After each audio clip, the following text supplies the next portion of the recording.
With only 9 months old, he was already training and had a gigantic amount of mana. When he turned 6 he was sent to school. Everyone wanted to be his little friend, but he didn't care about that. The cold boy only wanted to farm Aura alone. But there was a girl who was interested in him. Initially he didn't care when they started making her life difficult. He had to intervene, sending the other boy spinning through the air, and leaving him fallen on his butt. On the ground I broke my back spinal.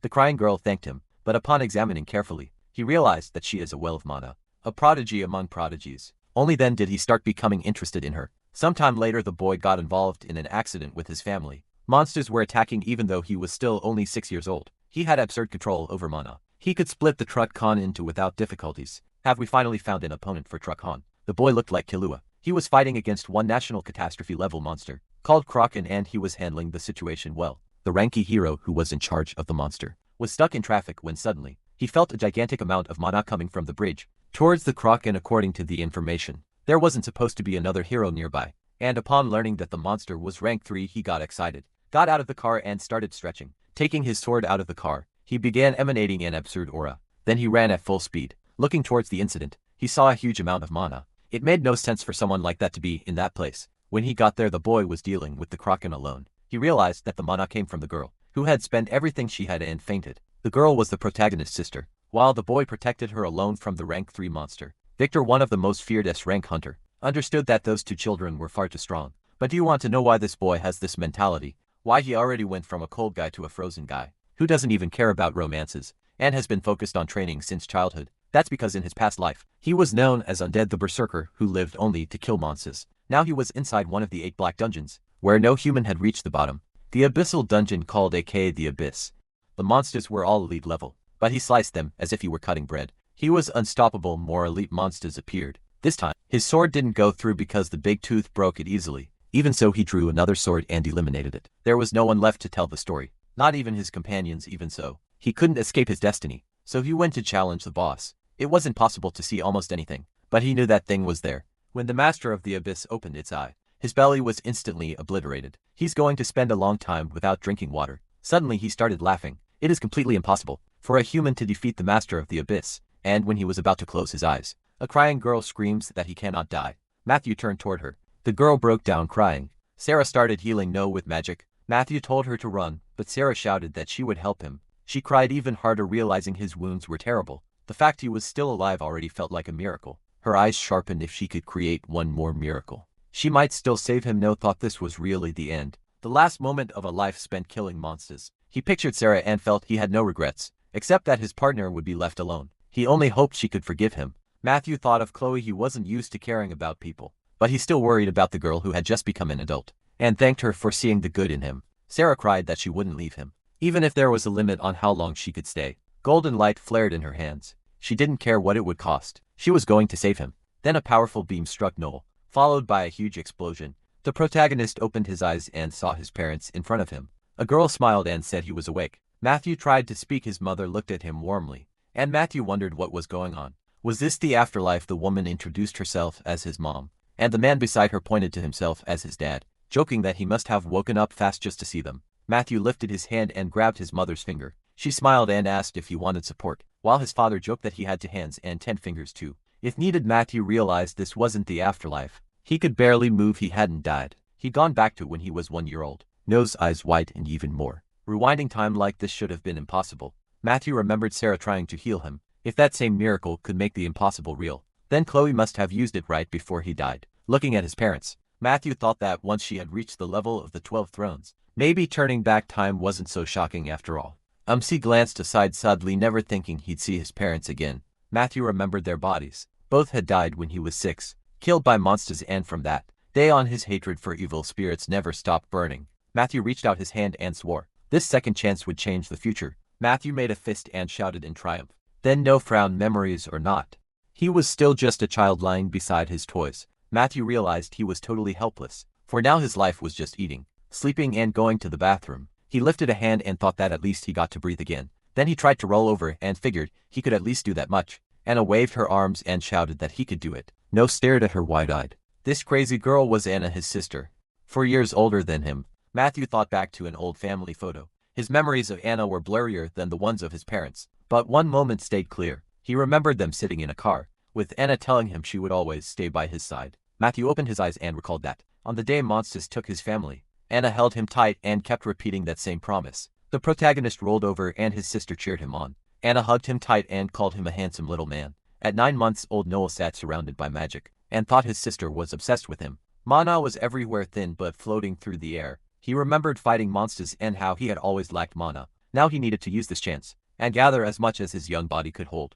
Anna pulled her hand back and asked what MC was doing. He looked away thinking he had noticed something while doing this. Matthew looked at her wrapped in magic, and realized his sister was like a sponge, packed with an absurd amount of mana. As she picked him up, he realized too much energy could lead to pygnosis, which was deadly before that happened. He had to help her learn control. His sister held his hands and said she'd help him learn to walk. No thought that even though he looked like a little kid, he could already walk and talk just fine. There was still plenty to do, so he started spending more time outside too. Anna waved excitedly and shouted that she brought Matthew. The kids on the street waved back and greeted him. Matthew frowned. His sister got along with everyone in the neighborhood. Nothing like him, no. Suddenly turned to a girl. She looked back annoyed, and she asked why he was here and what he was doing. Matthew answered that he got dragged here, then called her a stick. She yelled that she told him not to call her that, and he shot back that if he saw a stick, he'd call it a stick. Anna ran over and asked what they were playing today. The chubby boy said that since more kids came than usual, they should play Cossacks and robbers. No wonder why he had to join them when he was already 36 years old.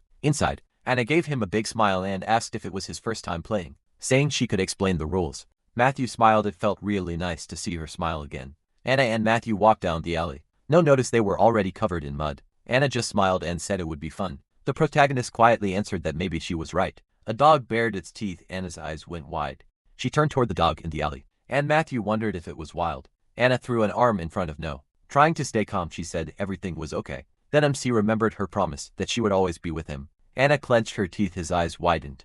He placed his hand on hers and thought no. Then he pushed her arm aside and stepped forward. No's face hardened back then. He had only trembled in his sister's arms, but this time was different. Matthew planted his foot and swore that in this life, he would always be with her. Anna stared at the protagonist in shock. Mana flared around him. He sent that energy into the dog. The dog shrank back a little. Then Matthew snapped at it to get lost. The stray bolted away from No. The fire around MC burned even stronger. Then he smiled and said he was okay. Anna grabbed his shoulders, asking how he did that and saying she wanted Mana too. No watched her spin around him, and figured this reaction was pretty much expected. He pulled his hand back and said he'd teach her. Matthew scratched his head and said he was going to anyway. Anna burst out laughing then. She suddenly grabbed him and yelled that they had to hurry. Before Mom worried, No remembered his family's dead bodies, and thought about the smile he always wanted to protect. Before his body regressed, they were slaughtered when he was 6. He had to stop that as he ran after his sister. The protagonist swore he'd do anything to change the future. Red lightning filled his eyes. It spun fast across the floor. Anna spun on top of it with Mana. Matthew said that was wrong. She had to push with the right force and keep her balance. He rubbed his neck, thinking Anna was born able to hold huge amounts of mana, but she had no control over it. Anna rolled up her sleeves and shouted for him to watch. Then she released a massive burst of mana. The top spun like crazy. A second later, it shot past her. The toy started flying around the room, and No thought she still had a long way to go. Anna cried, saying someone as hopeless as her didn't deserve such an amazing gift. The whole family sat watching TV. Then their mother said that next year, MC would be 6 and Matthew would start kindergarten. No looked at her and said he really didn't need that, but she reminded him he'd already promised. Matthew leaned on his hand, thinking his non-stop complaints had delayed kindergarten this long. Still, he promised to go at 6. Now he'd be trapped with loud kids who cried over everything. He pictured himself stuck in kindergarten with a bunch of children.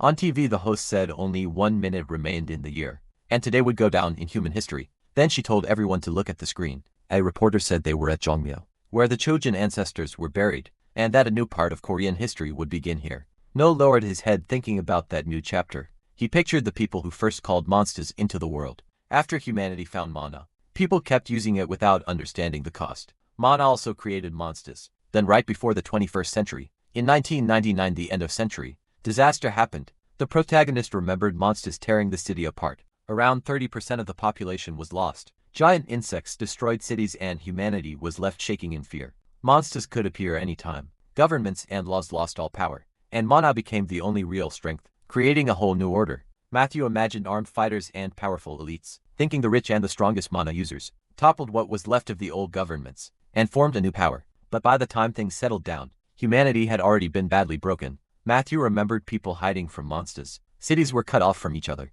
and huge regions were left isolated. waiting to fall, and no thought that in hopeless Korea, one small flame had appeared. A woman crossed the square. She lifted her gaze and looked ahead. Anna said she was so pretty. Matthew explained that Molly had once been a famous actress, but later became the first goddess to protect Korea. As Molly held out her hand, Noah explained that she could calm Mana and scatter it. Her gift was called White Grace. Matthew remembered the Night Squad, and said the players who guarded the altar became Korea's swords, the 12 thrones resting his head on one hand. She thought the Mana Control Bureau oversaw players, but the strongest ones built clans of their own. As Molly stepped toward the sphere, Matthew said that, because she had the rarest gift and huge influence in Korea, she was chosen as one of the 12 thrones. He added that any player who became a throne and belonged to a clan could draw on both the Bureau's power and their clan's strength. Their role was to watch over player activity. The warriors knelt in a row with their heads lowered. Molly said the 12 thrones hoped their work would help the future. Anna reached toward the glowing sphere, and then Molly called on the gods in heaven to give her the strength to protect the country. A moment later the sphere shone brightly. Blue light spread everywhere and mana flowed over the city. The host pointed at it and said a cocoon was opening before them, a half-dome barrier that would keep mana from raging across Seoul sky. Anna smiled and said she was going to watch from the balcony. No followed behind her. His sister turned and looked surprised. Mana particles started falling from the sky, and everyone watched in silence. Anna said the night sky looked beautiful. Their father said they could finally live in peace. Their mother thanked the goddess. Other families on nearby balconies prayed too. Soon more people joined them. Noah's parents folded their hands and prayed. Anna copied them and shouted that she wanted to pray too. He turned when they told him to pray with them. Matthew lowered his head, thinking there were no gods in this world. He remembered dragons destroying cities, and thought that when the end came, even the gods had died. The sky glowed a bright blue. Then the light slowly closed in. Matthew looked up and thought the sky was turning dark again. Anna smiled and prayed for the gods to let her family live happily. Matthew looked over at her. Then he smiled, thinking that in this life his family would be happy. Noah folded his hands far off in the dark. A huge monster waited, and the story moved closer to the year. The protagonist turned 6 the same year. The tragedy that took his family was coming. When he turned 6, just as promised, Matthew was sent to kindergarten. The teacher smiled and said they had a new friend joining them today. She asked Noah if he wanted to introduce himself. He said his name was Matthew and he was 6. The kids started whispering and he added that it was nice to meet them. The teacher laughed and said that was pretty short. Maybe he wanted to say more since everyone wanted to be friends. Though, didn't think he needed child friends at all. Then a voice caught his attention. Catherine shouted, asking why he was in this group. Noah crossed his arms and wondered what the hell was going on here. The girl yelled that she already told him not to call her that. The teacher quickly calmed them down and said they had free time before lunch, so they should try being nicer to Matthew. A moment later the kids rushed over to him. They surrounded him with questions. Where he lived, whether he could add and subtract, while the teacher said everything would be fine. With his hands in his pockets, Matthew thought he'd barely escaped that endless wave of questions. He hated kids. He looked up and saw the children's book corner. Noah pulled a book from the shelf and thought, it was at least quiet here. The books were for little kids, but reading was still the best way to pass the time. Matthew sat a chair beside him. Then the ribbon on a girl's head twitched. She turned to look at him. For a moment she just stared. Then her eyes widened and she blushed. A boy suddenly showed up behind him grinning. He asked what they were reading again, and what anyone even liked about those books. And he sneered at the girl, saying she had no friends and always sat alone. Her mouth fell open. Then the boy ripped off her ribbon and mocked how ugly it was. She reached for it and begged him to give it back, because her dad gave it to her. But the bully just mocked her and refused. He ran off with it, yelling for her to come take it back. The girl started crying and begged again. The bully stuck out his tongue, then heard Noah call him childish. He turned toward him, his face hardened as he asked what he said. The protagonist slowly stood up, walked over and said he was acting like a baby, which was honestly kind of funny. The bully swung at him, shouting that he was dead. Noah dodged at once, then he swept the bully's legs. As the boy fell, Matthew caught the ribbon. He walked back over and handed it to the girl. Then Matthew told her not to let anyone take it from her next time. The bully yelled that this wasn't over. Hearing that from a 6-year-old was honestly creepy. Noah turned around fast. The bully backed off, then ran, shouting that they'd get him next time. The girl grabbed MC's sweater. She tried to speak, but tears came first as she realized he had given her ribbon back. Noah looked at her and thought of the others. Catherine and Jimmy had more mana than normal, but the rest of the kids didn't stand out. His eyes sharpened. That was when he sensed a massive amount of mana in the girl. He stepped back, stunned. Her mana was absurd, maybe even more than his sister's. He pictured her in the future. She already controlled it well, keeping it tight instead of letting it leak out. A kid like this could become one of the 12 thrones, or at least train under one. Moving closer, Noah realized he had never heard her name before his regression. Even if she never became a player, power like this would still make her famous. So he held out his hand and asked to be friends. Blushing, she took it. He smiled to himself. In this world, mana was everything, and staying close to talent like hers could only help. She squeezed his hand and thanked him. Then she beamed and said they'd be great friends. Light filled Noah's house. His mother smiled and thanked him. The protagonist realized she had taken the paper carnation he made in kindergarten out of his backpack. She patted his sister and said to thank her too. It looked even better than a real carnation. No frown that one was hers and she had made it badly. Anna just smiled and said she had another. Their mom laughed and said he made 3, so one must be for his sister. MC blinked, then he quietly said it was for grandma. He remembered making it before the regression. When Parents' Day came, everyone had to make carnations at school. Even though his parents were already gone, he still had to do it. And the flowers stayed crushed at the bottom of his bag. Later his grandmother found them while getting him ready for school, and placed them in a mug on the hallway table. He never handed them to her himself. Back then he thought if he did, all the pain of missing his family, and all his hate for monsters would disappear. He didn't show his thanks until she died. In this life he would change that. On March 4th, the announcer said the government had reopened the Forbidden Roads, so families in different cities could reunite for Family Month. No added that many players were hired to guard the roads against monsters, but then a kraken appeared out of nowhere. Because of that monster, many people died on the way, including the family heading to his grandmother's. The kraken killed them. His father smiled and said the holiday started tomorrow, so maybe they could visit grandma. Anna froze and asked again. No clenched his teeth, he had to stop them no matter what. His sister looked at their parents and repeated the question. He glared, thinking they only had one grandmother. His father was an orphan, so only his mother's side was left. The memory hit hard after his family died. His grandmother was the one who raised him. She stayed by him even when he was at his worst. And then she died too. His father said it was still dangerous outside the city, but this year should be safer, since the government had secured the roads. The boy looked down and asked if they could visit her another time. His father looked over in surprise. His mother bent down and pointed out that he had even made a carnation for grandma, so he must really want to see her. No answered that maybe they shouldn't go that day. They could move the trip. He tightened his fist. He was just a kid, so his words carried no weight. If he wanted to stop them without raising suspicion, he had to act like one. Then he shouted that Children's Day was coming soon, and he wanted to go to the amusement park and ride the Viking, since it was close by. Anna threw up her hand and said she wanted to ride it too. Their father smiled, saying neither of them had ever been to that park, and their mother added that monster activity was why. Scratching his head, their father said they could fix that. They'd go to the amusement park tomorrow. Their mother raised a finger and promised to make whatever they wanted for lunch. Anna instantly asked for nuggets and sandwiches. No force to smile. If he couldn't stop the kraken, maybe he could at least stop his parents from meeting it. That alone could change the future. Then the protagonist looked up. His eyes went to his mother. Her face turned grim as she said something was wrong with her own mother. Looking away, she asked them to wait for her. His father turned to her and asked what happened. She said grandma had collapsed. The news hit no hard that made no sense.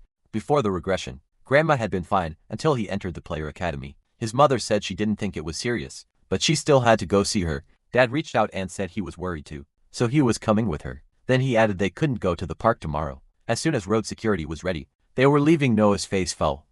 Anna leaned toward him and said grandma was sick. She knew he really wanted to go to the park, but they could go another time. The thought crushed him. Just trying to change things had already hurt grandma. If he pushed more, who knew what else might happen? Maybe he really couldn't stop his family from meeting the kraken. Everything around him seemed to blur, and he wondered why he had come back at all. He shut his eyes if this stayed the same. Then nothing had changed, but when he opened them again, one thought came to him. There was still one difference. He was different now. He had built up mana since childhood, and he still had the combat experience from his past life. Nice stepped away from his mother and agreed. Then he went to the window and decided there was no choice. He had to go to grandma's. Huge tentacles flashed through his mind. His eyes lit up. He pictured the kraken and decided he would fight it. The Mana Control Bureau ranked monsters by how much danger they pose to the world. The system went like this. Class 9 monsters pollute nature or spread disease. Class 8 monsters are physical threats to daily life. Class 7 monsters rob and kill. Class 6 monsters can terrorize city blocks alone or in groups, and invade human areas. The next level. Class 5 covers monsters strong enough to carry out terror attacks, by themselves or with a group. Nong remembered people hiding inside houses. Then he thought of ruined cities and kept going. Class 4 monsters lead hordes, enslave people or threaten their well-being. Class 3 monsters threaten an entire government, and are as dangerous as a natural disaster. The kraken was Class 2, a creature that could endanger a whole government, and count as a catastrophe. And above that were Class 1 monsters, the kind that could threaten all of humanity. Now you climbed into bed thinking about the ranking. Krakens used to be considered Class 3, but by the time he entered the academy, players had gotten so effective that they were lowered to Class 4. Still, the players stationed there now were only CO picking me A2 rank. They were far too weak to beat a kraken. The truth was obvious, he couldn't kill it either. There was only one thing he could do. He imagined a warrior charging the kraken. A blast of fire slammed into it. As the monster burned, he realized the plan. Hold it off until one of the 12 thrones arrived. He just needed to buy time. His gaze dropped to the table. What weapon could a child even get? Scissors, a box cutter.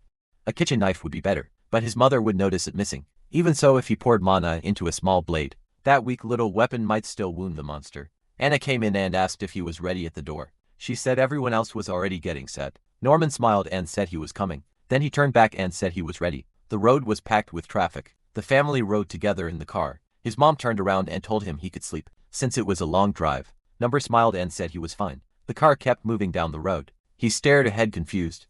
In the old timeline, the Kraken appeared on Sans Bridge when they were halfway across, but they had already passed that point. Why hadn't it shown up? The thought made him sink lower. What if other parts of the future had changed too? He kept staring ahead, silently begging them to just get across the bridge. Then the middle of the bridge exploded. His mom started to speak, and Matthew realized fate really might not change. His father's eyes went wide. The car slammed into the side of the bridge. Matthew opened his eyes and grabbed his sister. He bit down hard. It felt like fate was mocking everything. He tried to change, but now it had finally begun. Matthew looked up at the Kraken. The monster started crushing cars. Its giant tentacles hurled chunks of stone. The rocks rained down on the cars. People screamed and ran from the monster. One man yelled, asking where the players were. A player raised his sword and shouted for everyone to protect the civilians. Then he looked up in shock. A huge tentacle slammed into the ground. The player lifted a hand and groaned. People panicked, shouting that even the players were running. Matthew's family stared at the destruction, shaking. His father said they had to get out. It was total chaos, so they needed to move carefully. He forced himself to stay calm and told them to trust him. If they moved slowly, they could get out. Matthew looked at his father uneasy. His mother gave a small smile and told them to listen to him. Get out quietly and not worrying. The players would protect them. The family stepped out of the car. Then Anna's eyes widened. Matthew turned to his sister. She looked down and said she couldn't stand. Anna burst into tears, saying she had to get up and go. Her father looked at her closely. Then he crouched beside her and said he'd carry her. He turned to Matthew and asked if he was okay. Matthew said he could move. A player shouted for them to come over and head to the evacuation point. As the family ran, Matthew realized the Class 3 monster had thrown the players into panic. The veterans adjusted fast and started leading people out. But he knew the Kraken wasn't the only danger. They still had to get across the bridge. Then a spear suddenly flew at the player. He dropped to the ground. The family froze in shock. Then monsters climbed onto the bridge. Matthew gritted his teeth. They were already here. A diver rushed a player and pulled out a spear. It snarled in rage, then it leapt at another player. The players started fighting back. One of them turned and shouted for anyone with healing magic. Janishna answered that she was coming. Then a spear shot toward her. A player could only stare as the monsters jumped him. The family pushed through the wreckage in horror. Their father shouted that they had to trust him. No matter what happened, he would protect them. Then he yelled even louder. Whatever happened, don't look back. Just run. The family sprinted forward. A massive tentacle grabbed a vehicle. It whipped it through the air. Then it hurled it toward the bridge. Matthew looked up. He shouted that it was too dangerous. Cars crashed down beside the fleeing people. One of them struck a fuel tank. A huge explosion followed. The family stared at the blast. Their father's eyes widened. A player shouted to his teammate, asking where the reinforcements were. The roads were blocked by fire. They'd only been holding on for a few minutes, and they had to survive until help came. Matthew thought about the 12 thrones before the regression. They had arrived 30 minutes after the Kraken. If the escape routes were blocked, the players probably couldn't save anyone. Matthew stared at the swarm. The divers could be handled, but if nobody stopped the Kraken, they were all dead. He opened his mouth. Then he dropped his briefcase. He'd been getting ready for this from the start, and even if it cost him his life, he would protect his family. He pulled out a knife and a pair of scissors. Matthew glanced at the knife. Then he told his parents not to move until help arrived. His father asked what he was doing. Matthew said the players were holding the monsters off for now, but if anything happened. He shut his eyes and said Anna would protect them. With a faint smile, he thought that besides him, Anna was the only one here who could control mana. He asked what she could do. Anna called out to him. Matthew ran forward. He held the knife out in front of him. Without slowing down, he charged straight at the Kraken. Mana rushed into his legs. Then he kicked back sharply. Matthew leapt across the roofs of cars. Mana flared around his whole body like fire. He clenched his jaw. This was the mobility skill he used all the time before the regression, but using it in a child's body for the first time was brutal. Still, he fixed his eyes ahead. This would get him to the Kraken fast. Matthew closed in on the monster. He landed beside the players. They turned and shouted that it was dangerous, demanding to know what he was doing. The divers stared at him in shock. Then they moved to block him. Matthew slashed with the knife and used mana wrap. The blade burst into flames. He struck hard, then chopped off the monster's head. Matthew stood on a car roof. He dodged another diver, then drove the knife into its neck. He turned to the second one. A quick slash took its head off too. Matthew snapped his gaze upward. He blocked the next hit. The impact threw him onto a car, but he caught himself. He raised the blade again. More divers rushed him. Matthew swung wide with the knife. His body remembered the way he fought in his past life. In the next second another monster fell. He spun around, that old movement came back to him. Matthew sliced off a monster's arm, gripping the knife with both hands. He felt his old skill returning. That same feeling of tearing through monsters. He clenched his teeth, it felt like he was becoming immortal again. A memory of his old battle cry flashed through his mind. Then he tore through the group. Matthew hit the ground, he sprang away from another monster, then drove his blade through its head. He dodged a spear and jumped off the car. Matthew split the monster in half. Then the knife snapped, he gritted his teeth.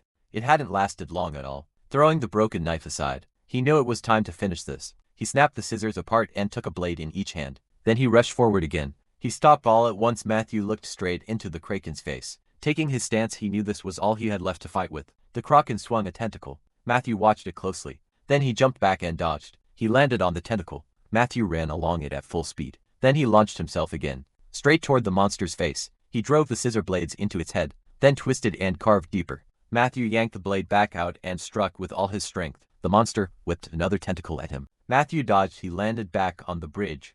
One look at the blade told him it was useless. He threw it away. Mana flared from him as he thought, is there really nothing else? Matthew dodged another strike from the Kraken. He ran along a tentacle. Another one came down over him. Matthew hung above the monster's body. He gripped the blade with both hands. Tentacle closed and he glanced aside and the head sent him flying. Matthew landed hard and caught himself with one hand. He cursed through gritted teeth. When he realized his mana was almost gone, tentacles churned below the bridge. They slammed into a support pillar. The ground under Matthew started breaking apart. Grinding his teeth, he muttered that this thing was seriously annoying. Matthew moved ahead over the shattered rubble. Purple tentacles rose from the water. He stopped on a chunk of rock ahead of him. The tentacles grabbed a truck. The metal began to crack, then the monster hurled the truck at him. Matthew raised the blade in front of himself. A blue aura wrapped around him as he said he was going to hit it. A bright flash burst out and the truck was sliced in half. The pieces crashed behind him. Flames roared up at Matthew's back. The glowing blade vanished from his hands. The Kraken was suddenly right in front of him. Matthew twisted to the side. His head nearly hit the ground.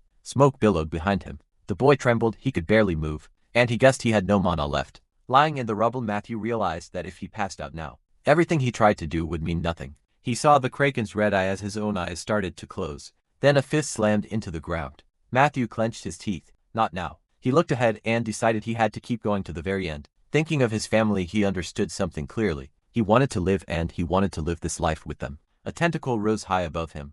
It hung over the child, shaking. He shouted that he wouldn't die here. Human hands reached toward him. A girl appeared beside him and told the monster not to touch her brother. Lightning blazed around the two children. The tentacles started to break apart. The monsters opened their mouths. The moment they touched the light, they evaporated. A pillar of light rose up. Matthew looked at his sister in disbelief. This really was her miracle. A notification appeared. A miracle was a gift that could change the world and its laws. Matthew remembered 3 girls and a man in a black helmet. Before the regression, he had only known 4 people with a gift like this, and one of them was his partner Sarah. Then he remembered seeing Anna's huge amount of mana before, and thinking she might really have the gift of a miracle. Yoda's sister hugged him and he told her he was okay. The protagonist looked at his hand and saw his wounds closing up. A giant monster loomed in front of them, and MC realized the light was shielding them from the Kraken too, as he remembered a girl with no limbs, and thought about the cost of a miracle. People with that gift always pay a huge price to change the world. No looked at his sister and asked if she was okay and if it hurt. Anna smiled and said she was fine. Then she shut her eyes and said she was really tired. He held her hand. A glow appeared near her chest, and the protagonist smiled. She barely had any mana left, just enough to stay alive. That made him think her miracle might use mana as its price. No gently laid Anna on the ground. She fell asleep peacefully, and he told her to rest, looking away. MC said he would handle the rest alone. Blue energy wrapped around him. The Kraken rose from the water. Its red eyes gleamed. No grinned. The monster had finally opened its eyes. Was it scared of his sister? A tentacle shot at him and slammed down. Another tentacle hung over the boy. He raised a hand and warned the Kraken not to touch her. Then he spread his arms wide. He struck at the tentacles. More of them rose above him and Noah realized his mana had come back. Thinking of his parents and Anna, he knew he couldn't beat the Kraken. But the future had already changed because his family was alive. He smiled. There was nothing left to fear now.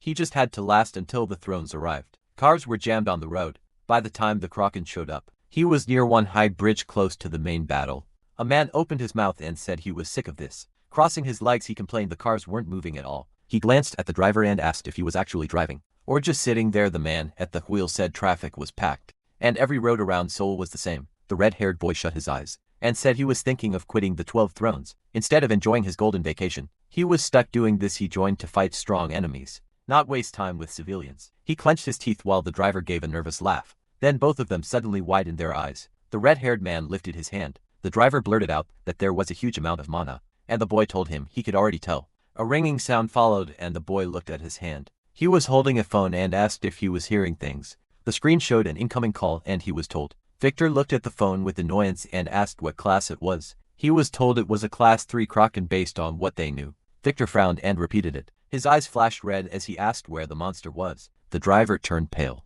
thinking about the monster tearing everything up, and about how much Victor seemed to enjoy it. People would be furious if they saw that reaction. As Victor pictured the Kraken's tentacles, he was told it was at Sink Sun Bridge, and that the others there still couldn't handle it. Victor's mouth opened when he heard. They didn't know the full damage yet, but he could definitely put an end to the chaos there. He looked away as they said someone would come pick him up soon. Instead, Victor got out of the car. The driver turned to him and asked what the clanlord was doing. Victor stretched his leg and said he'd go on foot. With traffic like this, they'd never make it in time. The lock clicked. Victor pulled out his blade. The driver cried out that it would take at least 2 hours to get there, walking without even looking back. Victor said it would take about 30 minutes. Standing with his sword on his shoulder, he said power blue energy covered him. His foot pressed into the ground, then launched off. Victor shot forward at insane speed. The driver stared at the line of cars ahead. Sweat rolled down his face as he muttered that it made sense. Victor was crazy about fighting, and always wanted the strongest opponents. Victor smiled as the boy added that he was the lord of the Blade Clan, and the demon of fire. Half an hour later, the fish-headed monster opened its mouth. Flames burst out in front of the boy. Victor raced past the cars. He opened his eyes and looked ahead. A pillar of light stood in front of him. Realizing what it was, Victor understood it was magic. He stared ahead thinking no one here should be able to do that. So someone new had appeared and he smirked. Blue energy covered his palms as the Kraken swung a tentacle. No gritted his teeth. Then a man with a sword appeared. Victor sliced through the tentacle. The protagonist looked ahead and thought it had finally happened. The man landed. The red-haired boy stared forward and no recognized him. The throne called Victor the fire demon. The severed tentacle caught fire. The Kraken looked at its burning limb. Then it slipped back into the water. The surface went empty. Victor gripped his sword. His gift, pyrokinesis, let him control fire freely. That was how he got his nickname. The red-haired boy turned his head. He looked at no one. Anna. Victor was stunned. They were just kids.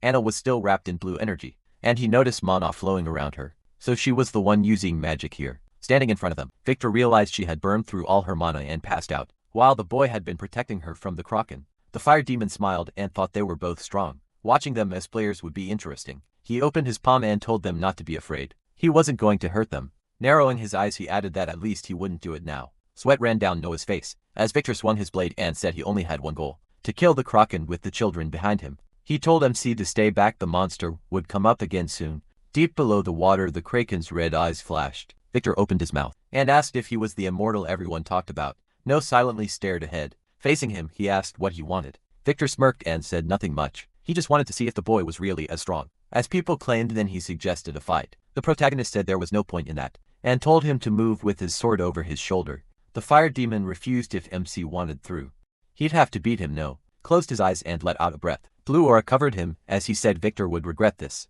Victor swung his flaming blade. He charged straight at the fire demon. A swordsman stood in front of the children holding his sister. Noah remembered that before he returned, Victor was always trying to drag him into a duel. He pictured himself in armor and remembered one thing clearly. He had never beaten Victor. With every fight, the fire demon only got stronger. The red-haired guy really was a monster made for battle. Victor frowned at the Kraken and asked why it was hiding there. Was it really scared of a little fire? A tentacle smashed into the bridge columns. The ground under them shook. Grinding his teeth, the fire demon shouted that the thing had broken a support. The asphalt started to crack. No picked Anna up while Victor realized the fight would be tough, as long as the children stayed here. Something struck the blue barrier. Columns rose beneath the bridge. The fire demon grinned and said the Holy Mother had shown up right on time. A helicopter appeared overhead. A girl holding a staff shouted that he should stop calling her that. She wasn't that old. She was Grace, one of the 12 thrones, sweating.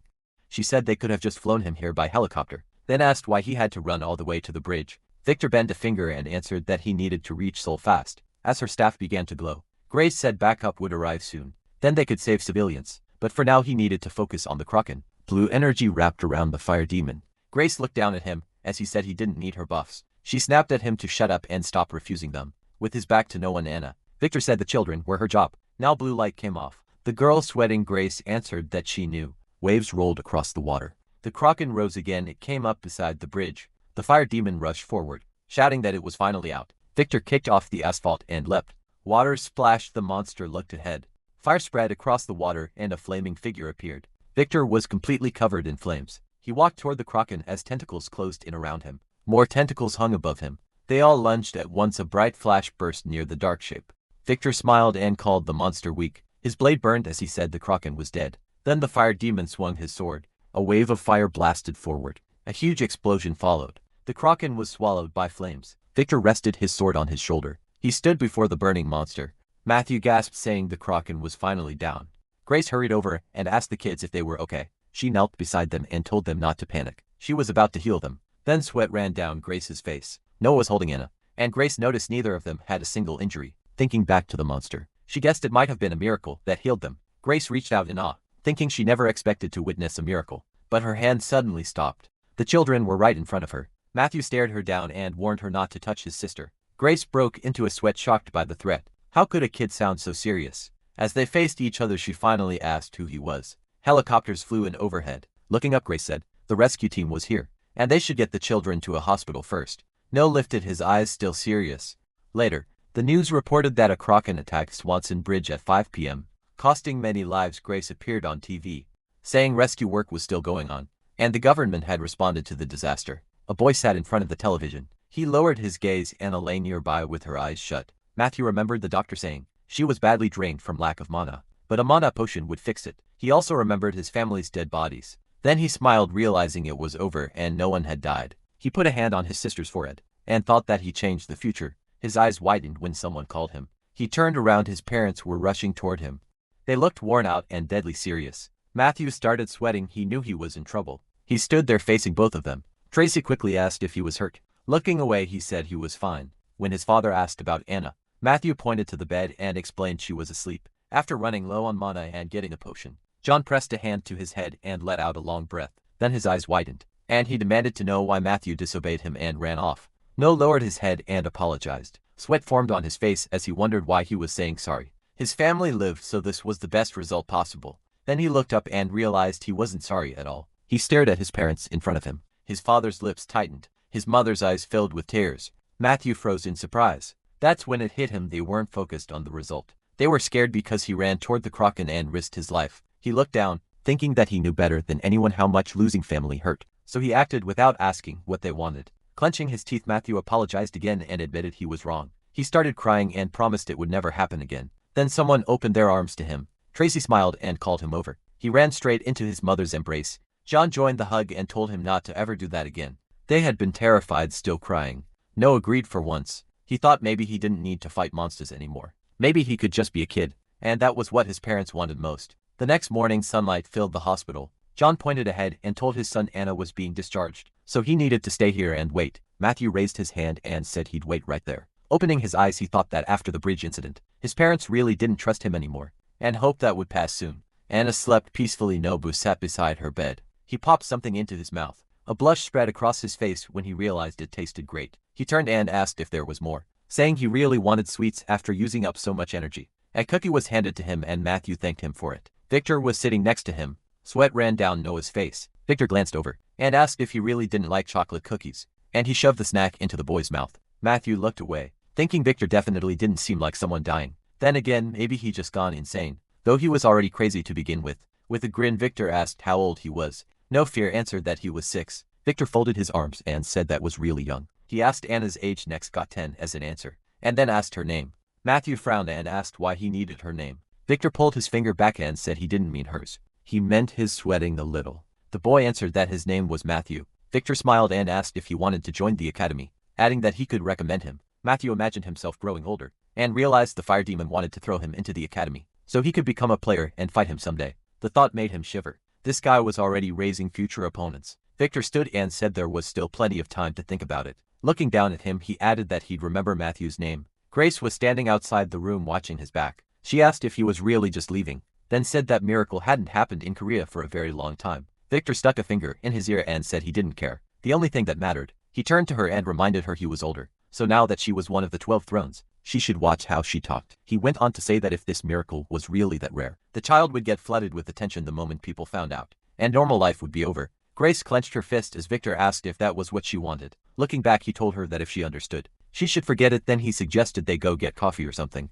Grace immediately pictured a bunch of desserts. She stared at him and asked if he was crazy, and he once again told her to watch her language, closing his eyes with a smile. Victor said he just wanted something sweet after using so much energy. The day after the Kraken attack, their car stopped at their grandmother's house. As the parents got out, John asked why she wasn't inside, and Tracy said she'd been sick. Their grandmother smiled and said she missed them so much. She came out to meet them. She wanted to see her grandkids. She walked to the car and said they all looked exhausted. Seeing the children asleep inside, she told them to let them rest. Matthew slowly opened his eyes. Anna was lying on him. He sat up beside her, wondering if that was even comfortable. Their parents were asleep nearby too.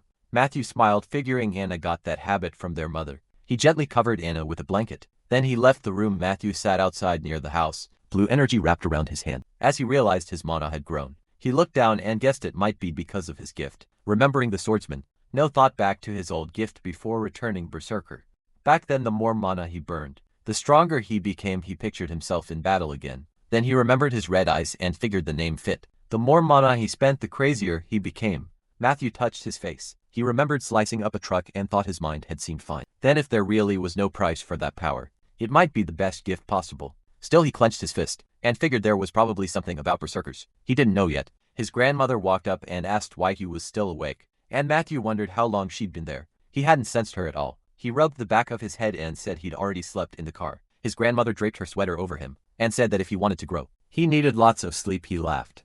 Matthew remembered all the times she brought him tea and realized she was always there whenever he got lost in thought. Looking at the gray-haired woman, he felt she was simply waiting for him to speak about his worries, his feelings, or anything at all. He finally asked why she wasn't asleep. Smiling, she said it was because her grandson wasn't sleeping.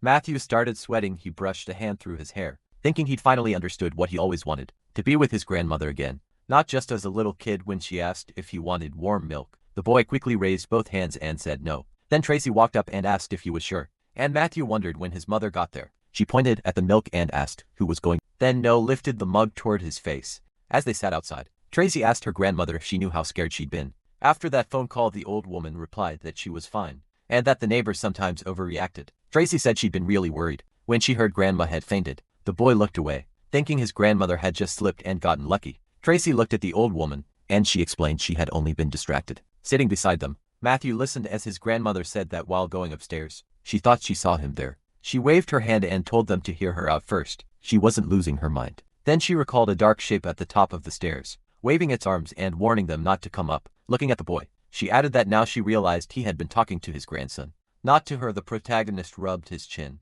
He remembered the tentacled monster, and figured it was hard to call this all just a dream. Then Matthew pictured his scared family, and thought that if anything went wrong, they could all die like Grandpa. Sweat ran down his face when he realized that if it really was him, she should have said something sooner. A voice called it amazing, especially since it had happened only recently. His grandmother patted his head and said, Grandpa once mentioned a cute little deer outside all alone, and when she went to check, it was Matthew. Tracy looked at her and asked again. Then she turned aside and said she'd had a similar dream, where her father left behind a little deer. Boy sat between the two women.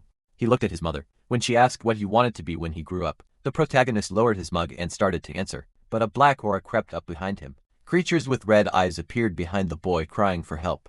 Sweat formed on the child's face. His mother touched his shoulder and asked if he was okay. Matthew quietly turned around. Then he forced a smile and said he was fine. He just didn't know yet. She told him that was okay. The main character looked away. His grandmother smiled and reminded him that he was still young, so there was no need to hurry. She told him to live fully, be happy, face hard times, make friends and fight with them, study, play, and one day he'd find what he was meant to do.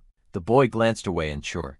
Closing her eyes, the old woman told him to just keep living until he discovered what he loved. Matthew gave an awkward smile, realizing her advice was simply to live a happy life. The woman hugged him and his mother said his grandmother was right. Matthew still had time and he could get through anything. The main character blushed when Tracy added that his name meant a universe with endless power, though he already knew that. His mother smiled and told him she'd always be proud of him, no matter what he chose. Then the boy looked at his grandmother, who promised she would always support him too. Anna came out and said she wanted milk too. She sat down with them and Tracy asked if she was up already, while Grandma called her over to take her glass. Matthew smiled, then he blushed and his lips parted. A little flowers appeared in his hands, and he offered them to his grandmother. Everyone smiled. The old woman thanked him and said she put them on the hall nightstand, so everyone could see them. The main character realized that meant she wanted to show them off. His grandmother looked down at the flowers, while the boy thought she probably didn't know the full meaning. But that was fine. Anna sat beside the woman. Matthew smiled, thinking he wanted to give her even more happy memories in this life. Above the three women the sky was clear. His grandmother folded her hands, as the main character thanked her for raising him. Voices came from inside the house. His parents came in, smiling and announced they were expecting another child. Matthew and Anna stared at them in shock. His sister ran to Dad, and excitedly asked if that meant she was getting another brother. Mom looked at her son confused. Tracy wrapped her arms around the hero's shoulders. With tears in his eyes the son thanked his mother for this. His parents smiled as Matthew said, this was the best thing that had happened to him since he was born. John joked that with a reaction like that, people would think Matthew was the father. The whole family sat around the table. Back in kindergarten, a little girl ran up to the main character and asked if he missed her. Matthew, with dog ears, barked at her. 3 kids patted him and told him not to cry. Matthew looked away angrily. Holding a mug, Catherine asked why everyone thought this dog was cute. She smiled and said it would be better to throw this mud away. The guy growled at her, and she shot back that she could tell the teacher everything and get him punished. The main character instantly changed his expression and pretended to sleep. One of the boys noticed and put him in an animal cage. A little later a man came into the children's room. The girl ran to her dad, happy he was back. Matthew walked down the hallway looking around. Then something caught the corner of his eye. At a table he noticed a girl holding a book. Matthew asked what she was reading, and she said Sherlock Holmes. He thought for a moment, then said, Sherlock, and the professor fell off the waterfall and died. The girl stared at him in shock. Matthew smiled and admitted he had spoiled it by accident. She sadly lowered her head and said she was really upset because she hadn't finished it yet. Matthew apologized and added that Sherlock comes back alive in the end. That only made her look even sadder. The guy hurried off shouting that he was really sorry. He kept walking through the kindergarten. Matthew started noticing groups of children crowded around one spot. The kids were holding all kinds of little fights. One of them looked toward Matthew. The hero smiled and asked who the strongest one in their group was. Matthew listened as the others started whispering. 2 boys faced each other. One of them quickly pulled out a sword, pointing it at Matthew. He declared that this town was too small for both of them, and that Matthew's fate ended here. Matthew calmly looked at the sword. The children shouted for the boy to prove who was strongest. The main character just smiled ahead. Matthew glanced at Catherine, who was yelling at him with an annoyed look. She told him to die, and he could only think that sounded about right coming from her. The hero lowered his eyes and said he didn't need anyone's support. Matthew turned with a small smile toward Olivia. Tears in her eyes, she shouted that she hated him. The boy picked up the sword and said he had always been alone in life. Matthew gave an uneasy smile and said, this would be the end for everyone. The 2 boys stood across from each other. Jimmy yelled for the match to start. The hero rushed straight at Matthew, but the main character raised his sword to block. Jimmy's weapon flew up into the air. The boy reached for it in panic, trying to grab it back at the same time. The main character calmly charged at the hero, and Matthew's blade pierced Jimmy's stomach. The sword hit the ground and spun. The boy dropped to all fours with his weapon beside him. The main character calmly put his weapon away. Jimmy gritted his teeth and said he could keep going if he used his hidden powers. Then the boy curled up on the floor. All the children looked at Matthew with admiration and started clapping. The boy glanced at Jimmy and said it had been a good fight.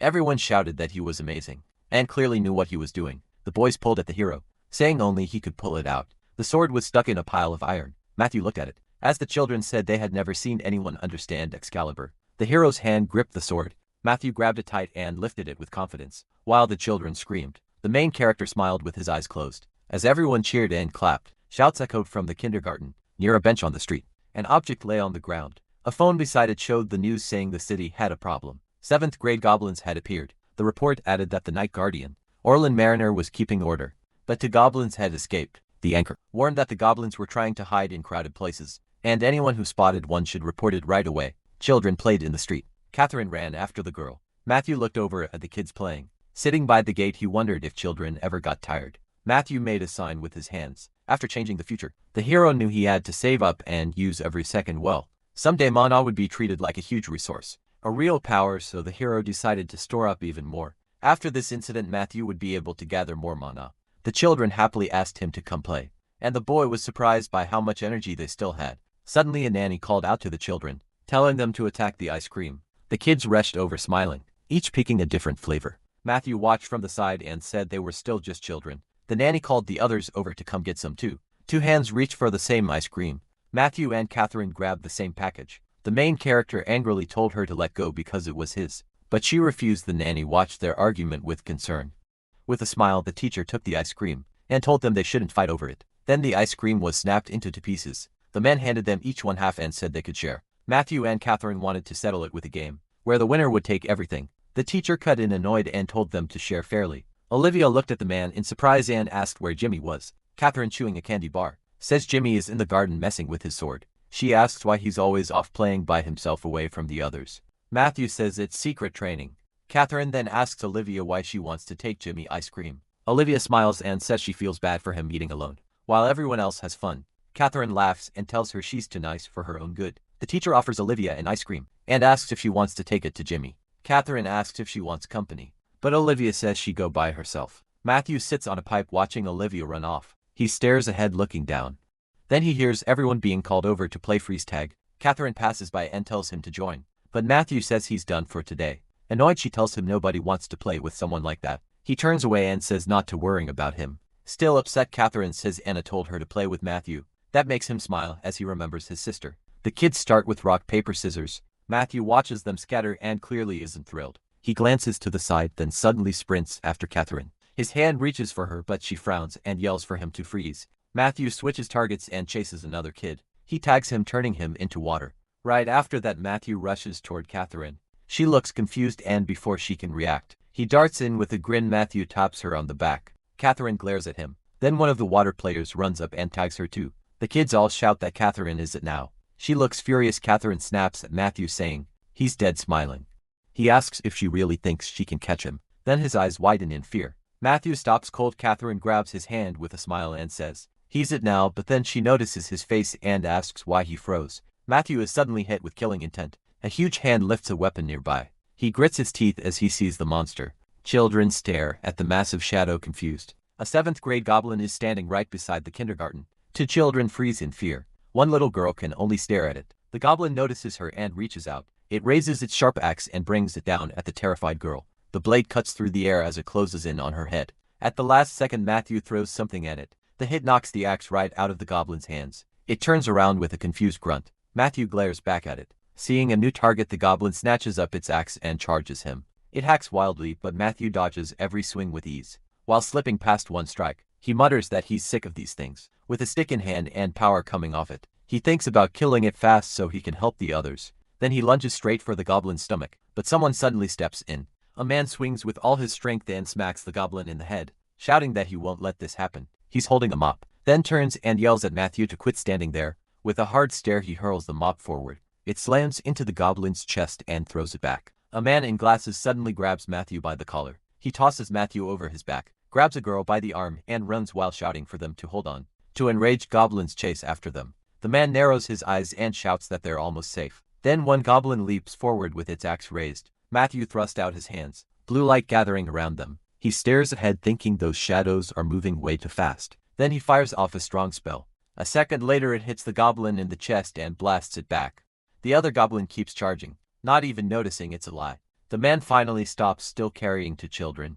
A heavy crash sounds behind them. Soon after, they make it inside. The teacher drops to the floor and the children crowd around him. Catching his breath, he asks about the others. And the headmistress says everyone else was already evacuated. Matthew looks around, as the children whisper that they really are goblins, and that some had shown up days ago. The headmistress grabs the teacher from behind and says she already reported it, now they need to wait for the players. While she helps the other teachers block the doors, suddenly Catherine pushes through the crowd, yelling that her friends are missing. The teacher goes pale, and someone blurts out that they were just in the garden getting ice cream. He starts to get up, shouting that he'll go bring them back, but the headmistress grabs his shoulder and yells that he can't. The children and teachers shake in fear when someone says the teacher has to stay here. With tears in their eyes, the children ask what will happen to their friends. They have to be brought back. In the middle of the chaos, someone steps out of the tent. Then we cut back outside. A frightened girl watches the goblin pin her friend to the ground. It raises its huge axe, terrified. She squeezes her eyes, thrusts out her hands. Blue light appears and she screams for it to stop, and she shoves at the goblin with everything she has. It goes flying sideways, flips a few times, and crashes down. She rushes to her friend, trying to help him up and asking if he's okay. But the goblin is already getting back up to attack again. The 2 kids slowly back away. Then the boy stops and grits his teeth. He grabs her hand and yells that they need to run now. The goblin watches them for a few seconds without moving. The girl asks what they should do, and he says the adults will save them. They just need to hide until then. He points to the bars and says they need to climb up there. A moment later, they start climbing. Then the boy hears a low growl and looks back. The goblin is coming after them. Slow but steady, the boy keeps climbing and tells the girl not to stop, but she shouts back that he has to come too. He turns and says he'll hold it off until the adults arrive. Then he takes a stance with his plastic sword, while the girl behind him begs him to come up instead. The goblin walks up, looking at the boy with interest. Shaking and terrified, he still faces it down. Then a man appears in his mind, a hero standing over a fallen enemy with a huge sword. The boy beams, pumps his fist and shouts that he won. Blushing, he keeps going, saying the hero is amazing and that he'll be one too. Clutching his plastic sword, he thinks he'll become a hero, like the demon of fire smiling. He says they should let him fight because goblins are weak. The goblin lowers its head annoyed. Then it opens its mouth wide and attacks. Axe swinging, it rushes him. The boy thinks it'll be fine if he just remembers his training. He dashes in and swings his sword, but the goblin smacks him away. In an instant, the plastic sword flies far behind the monster. The goblin raises its axe again. Then someone behind it grabs the plastic sword. The monster moves in to kill the child crying. The boy throws his hands in front of his face. A moment later, he slowly opens his eyes. The girl is above him looking down, and Matthew is there, sword in hand, standing in front of the boy. The other child beside him is trembling. When Matthew says he's a good kid, Matthew turns, smiles, and adds that he's a real man. They just look at each other for a second. Then the goblin snaps out of it and charges with its axe. The boy screams for Matthew to turn around. Matthew swings his sword and bursts forward. With one clean strike, he cuts off the monster's hand. The hand and axe go flying. The goblin stares at the bloody stump in horror. Matthew doesn't pause, he fixes it with a cold look and swings again. A second later, the monster is split in two. A big, blue crystal drops to the ground as yellow flames consume the body. The crystal rolls across the floor. Matthew flicks the blood off his sword. Then he turns back with a smile and says, "They can breathe now." The boy instantly jumps onto him, yelling that he's a real hero. He knocks Matthew over and Matthew glares at him, asking what his problem is. The girl joins them, hugging both of them and screaming. Clutching Matthew's shirt, red-faced, she cries that she was really scared. Matthew goes pale as he tries to pry them off. Then we jump back a little earlier. Matthew leaves the room, while hearing the children cry about what's going to happen now. He turns and walks down the hall, then takes a deep breath. His eyes glow blue. His energy spreads through the whole building. He senses a boy and a girl outside screaming as they run from a goblin, and realizes they're the ones he's looking for. At least for now, they're still alive and escaping. Then in the distance, he feels the dark aura of a goblin. He stops and decides he has to take out the one heading for the gym. First, the goblin turns with a nasty growl. Then it snaps around when no yells, asking what it wants. The protagonist stands his ground, glaring at it with a box cutter in his right hand. He raises the blade and power starts pouring off it. The goblin charges at once and swings its axe, but Mimsy dodges just in time. He kicks off the floor, then uses the wall too, and in a flash he's behind the monster. He aims and drives the blade straight through it. The goblin snarls and swings back with its axe, but no flips over it, then pushes off the ceiling and dives right at it. He holds the box cutter out front, its aura flaring hard, and the next second he slices the goblin clean in half. The monster starts breaking apart like sand, and then a big blue crystal drops out of it. Stepping back, Noah looks at the box cutter and says he can't use it anymore. He tosses it aside, and mutters that anyone attacking a kindergarten is trash, and if he finds them he'll kill them. Then he runs off, thinking about his friends and hoping they can hold on a little longer. Grinding his teeth, he scans the area around him. We cut back. The children's screams still haven't stopped. The boy and girl keep clinging to no crying. Their teacher rushes in with a broom raised and asks if Leonin is okay. He stays quiet for a moment and looks ahead. Then he smiles and says everything's fine. Outside, the kindergarten soldiers are waiting. One walks up to Noah, offers a hand and asks if he really killed it. The protagonist smiles, looks away and says the goblin was already badly hurt. He just hit it a few more times and it vanished. The soldier holds up a blue crystal and says, "Goblins may be around 7th or 8th rank, but they're still not weak enough for a 7-year-old to beat alone." He pictures MC destroying the core and thinks, the only way to kill a monster is by breaking its crystal with mana, or a strong enough blow. Then he asks about the goblins in the hallway. No looks away nervously and says, maybe the goblin he fought had already killed the other one, and after that battle it was too weak to beat him. Both of them were a mess. The soldier spreads his hands and, still surprised, says, that must be it. A man from the office steps up and apologizes to the kindergarten for what happened with the teacher and kids listening. He promises they'll work harder to keep the kindergarten safe from now on. Then he gestures to him and calls him the hero of the day. He gives him a certificate and thanks him for what he did. Everyone cheers and claps, calling out his name. Then we cut to No's parents. They glare at him and scold him for acting without thinking again. First he has to write an apology, then they'll talk. The protagonist lowers his head, goes pale and thinks he's done for. Then someone tells him to smile wider and he lets out a laugh. Now we're back at the kindergarten festival. Olivia sits with a big bouquet while someone narrates the story of Snow White, the beautiful princess. Around her are boys dressed as dwarfs, and the story goes on about her kind heart and the 7 dwarfs who love her. The kids grin at each other while the teacher keeps reading into the microphone. Behind the stage, 2 boys look around nervously. One grabs his head and panics. He forgot his lines. No folds his arms and reminds him he only has one line. You better not eat that. The boy stares at his hands and yells that a real captain remembers everything. He looks on, disappointed, and thinks the goblin attack really changed him. He remembers getting annoyed at his friends, then thinks they agreed to call him captain, not warrior. He winks at his friend and says He'll show everyone what a great actor he is, though he still finds it weird. Then Catherine steps forward and speaks to the princess. He pulls out a red apple, gives a wink and says, "It looks delicious." Olivia walks closer and smiles, saying it really is pretty. The dwarves start waving in panic, warning her not to take food from a stranger, because it could be poisoned. One of them blushes and begs her not to eat it. Another boy goes pale, then suddenly shouts yes. He keeps yelling that she must not eat it. The teacher stiffens at the microphone and the whole hall goes silent. Then the parents in the audience start leaving watching this. Noel thinks the kid is acting like a robot. Catherine throws the apple and yells at her to eat it, and leave her alone instead. It smacks the boy right in the mouth and he freezes in fear. He drops to the floor and the boys around him burst into tears. Crying that he's dead, everyone turns. As the teacher quickly explains that the dwarf ate the poisoned apple. Instead of the princess, he raises a hand and keeps the play going, saying the queen still hasn't given up, pointing off to the side. He adds that she forced the princess to eat the rest. Hearing that, Catherine goes pale. Then she grabs the apple and stuffs it into Olivia's mouth, telling her to eat it and leave her alone. Olivia turns pale and reaches out. Her mother calls to her while Catherine runs off, yelling that she's the stepmother and shouldn't be called that. Olivia blushes and stares at the bitten apple, then drops to the floor. The dwarfs start dragging the fallen boy away, and the teacher puts a hand on Nobi's shoulder, wiping his tears. He tells him it looks like they can only count on him now. Leaning closer, he clenches his fists and says, "They even made a bet over which group would do better." So the protagonist slowly starts walking toward Olivia. She lies still on the flowers, eyes shut. He suddenly stops when someone in the crowd asks what he's doing. Noah looks down as whispers spread. Among the parents, they say he's scary, that he's the same boy who killed the monster and got an award from City Hall. He goes pale and thinks about the monster that didn't care how many people died. In his mind, he sees himself older, holding a spear while countless eyes watch him, and realizes that monster was like a player, something beyond normal people. Then Anna suddenly shouts his name. Noah looks up, confused, and sees Anna beaming in the crowd with her hand raised, calling out that she's here. Behind her, his father proudly yells that he's the most handsome, and his mother waves to him too. MC stares for a second in silence. His cheeks turn red and he sighs that they're embarrassing him. Then he steps forward and goes to Olivia. He takes a deep breath, leans over, puts a hand on her head, and says he can't believe someone so pretty could exist. Then he kisses her on the forehead. Olivia slowly opens her eyes, gets up and looks at him in confusion. The whole room breaks into applause.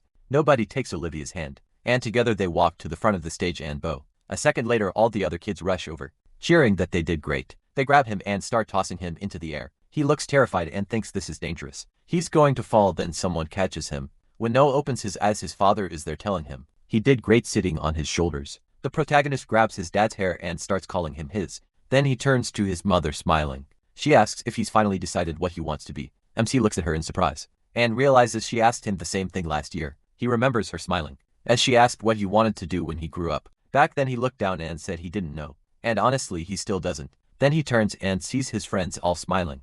Olivia and Catherine hold hands and dance. And Noah thinks he just wants to be happy and not let anyone ruin that. Smiling, he lowers his head and says, "Maybe with his eyes closed, warrior." His mother smiles wide, then he asks his father to put him down. And his dad agrees, calling him his warrior. His mother watches him a little longer. Cheeks red, Noah runs back to his friends, and she thinks he should follow the path he believes in. Watching him laugh and play, she decides she always support him. Then we move to the school building. At the entrance ceremony, the speaker congratulates the children on starting elementary school. The protagonist yawns, as the narration tells us it's the third year of the goddess calendar, and he's now 8 years old. Catherine walks over and asks why he's acting like that during the principal's speech, and he says the speech itself is weird enough. Sarah gives an awkward smile, and repeats the teacher's warning to keep it down. Jimmy pumps his fist and says, "There must be tons of strong kids here." Then he asks when MC will become the boss of the school, and MC tells him that is not happening and to calm down. The room goes quiet when Jimmy calls him the boss again. He quickly tells him that is not the point right now. Even so, the kids are clearly excited for school. Catherine gets annoyed and the protagonist just feels awkward. He's already worn out there in the classroom for introductions. Catherine greets everyone and says her name, adding that she's from the Manhwa district. With a hand on her chest, she keeps going. She went to Dim's kindergarten, wants to play and make friends, loves melodramas and likes listening to music. No can only think she talks way too much. Nancy raises a hand and awkwardly cuts in, telling Catherine to save the rest for next time, because they do not have much time today. Catherine sits back down without a care and says fine, since there's nothing else she can do, trying to keep things moving. Nancy asks MC to stand and introduce himself. He agrees, hands in his pockets. He says his name and that he came from Dwayne kindergarten. Then he simply says he hopes they can all get along. The class stares at him while Nancy asks if that's all. He says yes, and she tells him to sit with another awkward smile. Nancy calls on Sarah next and asks her to introduce herself. Sarah slowly stands looking nervous and says she do it. She shuts her eyes tight and struggles to start shaking with fear. Sarah finally says her name. No watches his classmate tremble. Later the story moves to Sarah's house. A man in a pink apron welcomes the kids and says he's Sarah's father. The protagonist and the others greet him back. Sarah's father asks if the trip was hard, says he'll make them a good lunch, and asks what they want to drink. No frowns as he studies Sarah's father rubbing his chin. MC feels like he has seen this man before. Meanwhile the other kids ask for things like chocolate drinks, mango juice and yogurt, and Sarah asks for yogurt too. Then Sarah's father turns to him and asks what he wants. He points at himself confused. After thinking for a second, the protagonist asks for espresso or banana juice. Once the food is served the kids burst out in amazement. One chubby classmate even licks his fork. Everyone digs in, shocked by how good it tastes, and keeps asking what they're eating. Catherine smiles and says Sarah's father is an amazing cook. Jimmy asks why she's acting proud, and she snaps back that Sarah is her friend. Jimmy says he gets it since she's basically a foodie. Catherine gets mad and tells him not to call her that, so he backs off. Even then Jimmy sticks his tongue out at her, watching them with half-lidded eyes. Noah asks what they ate that got such a huge reaction. Then he freezes holding the glass with a blue flame around it. MC asks what he just drank. He stares at it in horror and realizes the drink is restoring his mana. No frowns, that should be impossible unless he just drank a potion. Potions are elixirs that refill the body's mana. For players who fight monsters, carrying one is as important as carrying their own life. Sarah nervously asks if something is wrong, and whether he didn't like it. He quickly says it's delicious. Then the protagonist asks what her father's name is. As tea is poured, Sarah says his family name is Young and his first name is S.I.A. Khan. MC goes still, he looks completely stunned. The next second, No lunges towards Sarah and asks her to be his close friend. He smiles to himself thinking about John. This man changed the whole potion market. He explains that John carefully picked ingredients and had a filtering gift that let him pull mana out of them. Later he would become the king of potions and lead the Alice Group, one of South Korea's 3 biggest companies. No closes his eyes and thinks that he never heard John had a daughter. Then it hits him. John only survives in the future because Sarah was saved. The protagonist places a hand on Sarah's shoulder and calls her by name. Then he points to himself and tells her that if anyone gives her trouble at school, she should tell him he won't let it slide. Sarah gives him a small smile, agrees and thanks him back in class. Sarah still stands there with her fists clenched. She hesitantly says she also went to Dwin kindergarten with Noah and Catherine and that she likes reading and drinking tea. Sarah adds with a shy smile that she has a hard time talking to new people, so she hopes everyone will talk to her first. MC gives her a thumbs up and thinks she did great. Just what you'd expect from his best friend. Nancy thanks Sarah, then she asks everyone to listen to Claire. No turns around confused. He notices the girl's ear twitch, and then he sees she has a tail. Claire stands up uneasily as the class starts whispering, asking if she's a monster. Someone even calls her a half-breed. A half-breed is someone born with badly mixed genes. Because many people lost loved ones to monsters, they react to her with fear and anger. Claire lowers her head while the story explains that people hate half-breeds for looking like monsters. Still awkward, Claire says her name, admits she didn't go to kindergarten and asks everyone to be friends. No hears the whispers. Some kids say their parents told them not to go near Claire. He realizes people have a lot of ugly ideas about half-breeds. Nancy looks down at the list for the next student, but Jimmy is already on his feet. He blurts out his name, says he likes sword training, and adds that the boss teaches him mana control. The kid asks what boss he means, and Jimmy sounds shocked that anyone has to ask. Pointing straight at us stunned him. Jimmy declares that his boss is right there. He even flexes and announces that the protagonist is the boss of this class, warning everyone not to cause trouble, because the protagonist is really strong. The class starts cheering for the boss. Nancy can only smile awkwardly and tell Jimmy to settle down. Then her expression drops in a displeased tone.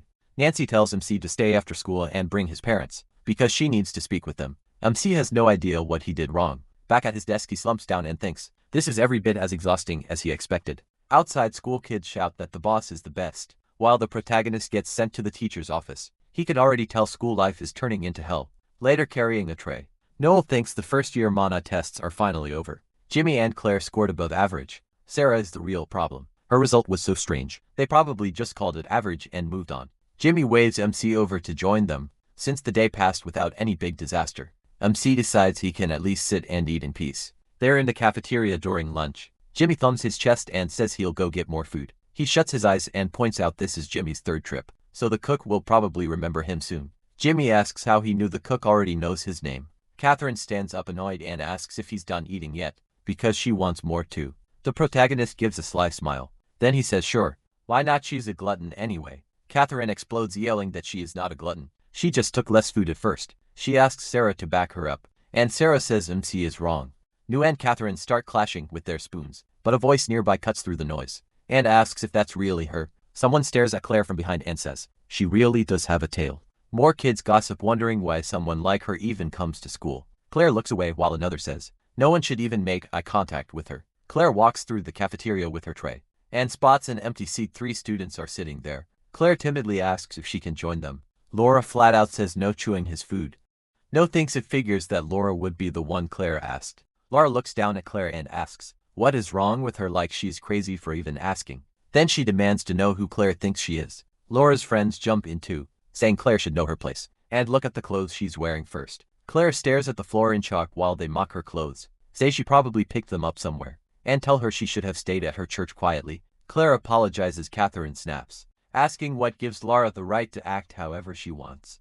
Just because she's rich. Sarah adds that Laura is being cruel. Jimmy looks toward Noah and the others, waiting for someone to act. As laughter spreads and someone points out that Claire is crying, he starts walking toward her. That moment brings back a memory of the protagonist in armor, hearing that not all half-breeds are kind. The man facing him says that because of that, people like to pretend their hearts are gentler. He then says that idea is a lie. Sure, some of them are kind, even some children, but there are still plenty who are not. Matthew sits across from him and asks what happens next. The man says half-breeds should not get special treatment, just because of what they are frowning. He adds that if Matthew cares so much because of him, then he should stop. Matthew asks if he thinks he's kind, but the man says he got the wrong idea. Matthew suddenly stands, making the other man jump. He pulls out his sword and asks if the man thinks he's weak. The man throws his hands over his head and quickly says no, asking why Matthew is so worked up. Matthew snaps that the guy came into his tent in the middle of the night just to bother him, pointing his sword. Matthew tells him to get out and go on patrol, unless he wants a beating. The man agrees. Then the story shifts to the Abyss dungeon. Someone slices into a monster. The guy says this one was strong, just like the others in that place. Then he looks down in shock. The monster strikes back. Its attack tears across his chest. A sharp, bloody insect limb rips through him. The mantis monster turns on them. Ready for more, it prepares another attack. Someone tries to run. Matthew slams into the mantis. He glares ahead, fully focused. The hit sends the mantis flying back, but it lashed out again, this time at the men. Matthew dodges and tightens his grip on the sword. Hymalimp starts pouring from the mantis. Matthew cuts through its body. That blow finishes it. He shouts the boy's name and runs over. Matthew lifts his wounded friend onto his back. Perrin tells him to leave now. They've come too far and this is no time to hesitate. A girl with a staff runs up and Matthew asks her for help, but Perrin cuts him off. The girl bites her finger in shock as Perrin says, Matthew forgot he knows these wounds well. Bleeding out, Perrin says he's dying, so they should at least kill as many monsters as they can. With piles of monster corpses around them, someone asks why they're still standing there. Matthew gives in and quietly asks what Perrin's last words are. Perrin remembers what he said before, and asks if Matthew still recalls it. Not all half-breeds are good, and you shouldn't favor them just because they're half-breeds. Matthew says he remembers, clenching his teeth. Perrin says there may be more bad people out there, and Matthew can't keep ignoring that, because while the girl cries nearby, Perrin finishes that he is no different from them. His hand drops and his final words are that he was a very bad person. Matthew stares at his friend's body in shock. He clenches his fist and asks why he had to remember that. Now Matthew gets up from the table and calls out to Laura. He walks over and tells her to make room at their table. Catherine says she knew he'd do this, and Jimmy asks if he wants help, but Matthew says no. Someone grabs Claire's tray and the insults start again. What is she doing? What's wrong with her? How can she be this stupid? Matthew takes her tray and says there's a seat for her. Claire stares at him in shock. She grabs his sleeve and he says, that's a little much. Claire quickly lets go and apologizes. Matthew says it's fine and tells her to come with him. When Jimmy calls out, Matthew says his friends saved a place for her. Claire looks surprised and says, helping her will only make things worse for them. Matthew answers with a serious face that he doesn't care. The girls mock his friends, asking what kindergarten they came from. One says maybe they should find out who those people are. Laura fixes her hair and says there's no need, lowering her eyes. She says it's obvious they're nothing special. Catherine points at Claire and says Matthew can be stubborn, so she have to get used to it. Matthew immediately tells her off. Jimmy points to himself and says, lunch is really good today. Sarah hands Claire a cup and offers barley tea. She also offers her friendship, and Claire thanks her to forewarn her the tea is hot, so she should drink slowly. But it tastes great. Claire lifts the mug. Then she gulps it down in one go, leaving Sarah stunned. Next, Claire shoves a spoonful into her mouth. Matthew frowns and tells her to slow down. They're not going to take the food away. Claire suddenly starts crying. Catherine asks what happened. Sarah gives her a handkerchief, and Matthew tries to think of what to do. He thinks through the game once he starts. The others need to hide their presence by suppressing Mona. Matthew points upward and says, they can also use Mona to boost their bodies if they want to beat him. and get away. Claire says she doesn't know how to control Mona. Matthew reminds her she can at least hide, then asks if she's in good shape. Catherine cheers her on and says she beat him with her power. Matthew realizes Claire still can't use her special telepathy, so we'll try teaching her later. Matthew says they can't hide inside the buildings, and tells everyone to stay in the area. Turning away, he says he'll start in 100 seconds. He leans on a pole and counts down from 100. Then Matthew opens his eyes, stretching. He says he's going to start looking. He finds his friends one after another. Soon only Claire and Sarah are left, and he can't sense Sarah at all. Thinking it over, he admits Sarah is amazing at controlling Mona. That means Claire is next. He folds his arms and thinks. And Matthew rushes towards some bushes. He parts them and shouts that he found her. Then he spots a tail off to the side. Matthew takes off after Claire. Yelling for her to stop, he reaches for her. Claire jumps away at the last second. Matthew falls and she lands on the roof. Claire yells that she won't lose until Matthew catches her. Watching this, Jimmy asks if that really counts. He pulls up his sleeve and argues they were only found, not caught. Catherine slaps her palm and says they got tricked, then tells everyone to run. Matthew's sister says she was about to play again anyway, and with Mona she can run even faster. Matthew just stares as his friends scatter in every direction. Grabbing his head, he asks, "What is going on using Mona?" Claire cries out that he'll catch everyone. She looks confused while Matthew keeps shouting. Then the story jumps back a little earlier. Sarah goes up the stairs wondering where she can hide. While Matthew calls out that he's starting, she focuses knowing she has to suppress her Mona. After hiding her Mona, Sarah decides she can't stay inside, so she head outside. Then she notices stacks of books. Sarah walks closer. She stops by the shelves. A moment later, she's already walking along with a book in her hands. Looking thrilled, Sarah says, "This place is paradise." Then she turns around, realizes she has no idea where she is, and says she should leave. But another look at the books makes her call it wonderful. She spots Alice in Wonderland and asks what it is. A man with glasses appears behind her. He looks strict. Sarah turns back, startled. She asks her grandfather to keep going, and he continues the story, saying this is where Alice goes after the rabbit. Matthew grits his teeth when he realizes Sarah has been found. Sarah sits on her grandfather's lap. Matthew angrily says she vanished during their game, and he's been searching everywhere. Her grandfather says she should have told him she was with friends. Sarah says she forgot, and then Matthew's sister praises him, leaving him totally confused. Matthew gets mad that she forgot about all of them, and Sarah apologizes. He flicks her forehead.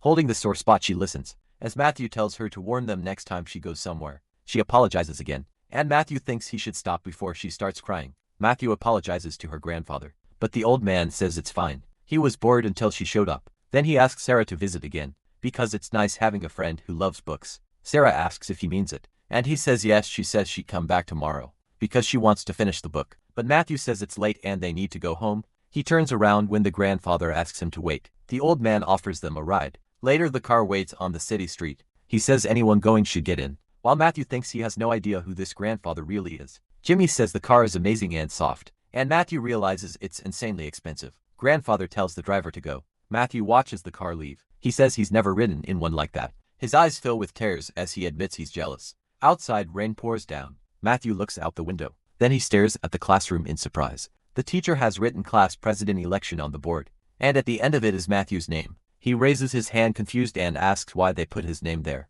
Catherine looks down and says she heard he wanted to run. Matthew asks who told her that. She points ahead. Jimmy smiles at him.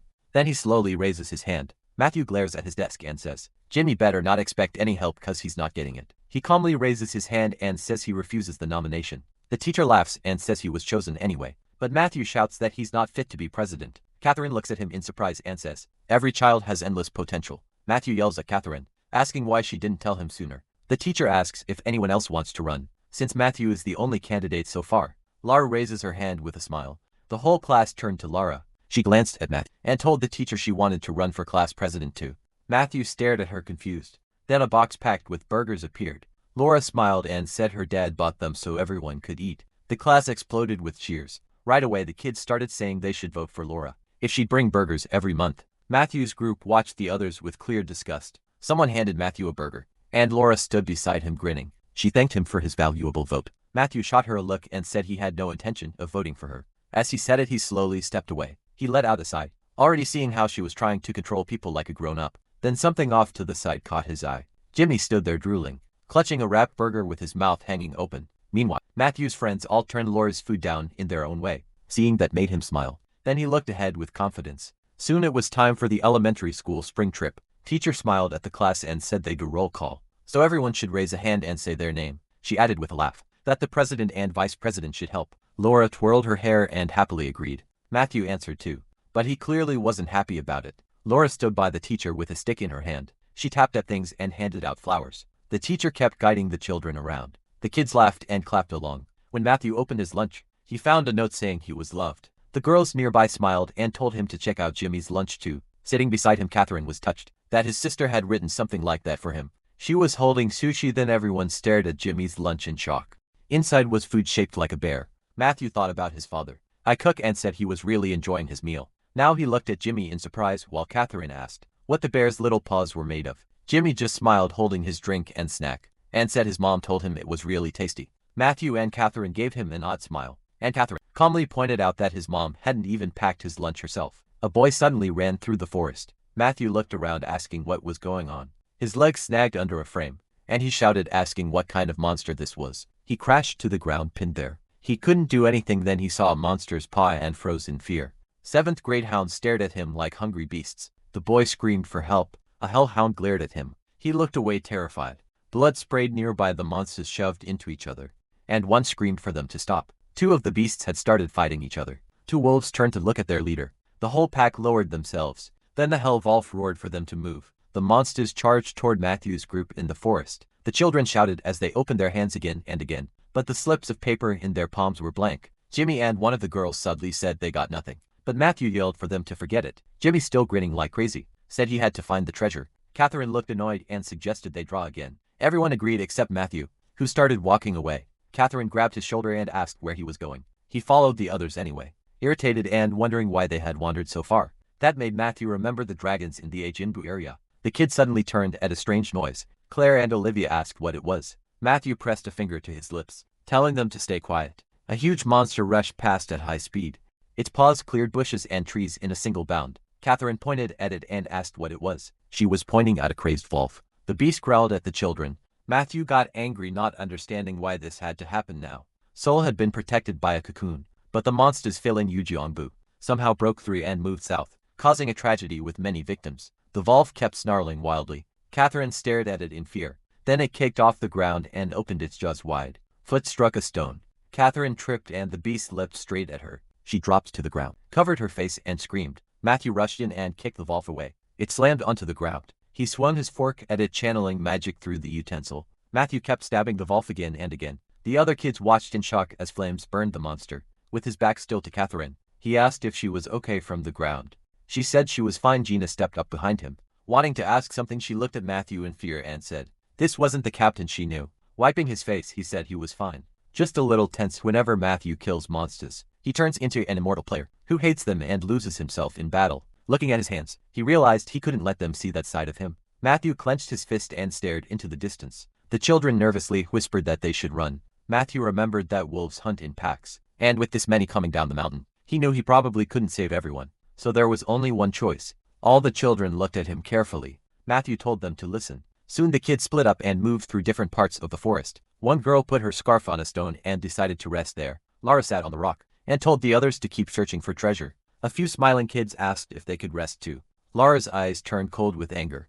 The children instantly ran off and told her to enjoy her break. She stayed there focused on her phone. Then Laura looked toward a sudden noise. A group of children came running down the mountain in panic. Confused, she asked what happened. A pack of monsters was rushing down after them. Laura looked at the fleeing girl, and a wolf jumped right at her on the stone. She screamed in terror, then covered her eyes. Something shot toward the monster, and the wolf dropped dead on the spot. Laura held her ears and looked down, then raised her head in shock. Matthew stood there with a gun and told her to get down the mountain. Tears filled her eyes as she looked at him. The rest of the pack turned toward the children. Laura grabbed Matthew's sleeve and begged him to protect her. She was shaking with fear. Matthew, annoyed, told her not to get in his way. Then he turned to the others and told them to listen carefully. Jimmy looked at him as Matthew ordered everyone to run to the foot of the mountain. Looking away, Matthew said he was going to find the others, and Jimmy tried to go with him. Matthew fixed him with a hard stare and told him to stop messing around and focus on staying alive. Jimmy sadly apologized. Matthew looked over the group and said that from now on, they were a team. He warned them that the hounds had strong cores, so they needed to hide their mana as much as possible. Then Matthew scattered food around. Noticing it still had some mana left in it, he explained that the monsters had a sharp sense of smell and could track that energy. The hounds would follow the scent, and that would buy them a distraction. Closing his eyes, Matthew knew he had to figure out where they were. A large force shield formed around him. He looked ahead, glad he'd bought the others time to escape. Matthew leapt across rocks and trees. Ahead he saw a dark layer of power surrounding the monsters. Glancing at his backpack, he realized he had only half his mana left and he needed to save it. Then he looked forward again after hearing voices. People were begging for help with their last bit of strength. One man screamed for help through tears. The beasts drooled heavily, calmly licking their lips. The hounds had surrounded the people. One of them suddenly paused. Hearing something, Matthew rushed in and sliced it in half. The rest of the pack watched him kill one of their own. Matthew stayed calm, then he noticed a weapon in a dead man's pocket. His hand closed around the handle. After checking the sword, Matthew realized it held enough mana to kill the whole pack. He pointed the blade at the pack leader as it kept roaring and smiled, and called the monsters toward him. They answered with angry growls. One wolf sprang first. It leapt high and exposed its chest. And Matthew aimed for that opening. He drove the sword straight into the wolf. The rest of the pack kept charging. Matthew glanced to the side, then started cutting them down one after another. Another hound lunged from a blind spot, but he dodged just in time. His sword pierced one more wolf through the chest. He pulled the blade free while the others kept coming. Then Matthew poured power into the ground. With a quick burst, he launched himself upward. The monsters looked up at him as he gripped the sword and sent his power down at them. Small magic needles rained onto the pack. They sliced through the wolves' bodies fast, leaving the monsters badly wounded. Matthew landed calmly back on the ground. The magic blast threw the monsters upward. The wolves howled, unable to fight back. More streams of power kept crashing down on them. Without a word, Matthew ran. He wanted to get away from that surge of power as fast as possible, before it triggered an explosion. Then came a quiet morning in the forest, with someone's leg standing nearby. Laura froze in fear. Matthew calmly told her to run if she wanted to stay alive. Staring at him in shock, Laura asked again. The wolves kept snarling, wild and angry. Grabbing his sweater, Laura nervously asked where he was going. She kept staring at him. Matthew told her not to get in his way. Laura slowly let go of his sweater. Then he remembered the boy who came with her, and said he was badly hurt and needed help. Laura watched the boy rush off. She kept looking after him, stunned. Then her eyes turned back to Matthew, like she wanted something from him. Without hesitation, he ran forward. Fueled by power, Matthew shot into the forest. He rose into the air with a grin. Matthew said he found exactly what he was looking for inside. The black smoke was a pack of 6th grade hounds. Their leader roared at Matthew in rage from above. He stared right back without fear. Then he sent his power into the black mage. Smiling, Matthew told the monsters they were already dead. Shards kept falling. The monsters glared at him in anger. Those pieces of power shot straight at them. Matthew landed lightly and watched the whole fight like a game. Above the others, the pack leader watched it all. The wolf howled, ordering the rest to charge. Matthew calmly glanced at the two monsters behind him. They quickly realized they couldn't move. In his hands tightened around the sword. Matthew looked off with total confidence. One wolf dropped to the ground. Dead silent, the rest of the pack kept charging. Matthew held the magic sword steady. Then he marched straight at the monsters. They tried to tear him apart. He covered his head and ran past a dead beast. The sword was still glowing with mana. Matthew faced the wolves with their leader above them.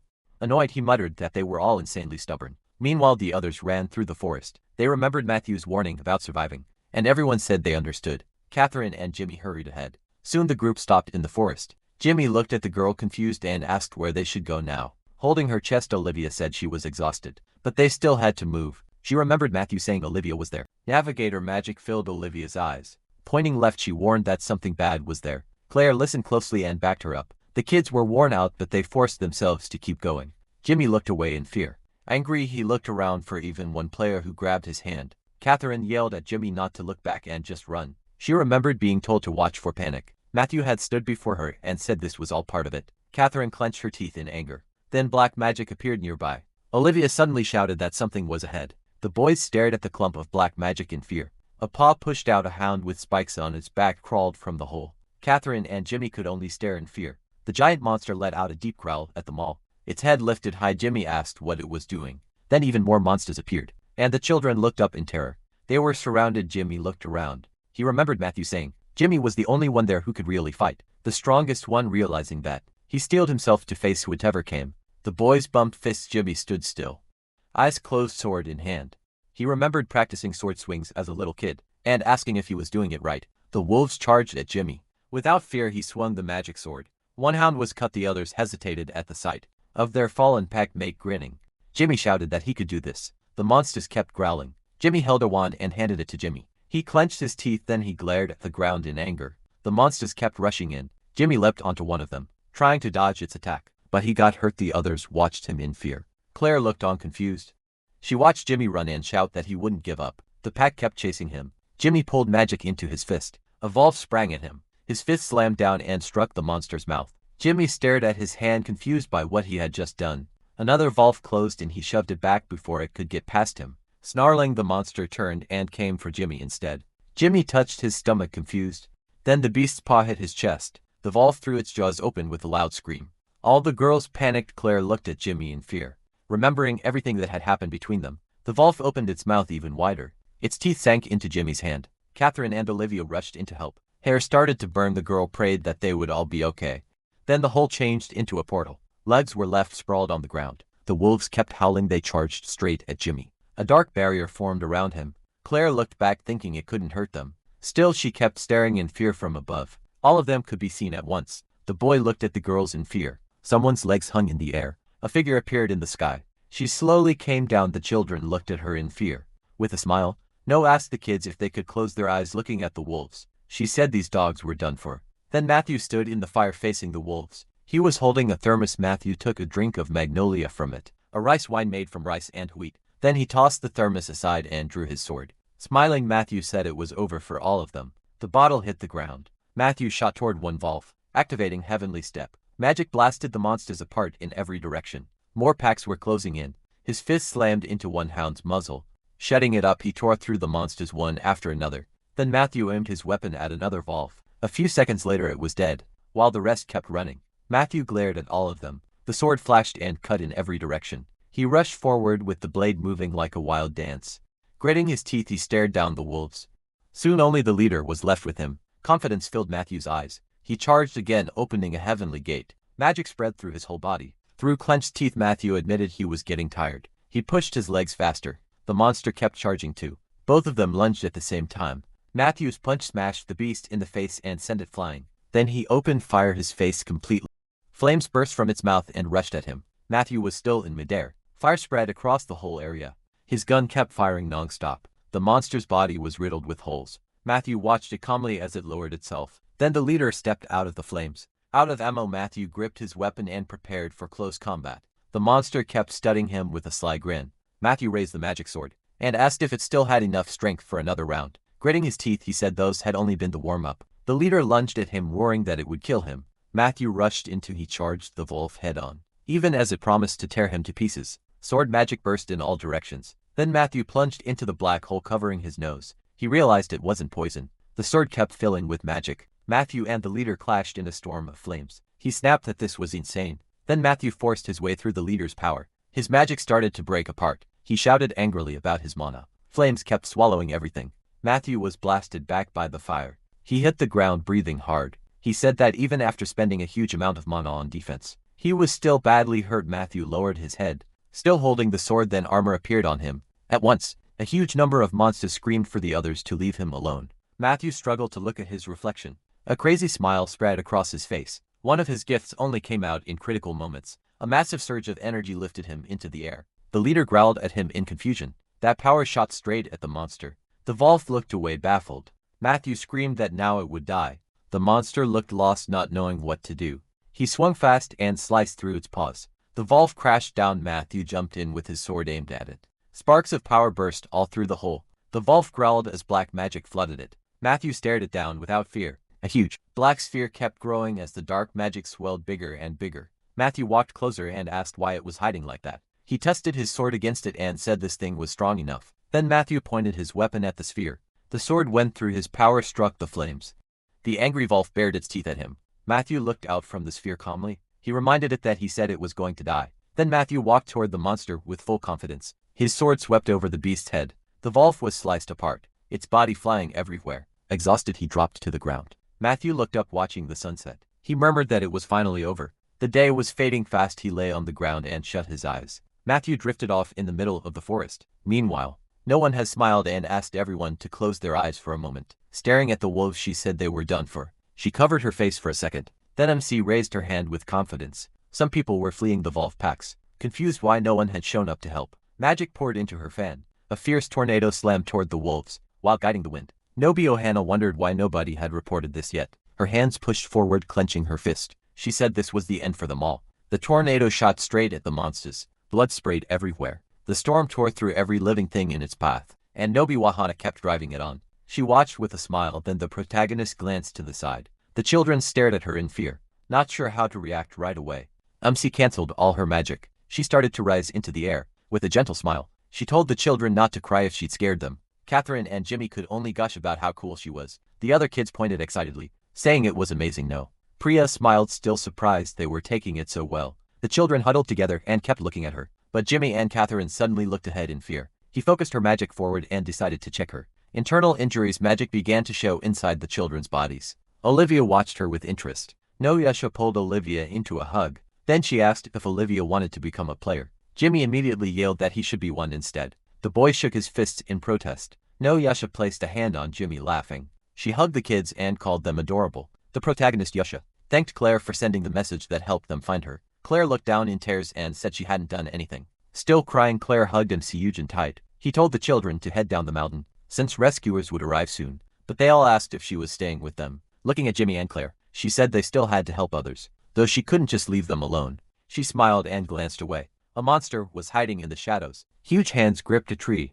The lady stared into the darkness in fear, as Ken stepped out from the trees and told Nolo. It had been hard getting there. The protagonist told the kids to follow her, but Jimmy objected, saying the captain still hadn't come back. That made her tense up. She had no idea who this captain was. Matthew lowered his eyes. A voice from inside the tent asked when he'd finally start taking care of himself. While treating his back, someone warned that the injuries were so bad he could even pass out. Matthew asked why they were so mad. A girl gritted her teeth and snapped at the person treating him. Sarah shouted back that it was her call, because she was the one patching him up, pulling on a t-shirt. Matthew apologized to her and asked if she felt better now. From inside the tent, Sarah told him to give her a little time, and he agreed. Matthew opened his eyes. He was sitting in a hospital room. His hands were clean. Matthew was shocked that his wounds were gone. When someone knocked on the door, he turned toward it. Then Matthew greeted the visitor in surprise. Smiling, Yuna asked if anything still hurt. Matthew smiled and said he was fine, but inside he wondered how much she knew. She sat down and explained that she found him and rushed him straight to the hospital. Then she introduced herself as MC. Yuna, and Matthew gave a fake laugh while choosing his words carefully. He looked away, caught off guard. Matthew asked how long he'd been out and what happened to his friends. No, you mean it. He told him they were safe and about 6 hours had passed. With a smile he added that everyone had been worried, and his family was already on the way. Matthew laughed awkwardly, having no idea what he'd tell his parents. Then she smiled and said she had a few questions for him. Remembering the pile of dead monsters around him, the protagonist asked how he ended up there. Matthew stayed quiet, scratching his head. He said he couldn't remember. He looked away and claimed he had already blacked out. When they found him, Noah Liu rose from her chair and asked about the monsters. Her fan tapped the bed, looking right at Matthew. She said he was probably the one who killed them. Matthew brushed it off and said that was impossible, but Nanu studied him and insisted it had to be him, especially since he'd won the Brave Child Award last year. Holding her fan, she smiled and said, now he was out killing hounds too. While Matthew kept trying to dodge it, he looked down as Hannah said his fingerprints were found on the stiletto. She kept smiling at him. Matthew realized making up another excuse would be pointless. She already knew and there was no talking around it. She watched him closely at last. Matthew calmly said he had some useful information interested. She asked what it was and he replied that he couldn't say yet. Hannah noticed he had stopped trying to defend himself. A smile spread across Yana's face as she asked what he wanted in return. Matthew looked at the floor and said he wanted nothing, which clearly surprised her.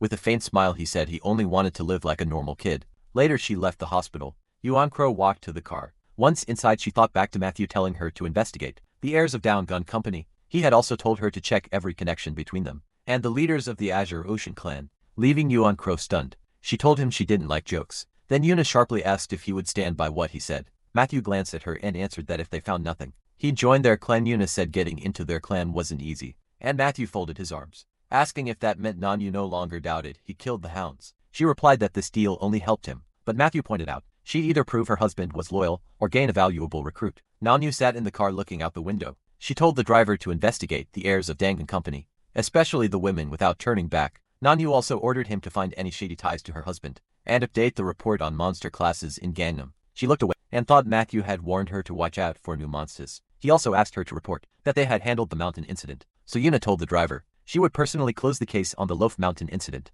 The driver gave her a scornful look. Matthew just smiled and said that worked for him. He planned to keep living as an ordinary elementary school student. Nuna looked at him and said his confidence was pretty amusing. Matthew only smiled and looked away. That day at 2 o'clock, a rank 7 monster and 100 hellhounds attacked Loaf Mountain. The news reported that a player had wiped out all the rank 6 hellhounds and the mountain incident was still under investigation. Matthew held his phone as another report said there were 34 victims, including one elementary school student. The whole internet was flooded with the story, and the investigation kept going. A few months later, Claire smiled as people congratulated her. A whole group gathered around to celebrate, seeing Catherine grinning. Matthew joked that being nice didn't suit her. Olivia happily handed Claire some homemade chocolate. Jimmy hurried off on his own, grinning. He said this party was going to be awesome. Matthew asked if their dad had really allowed all this. Claire asked what they were all whispering about while backing away. Jimmy said they didn't need to know. Catherine looked up and said morning assembly was starting. Claire looked around confused. Later evening came. A crowd of people kept congratulating Claire. Everyone was smiling as they celebrated her. Claire started crying, saying she knew they'd been planning something in secret. Then they brought out a cake for her. Catherine smiled and said Claire still had a lot left to do. The party photo was labeled 8th birthday. The room was covered with photos. Catherine told Matthew that one of the girls had even threatened a worker to make sure his father came to the party. Matthew turned away from her. The KK company ranked 7th in all of South Korea. Its main businesses were electricity, construction, and advertising. With little power and medicine, Matthew told Catherine to wipe that look off her face. Smiling, he added that if she were really a direct KKer, her last name should match. She left him there, telling him to do whatever he wanted. Holding a fork, Matthew thought things had gotten a little messy, but overall they were still fine. He looked toward Claire's family, stabbing the cake with his fork. Matthew swore he'd tear apart anyone who messed with them. Jimmy bent his arm and bragged that today he'd show what he'd learned, and Matthew told him not to trip first. The boy waved it off, saying not to worry. Everything would be fine and he'd do his best for the team. Matthew was struck by how confident he sounded. Then he turned, sensing the mood suddenly change. A bunch of students looked furious, so he asked what happened. Catherine told the boy beside them to explain. He said the teacher promised nuggets and pizza if they won. The hero glanced at the teacher, who was already tearing up, because feeding all these kids would cost a fortune. The boy lifted his starter gun and yelled for attention. Jimmy got into position, already imagining how shocked everyone would be. The gun fired, he sprinted ahead with everything he had. His team backed him up, they shouted Jimmy's name, and Matthew let out a sigh. Jimmy was sure he had this. While the captain watched him close, he locked onto the finish line ahead. Reaching toward it, he suddenly felt his whole body grow heavy. He only needed one more step, but collapsed. The team panicked. Their teacher hoisted him onto her back, and he muttered that the sky was spinning. Matthew sighed, not even surprised. Jimmy had pushed way too hard, and he figured the boy still needed to learn self-control. Out of nowhere, a girl jumped onto him from behind. He turned and saw his sister Anna, excited. She said she came in first in the 100-meter race. He praised her, saying she was the best among the 5th graders. Anna told him to take care of himself before heading off to her next event. He waved back and told her not to overdo it either. Watching them, Catherine thought he really felt more like Anna's little brother than his mother's son. Claire came over, looking down. Anna had just been to fast, and the hero proudly said that was his sister. Catherine agreed she was amazing. The girls gave him annoyed looks. Claire asked if he was cheering for Anna instead of their team. He denied it and claimed he'd only been thinking about lunch, but Catherine called that out. He'd been watching his sister the whole time. Embarrassed, Matthew looked away and asked about Olivia. Claire pointed off to the side and said she was over there. Olivia ran up, happily glad she'd found them. They were having a picnic on a blanket with Matthew's neighbors, Molly and Tate. Olivia asked if they could help her. She grabbed the girl's hand and pulled her along, telling her to hurry. The two of them went to the event judge and started talking excitedly. A moment later, they slapped palms. Olivia dropped down beside the hero and sighed that she could finally rest. He handed her some water and asked how she got Molly to come. While opening the bottle, she answered with one word, American. That threw him off, since he thought she was from Italy. Molly had admitted to his mother that she spoke English, and Sarah explained that was why Olivia was the only one interested. Realized she'd fooled all of them. He stared at her, caught off guard. When they first met, she was just a crybaby. Now she was clever and way more grown up. Olivia noticed Matthew looking and tilted her head with interest, so he quickly looked elsewhere. He leaned forward, then glanced toward Jimmy, who was finally recovering after the potion wore off. The speakers called everyone to gather after lunch. The hero quietly hoped Jimmy could become even half as capable as Olivia. Matthew walked up to Olivia and Claire, who were talking with some women he didn't know, and greeted them. He handed the girls fruit and snacks his mother had sent, then quietly asked Olivia who they were. The women laughed, and Olivia explained that her aunt had recently become one of their regular customers. Matthew touched his chin, sure he'd seen that aunt somewhere before. He passed a tent with an English flag, still trying to place her, when a girl greeted him. Laura was there with guards. She asked if he was hungry and offered him tea. He turned away and kept walking, trying to remember what lunch was today. But Laura hurried after him, pointing at him. She told her father that this was the boy she'd mentioned before. The man coldly asked if this was Matthew, the one bullying his daughter. Then he demanded to know what Matthew's father did, introducing himself as the CEO of KK Pharmaceuticals. The boy sighed, realizing she'd run to her dad. He started to answer, saying, Both the dad and the daughter talked too much. For people running such a pathetic drug company, Harry instantly exploded. The man swung his hand at him. His palm stopped right in front of the boy's head. He froze tense. How could such a small kid stand there without fear and talk to him like that? The men in suits around him made it feel like he was facing a president. The boy lightly pushed the hand away with one finger and asked, "What was wrong? Was he scared?" Harry's eyes went wide and raged.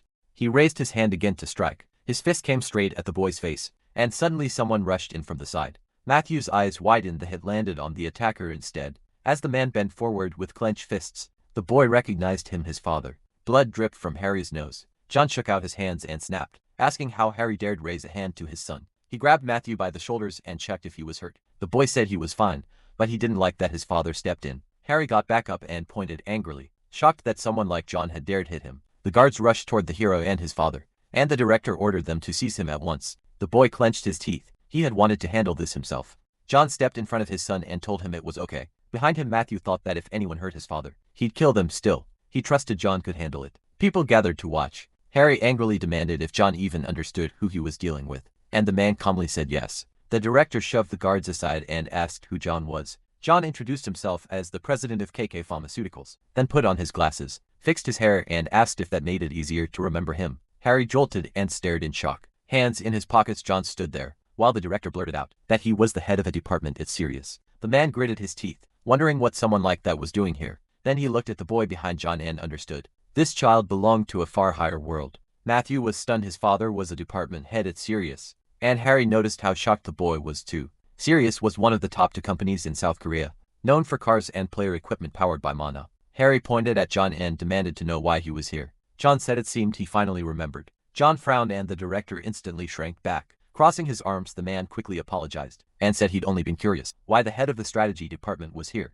Matthew was even more shocked. That was the division in charge of device production. John patted the boy's head and said he'd only come to watch his children compete. Then he added that Harry seemed to have some issue with his son. The director finally realized whose child this was. He was furious, but KK wasn't even close to a giant like Sirius, and John was one of the key people behind Sirius's device development. The man bowed and offered a sincere apology. He knew he couldn't afford to offend someone like this, even if he was an heir to his own company. He gestured toward his daughter and said Laura wanted to apologize too. She looked ready to protest. Through clenched teeth, her father ordered her to apologize now. The girl froze, looking around in confusion. Nearby boys whispered that Laura had picked a fight with Matthew and lost. They laughed, saying she had it coming since she was always bothering people. Laura lowered her head in fear. Others warned each other not to stare unless they wanted trouble too. She tried to apologize, but her voice shook. Then she burst into tears and ran off. Her father put a hand on the hero's shoulder and said they should leave now. As for the hit, they could call it even. Sweating hard, Harry acted like it had been nothing. He bowed to John as father and son walked away, politely telling the boss to take care. The boy could tell he was scared of making things worse. Then his father turned Matthew to face him. Kneeling down, John said that if this ever happened again, Matthew shouldn't try to deal with it alone. He should come tell him. The boy stood there in front of him, and John gave him a sad smile. He said Matthew was still young, and there was nothing wrong with asking his parents for help. More often, leaves drifted through the air. The hero looked at his father, lost in thought over those words. John took the boy's hands and he felt that warmth. Even as an adult, Matthew thanked his dad in his heart. He was sure this time he wouldn't lose him again. Later, on a floor inside a ruined building, a man waited. The man in the suit blew out smoke. He glanced back at the guy on the couch and asked if coming all the way here to hire him was really necessary. Turning toward him, he said he had a big job. A few people were getting in his way and he wanted them dealt with. The guy looked at his phone and asked about the money. The man called an employee over with a suitcase. Inside was cash, $1.5 million upfront, with the same amount promised if he came back successful. The guy looked over the payment. When he reached for the suitcase, a blue whirlwind appeared and he said he understood. The money vanished into a black portal. The employee shook his head, unable to understand where the guy had gone. He turned back to the boss, who muttered, "Oh, my God." Then he smiled. He flicked away his half-smoked cigarette. His laughter echoed through the building. At the Dawn Mall shopping center, Anna was thrilled. Matthew walked after her. Nellie came up behind him and rested her hands on his shoulders. He thought it had been a long time since he'd gone to a mall, and it was already exhausting. She leaned in and said they'd only just arrived, hoping he wasn't tired already, and she turned to Anna. Teddy apologized to Matthew, and the boy asked him to buy something good to eat. But when he looked at the man closely, he felt something off, an ominous presence unlike everyone else. There was no manner around him. How could some normal office worker hide it that perfectly? A blue glow lit the hero's eyes as he decided to inspect him more carefully. Amy noticed the stare and asked what was wrong. The man frowned, no, acted like he was looking for Miley, but he was sure something was off. In the middle of the crowd, The man said they'd gone to the 5th floor. He sighed, finding them here wouldn't be easy, especially since his sister could hide her mana now too. Then Tate showed him his phone and told him not to worry. They had a way to find them. The protagonist was stunned. He stared at the screen in shock. The phone was tracking their location. Tate slipped the phone into his coat. When MC asked if Molly knew, he said it was a secret that only made MC more uneasy, but he covered it with a cough and offered to get moving. A hooded guy started walking toward them. He passed right by them, then he showed his teeth and muttered, "Let's begin." After that, they split up. He glanced back. Blue flames flared around the stranger. Seeing the tattoo on his arm, No recognized him. A ruined city flashed through his mind. He was facing that same hooded man with a sword in hand. The guy crossed his arms and stuck out his tongue. The protagonist remembered that grin. It was nameless. Tate asked what was wrong, but MC was still trying to figure out why this guy was here. Looking ahead confused, he told his uncle something weird was happening. Tate scanned the area and said there were 3 of them. No gave him a questioning look. Tate pointed out a guy in a cap and tracksuit, and said all 3 of them felt wrong. There was also a bald man dressed in black, and another guy crouching in a Panama hat. No raised his hand and 3 glowing orbs formed above it. With one motion he sent them forward. The lights struck all 3 at once. Tate quickly pulled him back and he said they had to leave. He looked over his shoulder, sure now that they were players. The men were checking the area too. They clearly knew what they were doing. From behind a corner, the 2 watched them and No asked about the last one. Tate said the guy in the Panama hat was observing the crowd, without giving away where he was. The players crossed paths. As they walked off they slapped their pockets. No noticed the bald man and felt something was very wrong, so he followed him. The man reached into his pocket and a stone dropped out. It glowed blue and the protagonist realized it was a magic stone. He looked up, teeth clenched. No way. Energy started flashing from different spots. A visitor stood in front of a blue vortex. People in the hall turned toward the light. A portal opened over the crowd. A girl asked her mother what it was, while someone guessed mana was being redistributed. Tate looked around tense, then the monsters charged at the people. One monster bent down over a boy and he started crying, as goblins and other creatures poured out of the blue flames. Nameless put a phone to his ear. An emergency had started. The monsters were inside the building, and he ordered them to follow the plan. The evacuation message for guests and workers was cut off. Grinning wide, he said to kill anyone who got in the way. No heard that and clenched his jaw. He balled up his fist, and realized this was a terrorist attack on the mall. Before he came back nobody would have imagined something like this, and it was hard for him to accept. But after this moment the future changed, as Anna clung to her brother and screamed. A pillar of light shot up. The monster opened its mouth and showed its fangs. MC felt something leap at him from behind. He turned just as Tate smashed the monster with a punch. Tate grabbed him by the shoulders and told him to focus. With a serious look he said they had to find Anna and Molly first. No nodded. They ran for the stairs, and he told himself that was the top priority. Tate rushed ahead fighting off monsters while checking his phone. The protagonist asked where the girls were, and Tate said they were still on the 5th floor. Something must have happened. They stopped. Tate frowned and MC asked if this guy was the one who used mana first. The player in the Panama hat gave them a nasty smile, raised his hands and asked where they thought they were going. A glowing orb formed above his hand. Judging by the man's level, he figured he was around a B or C rank, and there wasn't much time. He froze for a second, then Tate charged. His fist slammed into the player's face. The man staggered and his hat flew off. He crashed to the floor. Tate grabbed him by the hair. Watching this, No realized that if his uncle was this strong without a device, then he was far from average. Tate lifted his hand to strike again, but the protagonist stopped him. Instead, MC kicked the player and said killing him like this wasn't enough. He was furious. He kept kicking him, saying this would be too easy. All the whining he'd heard before coming back flashed through his mind. Then he shut his eyes, because he still didn't know who Nameless really was. Standing near the stairs, Noah asked Tate what he was doing. Embarrassed, Tate said he only meant to knock the guy out, and added that modern kids were scary. A few minutes earlier, when the emergency started, Anna had dropped her dress. She and Molly stared as people ran out of the store. Anna asked what was happening, and Molly guessed monsters had appeared, and mana was being redistributed. To calm herself, Molly closed her eyes. First she needed to know how many monsters were nearby. When she opened them, blue flames burned in her eyes. She scanned the area and found 3 behind the wall to their left, plus 2 on the far side and 1 in the middle of the hall. Anna figured that was good news. Only 6 nearby. They just had to run. Without meeting them, Anna turned to her aunt and said not to worry. She would protect her. Molly reached out and shouted for her to look ahead. A monster was jumping at Anna from behind. Molly grabbed Anna's hand and yanked her back. Anna looked over and called out to Molly. Molly spun fast and shifted her leg aside. She grabbed a hanger and hurled it at the monster. The hit sent it flying. Anna stared in shock. So this was mana now. Molly glanced at the broken item and wondered if she'd have to pay for it. Anna quickly realized her aunt was a player. Molly waved her over and said they had to evacuate. Tate and No would be waiting. Anna's eyes lit up thinking her aunt was amazing. But Molly kept a serious face and told her they had to move now. A pack of wolves came charging at them. Molly whipped around and they started running. Blue energy gathered in her hand. She fired a magic attack at the monsters. The wolves dodged it, and Molly realized they were faster than she expected. She jumped back and knew her mana would run out fast. At this rate she needed something she could use as a weapon. Anna ran ahead and shouted that there was an escalator. Molly, stunned, told her not to go there. Anna looked up and a wolf lunged at her. She froze in fear, staring at the monster. Anna remembered the huge one from before. This time the memory didn't scare her. It made the fear disappear. She sprang away from the wolf, blue aura wrapping around her. Then she struck and slammed the monster down. Even she was stunned. Anna stared at it, then landed back on the ground. Molly caught her smiling as she asked if Anna was okay. Anna said she was. The wolves glared at them and closed in from all sides. The two looked at them. Molly asked if Anna could jump to the escalator ahead, and Anna said yes. Anna stepped onto the railing, and together they leapt for the escalator. They cleared the gap in one jump. The wolves watched them stunned. Then the monsters turned to follow. Molly ran on, serious now. Without a device, beating them would be hard and she needed something solid to swing. A wolf jumped at her, but she grabbed a pipe. She swung it hard and smashed the monster. Molly threw the wolf away and charged the next one. Her weapon shattered, but she still killed them all. Anna cheered that Molly was the best, and Molly proudly agreed. Nearby cosmetics were scattered across the floor. No grabbed a bottle and threw it. The guy blocked it. As the man took a fighting stance and lifted his leg, the protagonist slid in low. The man swung but no kicked him in the face instead.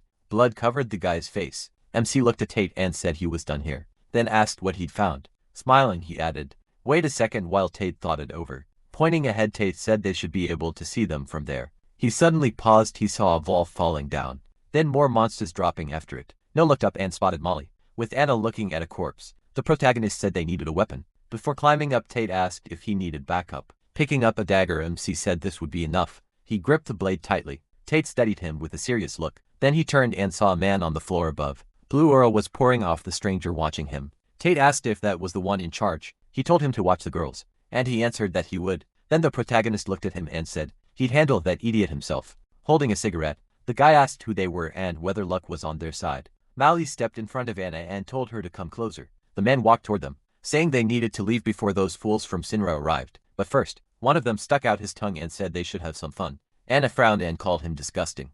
Molly told Anna to hide somewhere and promised she'd come find her. Anna shouted that she wanted to stay with her. The guy kept coming and asked who said she was allowed to leave. Then another stranger appeared behind Anna and asked if that was true. Molly swung the pipe at him. She was putting everything into that hit, but the stranger fired his gun.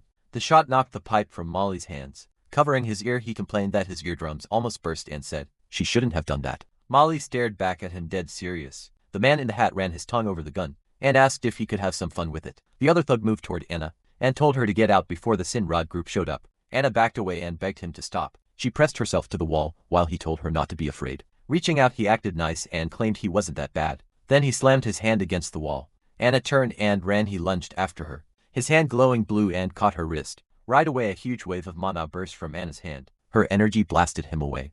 At the same time, Anna formed a barrier in front of herself, trapped outside it. The boy was stunned that someone her age had that much mana. He pulled out a knife and even thought about selling her. Then he charged. He slashed at Anna, but the blade couldn't break the barrier. He kept stabbing at it and cursed, wondering why it was so tough. As Anna held him off, she realized this defense came from Matthew's training. The boy tossed the knife aside, saying this wasn't going anywhere. Anna gave a small smile and asked if she'd really done it. He smirked, shoved his hand through the barrier, and said of course he could. Then he grabbed Anna's hand, grinning. He said he'd caught her elsewhere. People were fighting monsters and yelling for the great Shinra clan to save them. Then they turned and spotted another threat. It was an 8th grade swamp slug, and a man ordered the range fighters to get over there. But one guy rushed in with an axe and told the captain they didn't need them. He shouted that all monsters were the same. You just had to chop them down. So he attacked the slime. A second later, he froze in shock. The slime started absorbing him. From the upper floor, another man watched as people yelled that physical attacks wouldn't work and told someone to report the mall situation. He just smirked, saying their arrival had bought them more time. Melly tried to stay out of sight, and the stranger told them to hurry up and finish. Then she saw Anna being grabbed. Shocked, Anna asked how he did that.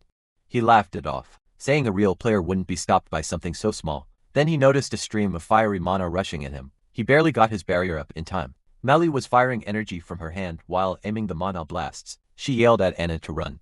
Anna took off. The man clapped his hands, looked at Melly and asked if she could do that too. Melly leapt back as he reached toward her. Anna kept running while he mocked Melly and asked why she wouldn't spend time with a guy like him. Melly bit her lip, then she kicked off her shoes and tore her dress. Getting ready to fight, she said she wasn't his doll. He smirked and said tricks like that wouldn't work on them, though her powers were kind of cute. Then his face changed, a heavy strike smashed through his barrier.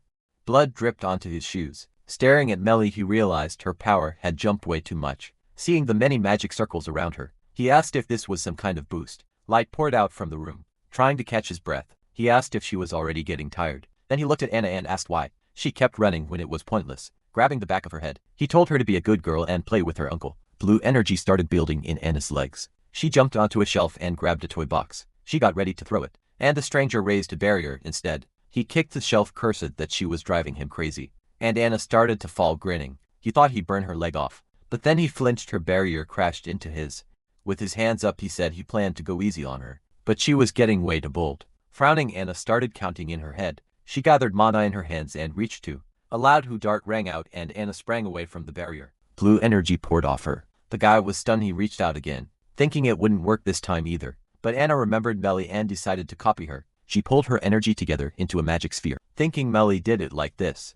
Then Anna fired the mana bomb at him. The stranger could only stare at it in shock. A blinding flash followed and the blast wrecked the room.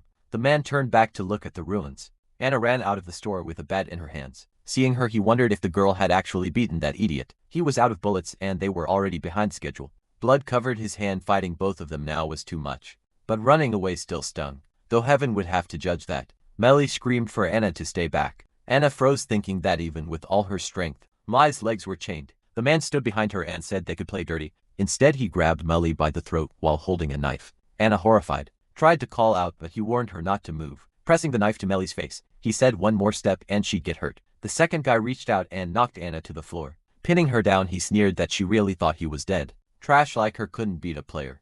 With a sad look, Anna thought about what would happen if this kept going. Her vision started to fade and a huge wave of power spilled out of her, shielding himself. The stranger wondered if her mana had multiplied several times over. The energy storm around Anna kept growing, and he realized that if this continued, she'd explode. Meg struggled to break free, but the man stabbed her. Anna saw it happen.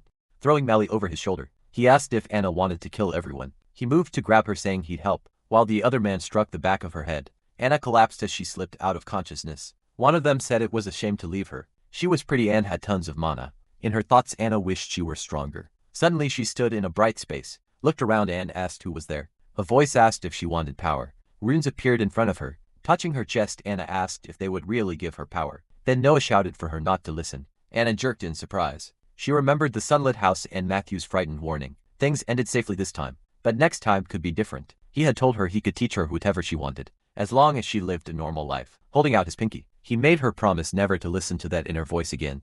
Anna looked at his hand, smiled through tears, and promised. Now her hand shook as she silently begged Matthew to forgive her. The man watched with a smirk. While Anna thought she wanted the power to protect people, she pictured her friends at the party struggling to stand, and said she needed strength to protect her aunt. The man swung at her and told her to go to sleep. Anna's eyes turned yellow as she asked for strength. Then she punched him in the face. He went flying, terrified. The other guy shouted that it was that fool again. Anna looked up and asked if it was Tade. He dropped his coat over her head and told her she was a good girl. Anna smiled, then she lowered her gaze as Tade said it was his turn. The stranger frowned, annoyed to see that bear-like idiot again. Tade rushed him at incredible speed, grabbed him by the head and slammed him into the ground. Then Tade started lifting Mally. The other guy reached for the knife, grabbed it and looked terrified. Tade took Mally by the hand. The boy charged like he had a death wish, but Tade punched him in the face and threw him back. Blue energy flared around Tade as he said that, for what they did to Molly and Anna, this was their payment. He beat the man down, saying he'd pay with his life. Then the story jumps a few days before the terror attack on the mall. A man yelled that he'd done everything he was told, and asked what else they wanted. Clutching his chest, he pulled a weapon from behind his back. He rushed the stranger, shouting that he'd kill him and that fool who set him up, and thrust with a spear. Then he froze. A blade pierced his body, and he realized this gift twisted the enemy's senses. The attacker was already behind him with a rope in hand. The stranger said the man talked too much. Then he started strangling him. As he tied the rope to a ceiling beam, he mentioned a message from his clan lord. He hanged the man and coldly said he'd take care of the family, so there was no need to worrying about his wife. The man's body shook, then it went still. After checking the news, the stranger thanked him for his hard work and said goodbye. The story then moves to a distribution warehouse, where a man on the phone said the Shunwa clan had left. Pulling his hood up, he thought they were faster than expected. Then someone asked who the child behind him was. He turned and asked what child. Then he froze at what he saw. Smiling, No said he had noticed him just in time. The man stared at Matthew, wondering who he was and how long he'd been standing there. Looking at MC, he figured they would just kill him and be done with it. While the stranger asked why this mysterious kid looks so scared. Pulling his sword, he warned him not to follow strangers so easily. Matthew swung his blade. The man smirked and warned that something bad could happen if he did. Then the protagonist cut his head off. Everyone in the warehouse froze in shock. Clutching his head, Matthew muttered that the man wasn't supposed to die. The man stopped the crowd and said he wasn't just some kid. That only shocked them even more. With a grin, the protagonist told them to look at themselves. They all started shaking the second he spoke their language. Why were they scared of a child with such a tiny knife? He asked, clearly pleased if they were really that afraid. The crowd charged and Matthew's hand lit up with blue aura. Using heavenly steps, he tore through them, leaving blood spraying across the warehouse. Knife in hand, the protagonist asked why the man had finally gotten up, adding that if he hadn't, Matthew would have gone to him. The stranger frowned in disbelief and wondered if the protagonist had really killed fighters above B rank in a second. He slipped into the smoke, deciding he couldn't face him head on. As he rushed past Matthew, he thought the boy might be training for the 12 thrones, but even then there was no way he should sense him. The protagonist suddenly turned. He dodged the stranger's strike. Blue energy wrapped around him and he kicked the man away. Standing over him, Matthew said he no longer thought the nameless one mattered. People only remembered him because he'd always been an outcast. A purple aura burst from the stranger. Matthew avoided every attack. Still holding his knife, he kept slipping past each blow. And the man couldn't understand how a child could move like that. Matthew ducked and said he knew that feeling. He swept the man's legs out and told him that without his gift, he was nothing. As he jumped up, the protagonist told him not to worry. He lunged at the boy and said he wasn't going to kill him. Matthew slashed with his knife. Blood splashed across the warehouse. Number you know? And the protagonist stood near the gathered doctors and workers, and the boy asked her to cover for him. She flicked her fin and said he owed her one. He asked if that just meant a favor later, then asked her to help with the man. Raising her hand, the girl walked over with him to the man on the floor, and warned that next time, he wouldn't get off so easily. Matthew knelt in front of him, reached out, and said he'd always wondered what was behind those glasses. Terrified, the man begged him not to. Matthew took the glasses off. The protagonist recoiled and the girl hid behind her fan. The boys covered their mouths, sick at the sight. He put the glasses back on and said the man looked like a flounder. Just disgusting. Then the boy turned and saw his parents and sister coming toward him. They were smiling and his sister waved. Matthew smiled back full of joy. He ran to them and called out to Anna. The news reported that on December 17th at 3 p.m., Don Mall was attacked by mercenary players and monsters. Holding a remote, the man listened as the report said. The culprits were arrested by the Nameless One, Divine Wind and Yue Yuna of the 12 Thrones and the Shinra clan. 23 people died. Susan stared at the screen. As the government offered condolences to the victims' families, he sat back on the couch in front of the TV watching Matthew, his family and him outside. Susan looked at the smiling family. He smiled too, and said he'd found it later inside a building under a dome. The protagonist sat with the protagonist, Yunha, in a cafe, and realized she had quietly placed a barrier around the place, just like Korea's greatest mage. Divine Wind, the protagonist Yunha. As Olivia's father made coffee, she said this was the first time he'd agreed to meet her. The boy replied that he needed to thank her. Sitting at the table with lemonade, he asked what had happened. She set her drink down and this was the first time the government had announced a death sentence for the Nameless. Looking out the window, the boy said the bigger question was who hired them. No sooner answered that she couldn't say. Holding his glass, Matthew asked, what happened to the Dawn Company? She brought up Drake and said the president had returned, while all the heirs had stepped back, and were now focused on public opinion. Then she stood, lifted her fan and said she had to go. She still had a lot to learn. Tamir walked over with a smile, and told the happy boy that the other kids would arrive soon. If he wanted, he could stay and play before leaving. The boy happily agreed. Matthew thought about the man clutching his head and the smiling king. Before he returned, the three sons had started a fight for the throne, and in the end the oldest took it. He also remembered years over a corpse, his family surviving the Kraken attack, his sister's miracle, and the children living through kindergarten. The casualties in the bucking incident were lower. The Dawn Mall attack had failed, and the Dawn Company succession had changed. The future was shifting. Thinking of a blood-covered boy and a laughing Sarah, he decided this time would be different. He checked his watch. The protagonist smiled and looked down at his drink. Evening settled over the city. At dinner with his family, Matthew heard his sister tell their parents what she wanted. The moment Anna said she wanted to become a player, he nearly choked. He dropped his spoon and stared at her, upset in shock. He wondered if the future had changed again. Then he slammed his hand on the table and said he was against it. Anna looked hurt, while her brother shouted that being a player was dangerous, and especially wrong. For her hand on her chest, she nervously said he couldn't know that until she tried. After all, he was the one who said she had talent. He shot back that yes she did, but he taught her mana control to keep her healthy, not to make her a player. Their parents exchanged confused looks, while he angrily said he only wanted her to avoid mana exhaustion and live a long life. Anna still insisted she wanted to become a player. Matthew slammed the table again and asked why she'd throw away a normal life. Players get respect, sure, but not some rich easy life. That just isn't true, upset. Anna said she wanted to become someone who could help people. Then she looked at her grinning brother and said, she didn't want to just stand behind others helpless. Mom smiled with her eyes closed and said, that was wonderful, she should do what she wanted. The child in her arms started crying, and Matthew yelled that he hated this. Mom calmed the baby and told him Yuan was crying because of him, and that he was wrong. Matthew turned to his parents and asked if they really thought there was nothing wrong with Anna becoming a player. Tracy looked at him with concern and asked what he meant. Of course she knew it was dangerous. Still, she and her husband smiled and said that if Anna wanted it that badly, they wanted to support her. Anna happily hugged her mother, thanking her, and her father leaned in to hug her too. The main character lowered his eyes subtly. Later in an office, the girl at the table rubbed her head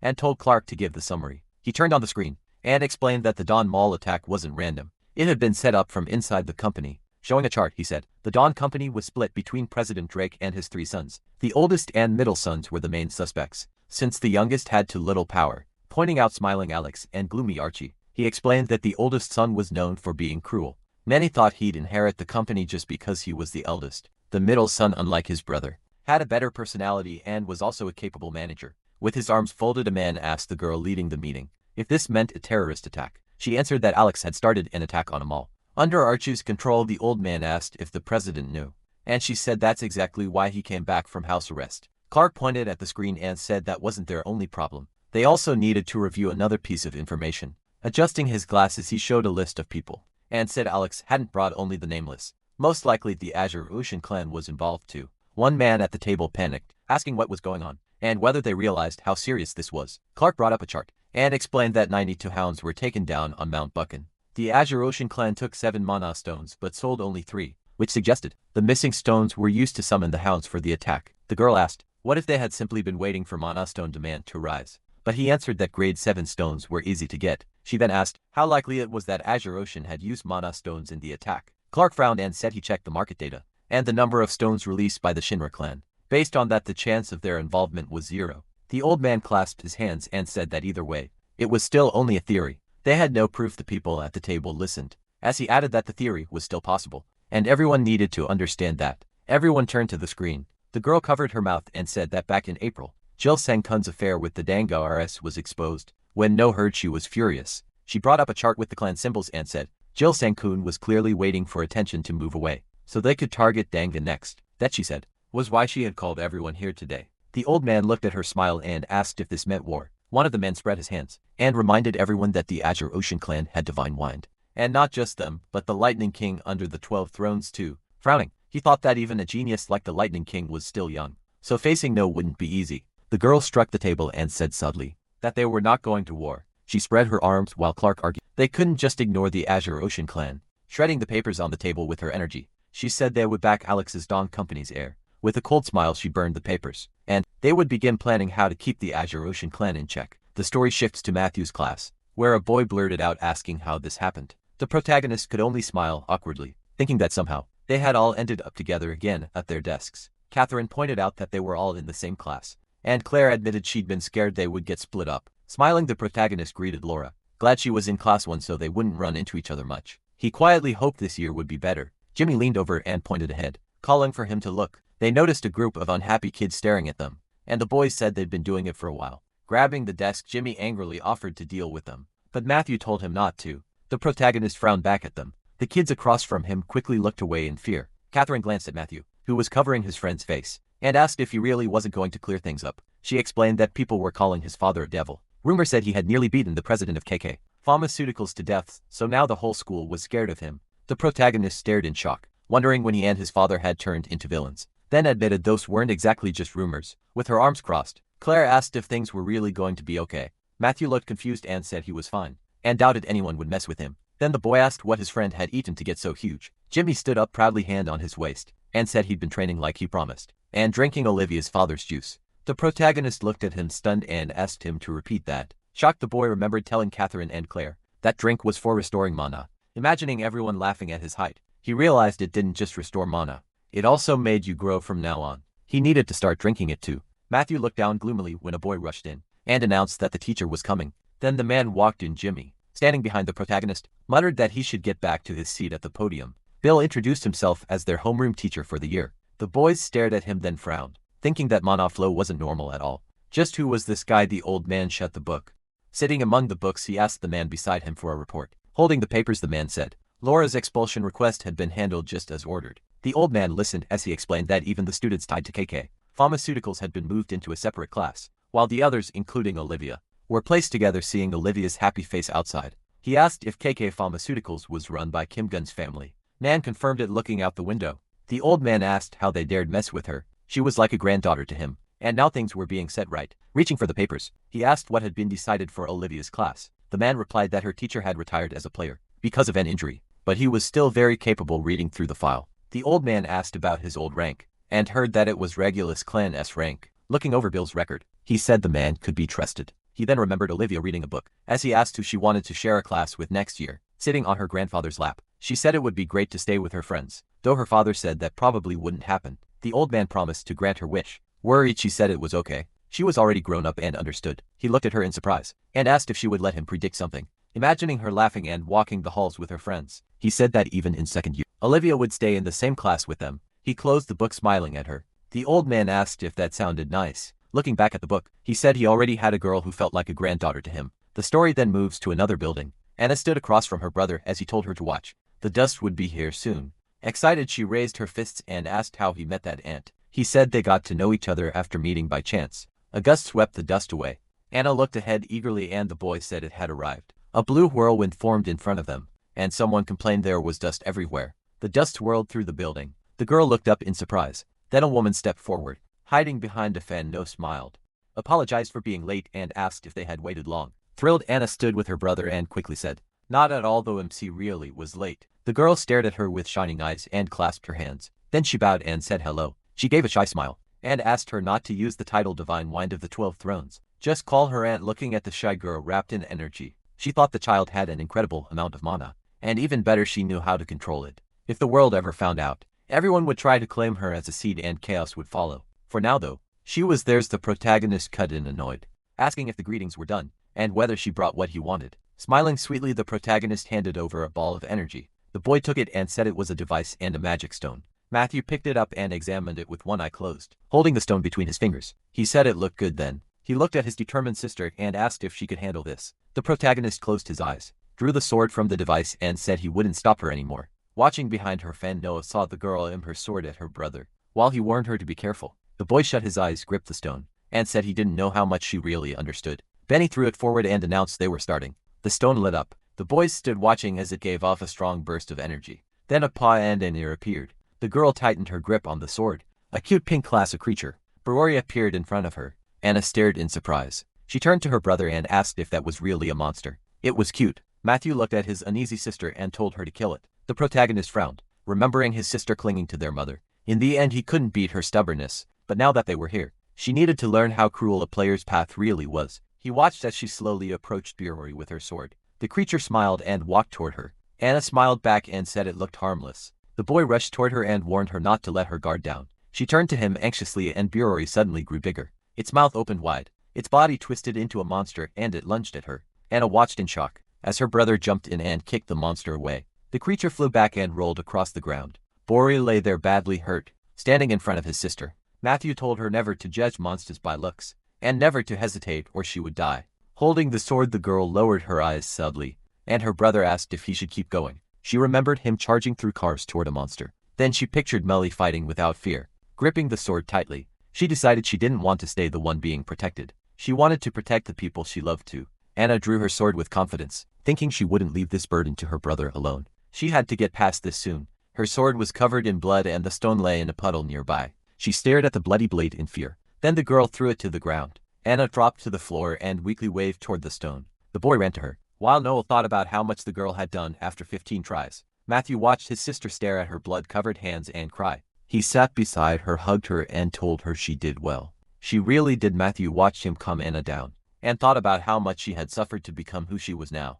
Players had to be strong. Looking at the crying girl, she thought about how he had made his sister kill the creature herself. No smiled, folded her fin, and called Matthew a scary kid. A few days later, we're back in the boys' classroom. Bill picked up a box, he set it on the table, and told the class leaders to bring milk for each group. After everyone was done, the empty packs had to go back in the box. From the doorway, another boy told them to line up and take one each. Matthew grinned, handed a milk pack to his friend, and told him to drink up. The boy smiled at the milk, remembering how he once gave one to Chloe, even though she didn't like it. Jimmy stopped him and told him to grab this one instead. Matthew looked down, confused. In his hand was a cocoa packet, a magic item that could turn plain milk into chocolate milk. He turned to Jimmy in shock. Jimmy just smiled and told him to keep it. He'd secretly bought it at a stationery shop that day. Matthew frowned and asked what would happen if the teacher found out. Jimmy brushed it off, since when were they scared of stuff like that? Matthew shut his eyes and wondered if he'd spoiled him too much. He poured the cocoa into the milk, and Jimmy shook it up before offering him some. Jimmy lifted the milk with interest and asked what was written on the package. Matthew looked at the box. Reading the label, he saw it was about praying for their countrymen in Italy, who were having a hard time. That made him realize what year it was. Later that year, Matthew walked up the stairs with the Urki in his pockets, remembering Anna said she was in 6th grade. Group 4. He kept thinking about her crying. Even if it was for her own good, he still felt bad as he moved through the hall. He just hoped she wouldn't stay upset for long. Then a boy in the hallway bumped into someone while laughing. He turned, saw Matthew and shouted. Matthew stared back as the boy suddenly looked nervous. The guy bent down with his hands on his hips and said, "Matthew didn't even look like a 6th grader, so who let him come up here?" More boys closed in, saying that if he bumped into someone, he should apologize. Then they asked what grade he was in. Matthew raised a brow, staring at the leader. He looked familiar, then it clicked. This was Bruce, the guy from before with the mask. Matthew remembered that Bruce led the kids in the Sunbuck district. He wasn't strong himself, but he was slick, good at reading weakness, and even better with words in the underworld. Pretty much all the info from the Sunbuck slums passed through Bruce's group. Watching him get mad, Matthew figured Bruce had lived in Sunbucks since he was little. That was probably why he could run intelligence here. One of the boys behind him shoved Matthew and muttered that kids these days were too cocky. Bruce grabbed Matthew by the shirt, lifting him up. He clenched his teeth and said he'd teach him some manners. A teacher shouted from nearby, asking what they were doing. Bruce warned everyone not to say anything, while Matthew calmly thought about how to deal with them. Behind his back, he formed an energy fist and decided to give Bruce a little scare. Bruce pulled back his arm and yelled that Matthew was dead. Matthew's hidden mana hand curled its fingers, ready to flick. Anna saw what was happening. Bruce froze when someone called his name, and Matthew was surprised by the voice too. Everyone turned toward the girl standing there. Bruce looked embarrassed for a second. Then angry Anna stood with her hands on her hips and yelled that she told him not to bully people. Bruce turned to her with an awkward smile and said it wasn't what she thought. Matthew, meanwhile, wondered if this idiot really had a crush on his sister. Bruce lifted his hands, flustered, and shut his eyes. Matthew was raging inside. How dare this guy like his little sister while he stood there with a clenched fist? Bruce's friends tried to explain it away, saying Matthew bumped into him, apologized, and they only wanted to teach him manners. Anna shoved Bruce and asked if he was really saying he wanted to teach her brother a lesson. Bruce blinked and asked what she just said. He stood there completely stunned. Anna closed her eyes and fixed Matthew's sweater, while the boys around them muttered that the two didn't look alike at all. Then Anna and Matthew turned and glared at Bruce. Scratching his head, he awkwardly raised a hand and apologized, saying it wouldn't happen again. Still annoyed, Anna grabbed Matthew's hand and pulled him away. Behind them, Bruce called out, asking if he was Anna's little brother and whether he was hurt. He even waved with a smile and said that if anyone bothered him, just let him know he'd handle it. Matthew glanced back with a grin, thinking this idiot had no idea he'd get destroyed next time they met. As they walked, Matthew looked toward the windows through the trees and asked if Anna liked that guy. She answered that Bruce was actually older than him, following behind his embarrassed sister. Matthew asked what she thought of Bruce. Anna kept walking with her hands behind her back, then turned around and smiled, leaning in with her eyes closed. She said Matthew was the one she liked most, so he didn't need to worry. He stared at her in surprise, and she offered to walk him to his classroom. Matthew closed his eyes and coughed into his fist. Then Anna threw her arms around him and asked if he loved her that much too. A couple of days earlier, their grandmother was walking in the rain. She carried groceries and thought about how long it had been since they last came by, remembering a family video call. She smiled to herself, thinking how much Matthew and Anna had grown. Even now, she still couldn't believe how big they were getting. Then she heard a noise from an alley. She turned, worried, wondering if she'd heard wrong. The sound came from a trash can. When she looked inside, she was shocked. Polly was in there, curled up and hugging himself. She sighed, realizing he was a half-breed child. Reaching out, she thought about how small he was and how much he must have already gone through. Then gently asked if he was okay. Her hand touched his cheek and she said he was freezing cold. Polly looked at her with fear. He remembered the cruel things people said, that half-breeds could be sold, or worse, used as punching bags and thrown away because nobody cared about them. In panic, he slapped her hand away. The grandmother watched in alarm as he tumbled out of the trash can. He raised a hand at her and demanded to know who she was, telling her to leave him alone. Seeing his dirty clothes, she wondered if he really had no one looking after him. He was hurt and stuck out here in the rain. Polly waved her off again and repeated that she shouldn't come near him, but she knew she couldn't just leave him there. He covered himself with his arms and squeezed his eyes shut. Then he peeked up a little. She leaned over, sheltered him with her umbrella, and asked if he'd like to come home with her, if he had nowhere else to go. Later, the family arrived at Grandma's house and happily got out of the car. She smiled, patted Anna and Matthew on the head and said they'd grown so much. Tracy put her hands on her hips and pouted, saying the kids acted sweet with Grandma, but not with her holding the children close. Grandma looked at her daughter and teased that she was still a child herself, even after having 3 kids. She then smiled at John and joked that life must be hard for him with her daughter around. Next, Grandma bent down toward the shy Yun with a warm smile. Yun clung to her mother's leg as Grandma said they met last year, though she probably didn't remember. Still hiding, Yun listened as Grandma asked how old she was now. Then Yun ran over to her. She held up 3 fingers with a shy smile. She said she was already 3. Grandma laughed, hugged her and called her adorable, and she said, "We're all probably hungry and should start dinner soon." She'd order everyone's favorite chicken. The family happily went through the gate. Matthew stepped into the yard. Suddenly thoughtful mana flared in his eye.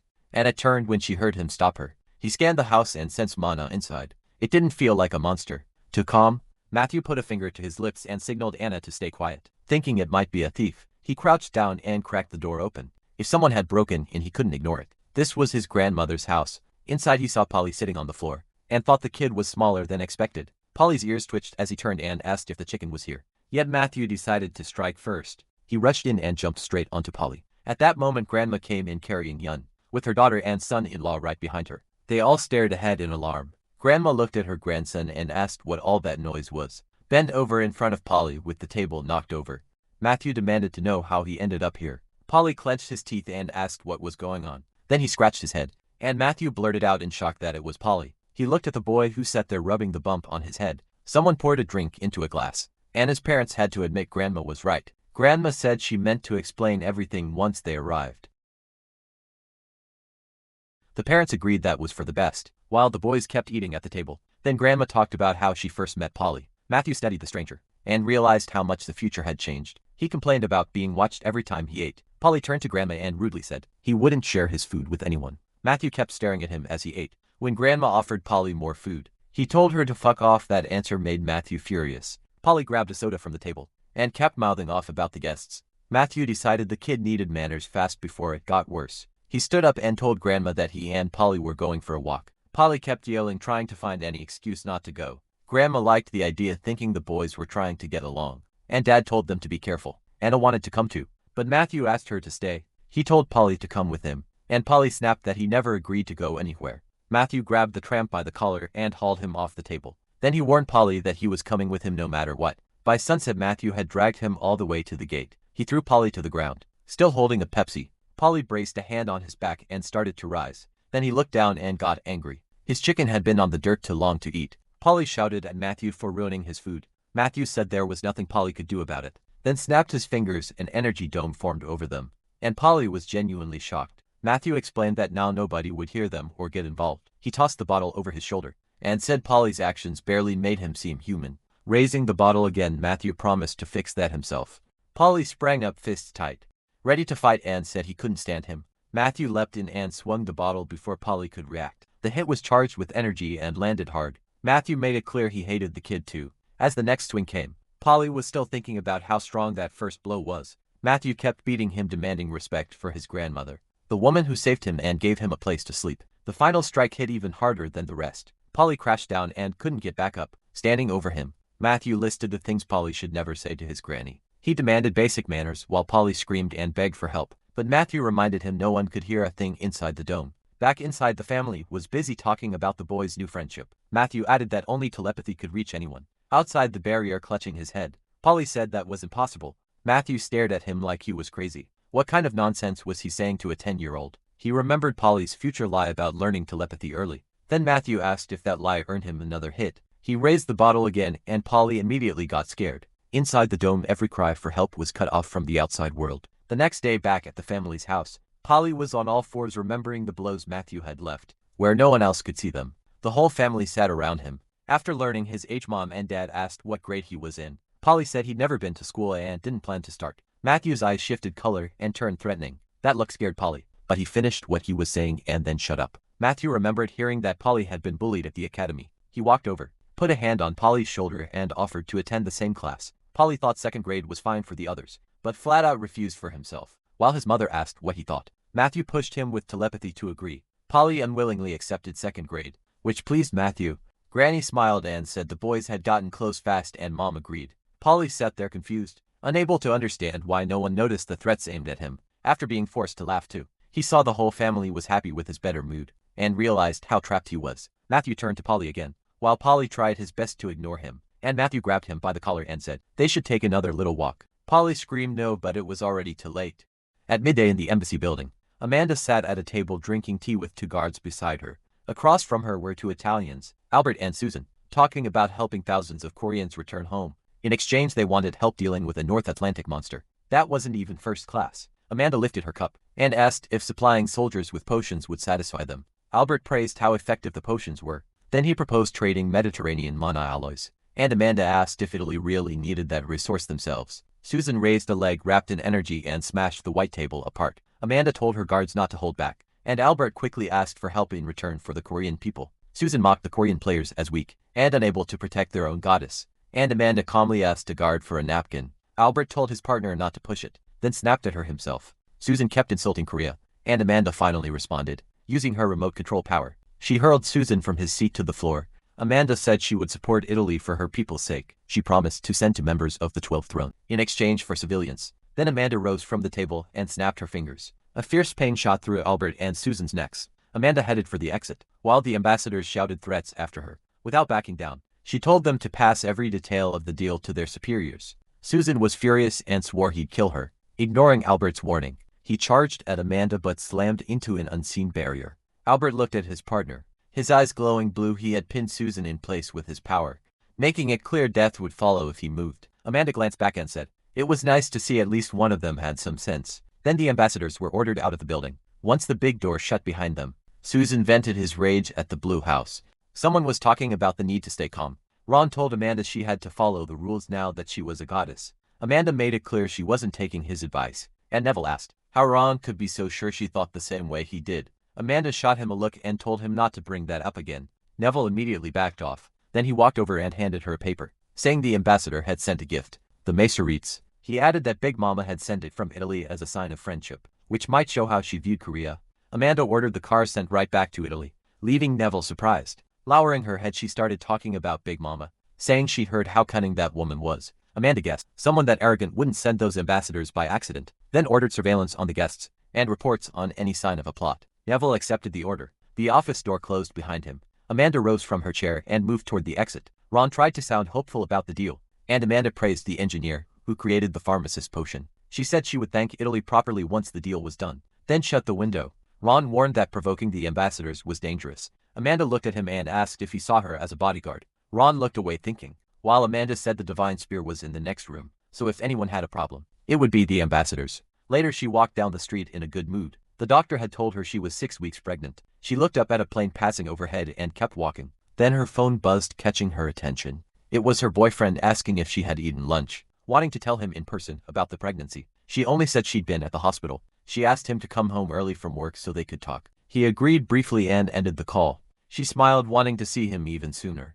Then she checked her phone again, thinking it might be Valentine. She hesitated and suddenly saw Susan in front of her. The meeting instantly scared her. Susan asked how she had ended up here. He added that she looked prettier than the last time they met. Albert stood behind him and said things weren't going well for her now. Susan covered her mouth and stared into her eyes, ordering her to come with them. At the office, Tate was working when his phone rang. Seeing Molly's name, he was surprised they had just spoken. He answered right away and asked what was wrong. Instead, Molly thanked him for everything, leaving him confused and alarmed. Then she asked him not to look for her anymore. Tammy jumped from his chair and shouted into the phone, trying to reach her with shaking hands. Molly turned the phone off. Susan sat beside her and praised her for making the right choice. He said they should let other people live normal lives, which clearly annoyed Albert. Outside, the day was warm and bright. The girls talked about the heat and suggested going to a cafe with strong air conditioning, and Matthew and Laura agreed. He said he needed to drop off his bag first and would meet them after. Catherine told him to wait for her too. The girl warned Matthew not to show up late again, like he did last time. Then they spotted a few grown men forcing Molly toward a car. Matthew was thrown off by what he saw, but then it clicked: the men had masks on, and it was obvious Molly was only going along because she was being threatened. He leaned toward Molly and asked what Tate he had gotten dragged into. Matthew couldn't remember a single conflict with Italy this year. Then he thought back to everything that had happened. The second-class Leviathan was put down, and the government sent 3 thrones to Italy. That cost Korea a lot of military power. The divine spear lost his left arm. The railgun was left broken after going berserk, and everyone believed the florist died in battle. But now it looked like she survived. Mally had been taken hostage, and Susan had come to Korea as an ambassador. As Matthew remembered it, those events sparked protests in several countries. In the end, Big Mama ordered Susan's public execution. Thinking of what might happen to Molly, Matthew told Laura to stay put and not follow him no matter what. He kept trying to calm her down, all while wondering how to reach Toddy. Then he put on his sneakers and wrapped them in an energy sphere. A second later he burst forward at top speed, leaving his girlfriend trying to figure out what just happened. He already knew what he had to do. Matthew rushed around the corner behind the car, but he stopped when he saw the car had already stopped too. Albert and Susan were standing in the road, staring at him with mocking smiles. Matthew realized they'd caught on to him. Susan walked toward him like he wanted something. He stopped right in front of Matthew and questioned him. His voice turned cold as he demanded to know what Matthew wanted. Matthew saw he was ready to attack, and when the left hook came, he blocked it with energy. The counter sent Susan flying to the side. For a moment everything froze. The man stared at Matthew confused. Getting back up he asked in shock, what was wrong with this kid? Susan guessed that in Korea, even children must be taught to use mana. And Albert just smirked. Susan got serious and set his legs to spring. He launched high into the air, saying he beat the strength out of Matthew. Matthew slipped past the kick and ducked low. At that point he realized the man was really trying to kill him. Matthew pushed mana into his legs. They lit up and in an instant, he moved behind Susan and swung. He aimed a heavy kick at the man's head, but Susan dodged, spinning around. The man shot his arm forward, going straight for the kill. Matthew saw he was wide open and focused his mana back into his legs. As Susan kept reaching for him, Matthew struck with mana. He flipped through the air, catching Susan off guard mid-move. He formed a tight sphere of mana and fired it at the man. Susan blocked it and looked at the boy again. Matthew dropped back onto the road and straightened up. The man admitted Matthew's mana was strong and gave his hand a shake. Then Susan moved in a blur so fast it scared Matthew. He closed the gap and told him he was still just a child. Matthew glanced back and Susan's hand locked around his neck. Squeezing hard, the man was enjoying it and he had no plan to stop. Matthew tried to pry him off with mana, but Susan shut that down right away. He told Matthew he wasn't the only one who could use mana. Matthew knew he had to escape somehow. This was hopeless if he stayed like this. His air was running out, so he needed to act fast. Then Nellie stepped out of the car and demanded they let him go. She shouted at Albert, reminding him they promised not to hurt anyone in her family. Susan asked if she knew the boy. He didn't buy it and tightened his grip even more. Manually kept begging them to release Matthew, but Susan insisted the boy was dangerous and should be killed now. While they still could, Albert called out to him. With no choice left, Susan let Matthew go. He dropped his hand and walked back toward the car. Matthew coughed for air while the man headed over to Mena. She ran to Matthew and asked if he was okay. Kneeling beside him, she thanked him for trying, which caught him off guard. After a few quiet seconds, she lowered her head. Then she took off her wedding ring and handed it to him. Mena asked him to give it to Tade. Matthew asked again what was really going on. Still pleading with him, she looked terrified as she tried to get the message across, covering the ring with both hands. She asked him to tell Tade she was very happy. Matthew begged her not to go, but she just lowered her head and said nothing. He kept calling for Melly as she walked past Susan. The man warned Matthew to leave while he was still being nice, and he grabbed the boy by the head and threw him away. Matthew hit the asphalt hard and slammed his head. Susan told him to control himself.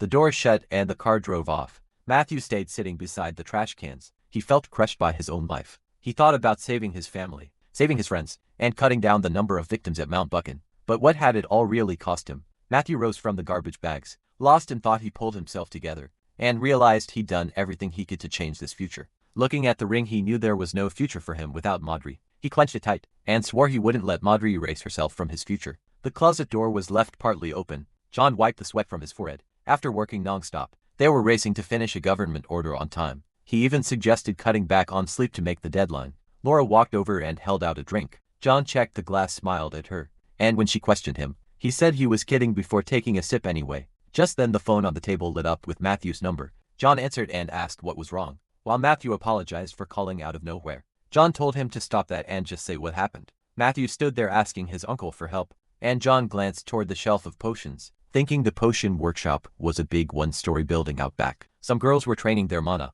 No raptor energy around the roots of a huge tree. She snapped her fingers and the whole tree ripped out of the ground. Its roots lashed toward the other girl. Nancy tensed up and got ready to defend herself. She leapt into the air and used mana to stop the roots. I watched as Nancy dodged the fast strikes. Then she started testing her power. More mana grabbed Nancy's legs and dragged her toward him. Nancy tried to fight through the storm. She quickly realized she still wasn't good enough. Then she saw something cutting through the tornado. It burst through the dome from inside. Nancy shot out on a mana surfboard. She complained that the training was brutal, and No answered with a push to get better. Seeing Nancy hold up well, the protagonist swung her rod. A real whirlwind wrapped around her opponent and dragged her down. Nancy struggled to stay upright. In the end she lost and dropped toward the ground. She quickly summoned mana jelly where she was about to land. Nancy hit the soft pad safely. The jelly soaked up the impact. She bounced off it and rushed toward No.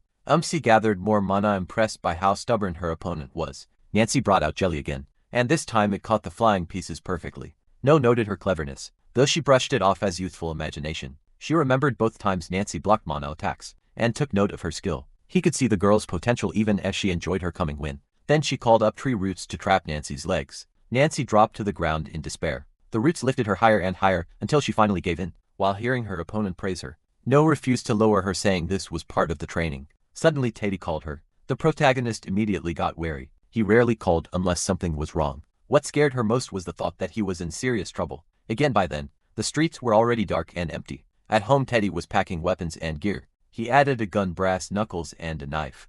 After checking everything one more time, he shut the case. Teddy stood and fixed his collar. He was dressed in pants and white socks. Then he took off his shirt, looked over his muscular body and got upset, thinking he'd gone soft and no longer deserved his name. That made him remember his younger days, walking down the street with 2 ice creams. When he heard Molly accusing someone of groping her, 2 thugs grabbed the man and pinned his arms behind his back. Tabby walked up, handed Molly the ice cream and glared at the offender. The man tried to explain that he didn't know, and had only come to relax, but Tabby didn't care. He took off his jacket and accused him of hurting the girl. The man froze in fear still. He clenched his teeth and tried to stare back. For that, Tabby sent him flying down the street with a single hit. Blood splashed onto the ice cream Molly was holding. The crowd instantly started praising Tabby's strength. Molly thanked him, and that only made him embarrassed. Elsewhere at a Sicilian mafia gathering, Big Mama's subordinates sat around a large table. As her rise to power was announced, the rulers hated the setup, and didn't want to live under someone else's command. Voices around the room rose in anger over how unfair it was.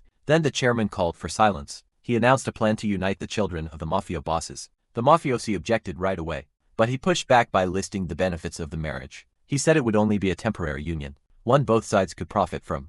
After a pause, the boss told Melly the news to her face. He ordered Melly to marry the son of another Don, and she instantly blew up in anger. She begged her father to change his mind, but he said nothing. Meanwhile, that other boss's son was off at a club flirting with girls. Her father still insisted she marry him and have his child. Melly hated the idea and made that clear right away. The Don said this marriage was needed to produce a child who would inherit both families' powers. Even the people there were shaken by how strong that child could be. Then the Don added that the strongest child would be claimed by their side. That only made Melly even more furious. Tabby watched her in silence while the others tried to calm her down. They told Melly to think about the family's future and choose what was best. The others backed him up, talking about how powerful the heir could become. Her father went further, telling her to accept the man if she truly cared about the family. Melly shot up from her seat, outraged, and openly refused. The Don ordered her to do whatever it took for the family's good, and the room joined in pressing her to bear a worthy heir. Desperate, Melly looked at her brother, but he stayed quiet, hiding how unhappy he was. That was enough to crush what little hope she had left. In the end, she lowered her head and gave a reluctant yes. People filed out of the room, leaving Melly at the table while Tabby stood behind her. Neither of them spoke, but both understood. Later that night, guards were posted outside her room. Tabby asked her to tell him everything. By the window, he pleaded with her to say what she was really feeling. Melly just sat there with her head down. Then Tabby knelt beside her and gently took her hand. At that, she finally broke into tears and said she didn't want this. Melly lost control, crying that she didn't want to be treated like an object, or have her child used the same way. Tabby held her hand and faced her. He kissed it and asked her to run away with him. Melly looked up through her tears. For the first time, real hope showed on her face.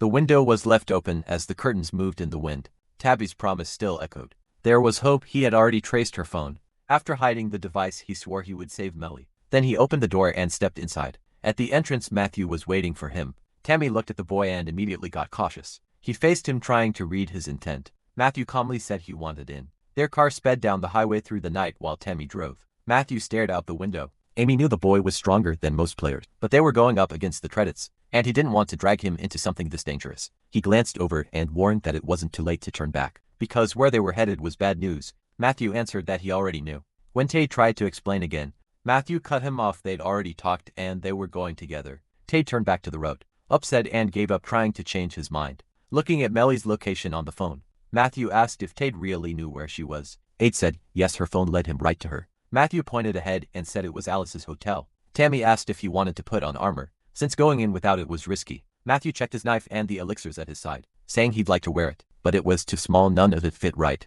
and all that gear would just slow him down. Tammy watched him inspect the bottles, making sure the shadow spider venom was still there. To Tammy this felt like marching into war, but to Matthew it seemed almost normal.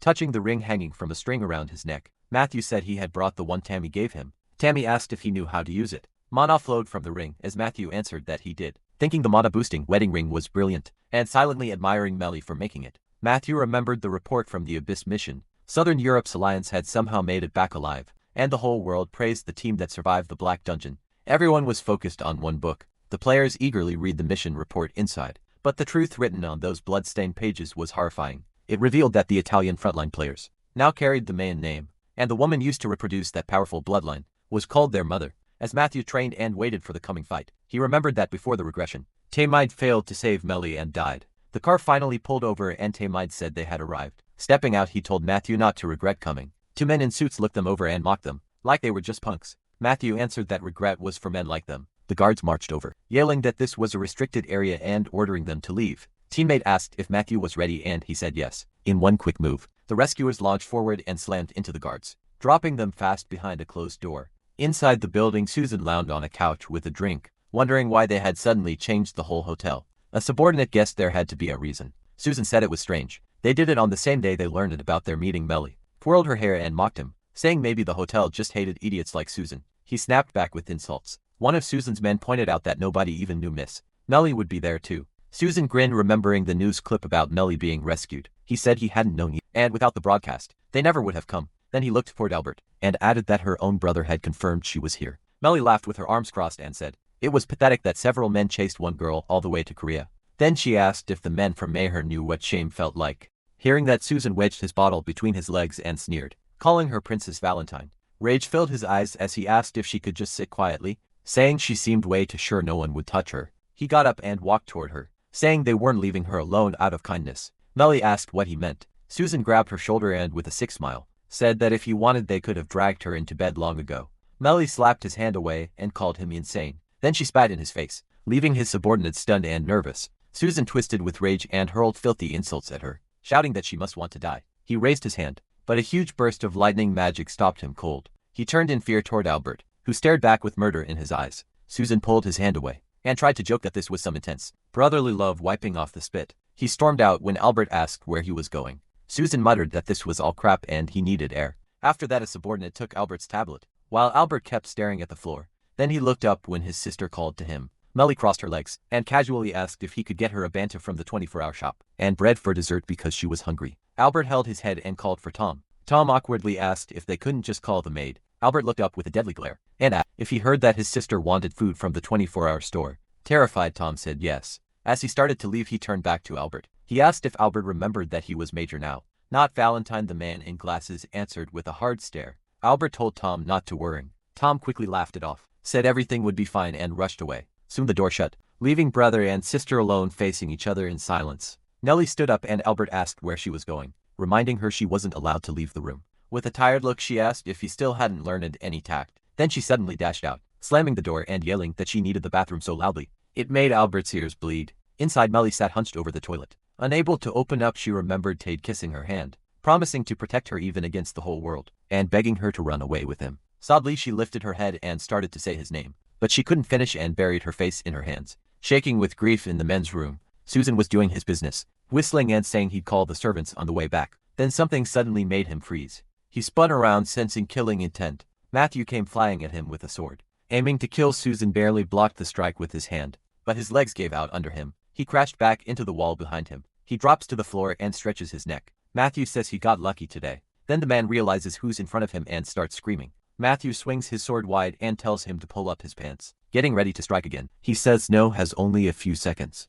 A few hours earlier, MC cast acceleration to boost his speed. He stands in the middle of a magic circle while she stacks buffs on him, starting with strength to boost his muscles and power. More magic wraps around him.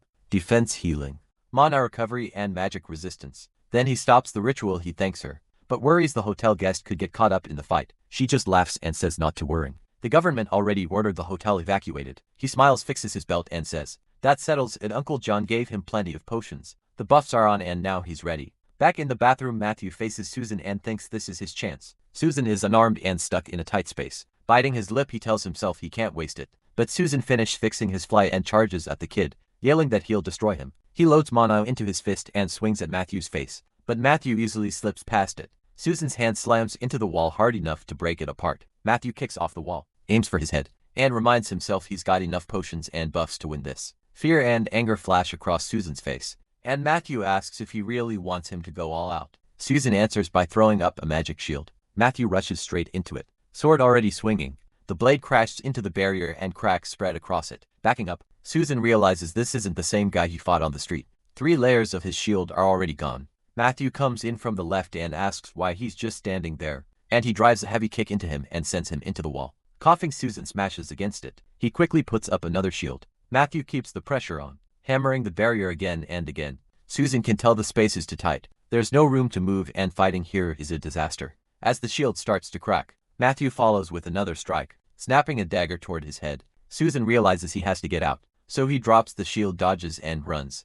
Once he gets some distance, he points his gun at Matthew. Matthew instantly throws up a shield, bracing for the shot, but when he opens his eyes, he notices something off. Susan has bolted from the bathroom, not caring how ridiculous he looks. Matthew yells, asking why he's running. He raises his sword hard and unleashes a wide slash, sending an energy wave toward the exit. The blast slams into Susan's shield just after he clears the bathroom. The barrier shatters and the fragments slice into his furious face. Susan sprints for the hotel exit, barely keeping up. Matthew curses himself for not seeing this coming, and wonders how someone like him could be from Tritica. Susan pulls out his gun again, glances back at Matthew and calls him a bad kid. Then he starts firing as he runs, screaming that he'll kill him. Matthew dodges the bullets without panicking and says, today won't be his funeral. He grabs a yellow elixir from his belt, knowing time is running out and his buffs will wear off soon. With one quick motion he lifts the bottle and downs the whole thing. Susan looks over, confused about what he just drank. He remembers Albert having tea with Amanda, and wonders if this is one of those potions the goddess keeps talking about. Grinning, Susan thinks the kid is too careful, and should have been killed last time. He also realizes he doesn't have time to head up to the 18th floor. Then he spots kitchen knives behind a glass wall, and decides he needs a weapon. A little behind him, Matthew notices the broken window. He runs toward it, turning as he moves. A knife suddenly tears past at high speed and he barely avoids it. His eyes sharpen at once. Another knife meets his sword and the clash of power bursts out. The force of the hit blasts things apart around them. Susan stares in fear and wonders what this boy even is. Matthew stays calm and says he's the one who's going to finish him. Another strike forces Susan back and Matthew dashes in again. This time the shield doesn't crack. Susan smiles, sensing Matthew is finally running low, and grabs his arm. He jerks Matthew in close, locks him down and raises his hand over him. Then he snatches the sword and says he should have killed him when he had the chance. Lifting the blade with a crazed look, Susan mocks him, asking if he really needs a weapon to fight. Suddenly dark energy spreads under Susan's feet. Matthew triggers Restless Souls, trapping him inside a circle of black power and forcing him back. The darkness rises and starts eating away at Susan's magic. He tries to shake it off, realizes it devours mana, and yells at the black worm-like strands to get away from him. Then he looks up and notices something. Using heavenly steps, Matthew shoots toward him at full speed. He comes in with a sweeping slash. Then he keeps driving him back, chaining hits across his body with manic dance. Susan barely blocks and demands to know what he's even doing. A fresh blow knocks him back again. Tables and chairs get smashed and flipped over. At last they pull apart, both ready for the next round. Susan gives a sharp, hungry grin and says, something's wrong with the kid. Every attack is getting weaker. Matthew just grins back and asks where Susan's confidence went. Elsewhere, a man stands by the door. Albert looks at the closed door, turns to his sister and says, this is for Valentine. No one answers from inside. As he rounds the corner, he says he'll be gone a bit and if she needs anything, she should use the intercom or ask Tom. Then he steps out and waits behind the door. Eyes closed, he thinks quietly. Adjusting his glasses, he says, it's been a long time. Cade walks toward him. He lifts his head, eyes burning with killing intent, and demands to know where his beloved is. Albert faces him with a cold, angry look. He moves away from the door and slowly walks forward, asking if Cade knows the price for stealing Melly. The answer, he says, is death, but he'll offer one chance. Albert raises a hand and tells him to come back to Valentine. Before he can finish, Cade smashes him through the wall. Albert had been about to ask for help destroying Meharon. Cade, striking with a knuckle duster, says he won't wait. Albert understands at once and reaches for his gun. He aims at Cade, who's already set to fight. The narrator says no one would believe. This clash ends with Cade getting completely crushed. Back to Matthew's fight, he wipes his mouth.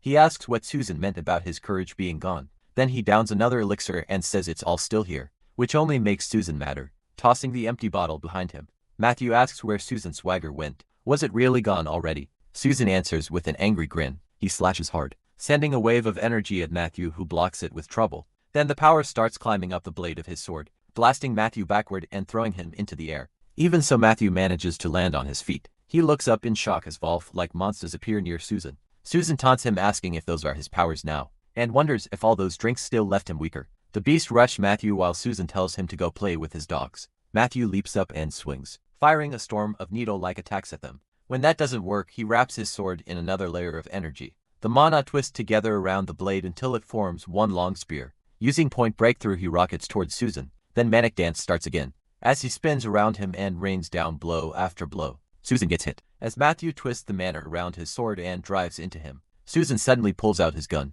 He fires twice for a split second. The bullet seems to hang in the air. A shield appears around him, but the bullet punches through Matthew's shield and hits his shoulder. Now they stand at opposite ends of the hall. Matthew grips his shoulder, while Susan pants and says he finally gets a breather. Lifting both sword and gun, Susan declares this is his territory. A wide smile spreads across his face. It turns out his class is Ranger. He summons a mass of purple energy arrows, an attack that fires wildly and grins at Matthew with pure malice. Matthew sees what's coming and freezes for a moment. Then he moves fast, dodging the shots as they slam into the floor and punch through it. More arrows gather over Susan, calling Matthew a slippery brat. He tells him to dodge these too. The arrows shoot out fast, converging on one point right in front of Matthew. He plants his foot, then he lashes out with several quick swings at the incoming shots. One projectile still slips through and cuts his hand. Blind with rage, he swings again like he's lost his mind. Another shot punches through his leg, but he still cuts down more of the projectiles.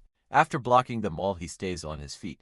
The whole floor is scarred from the fight. He glares ahead, worn out but still furious. Susan lifts her gun, staring at the hero. She says she's ending this now. The dogs close in and bite at his legs, and he wonders when Susan even set that up. Then he spots a chandelier above. There's no time to jump back, so he spins mana around his sword and prepares something. The chandelier crashed down behind him. As he dashed aside with his sword and grabs a gun, the dogs let go of his legs. No rushes straight at Susan, knocking the dogs away as he charges. He slams into Susan's sword and Susan barely blocks in time. Staring at the protagonist, Susan demands to know who he thinks he is. Then one strike sends the hero flying aside. He lands on a purple seal. Looking around, he sees more seals spread all over the floor. His face turns to horror. A huge blast goes off and No realizes too late it was a magic trap.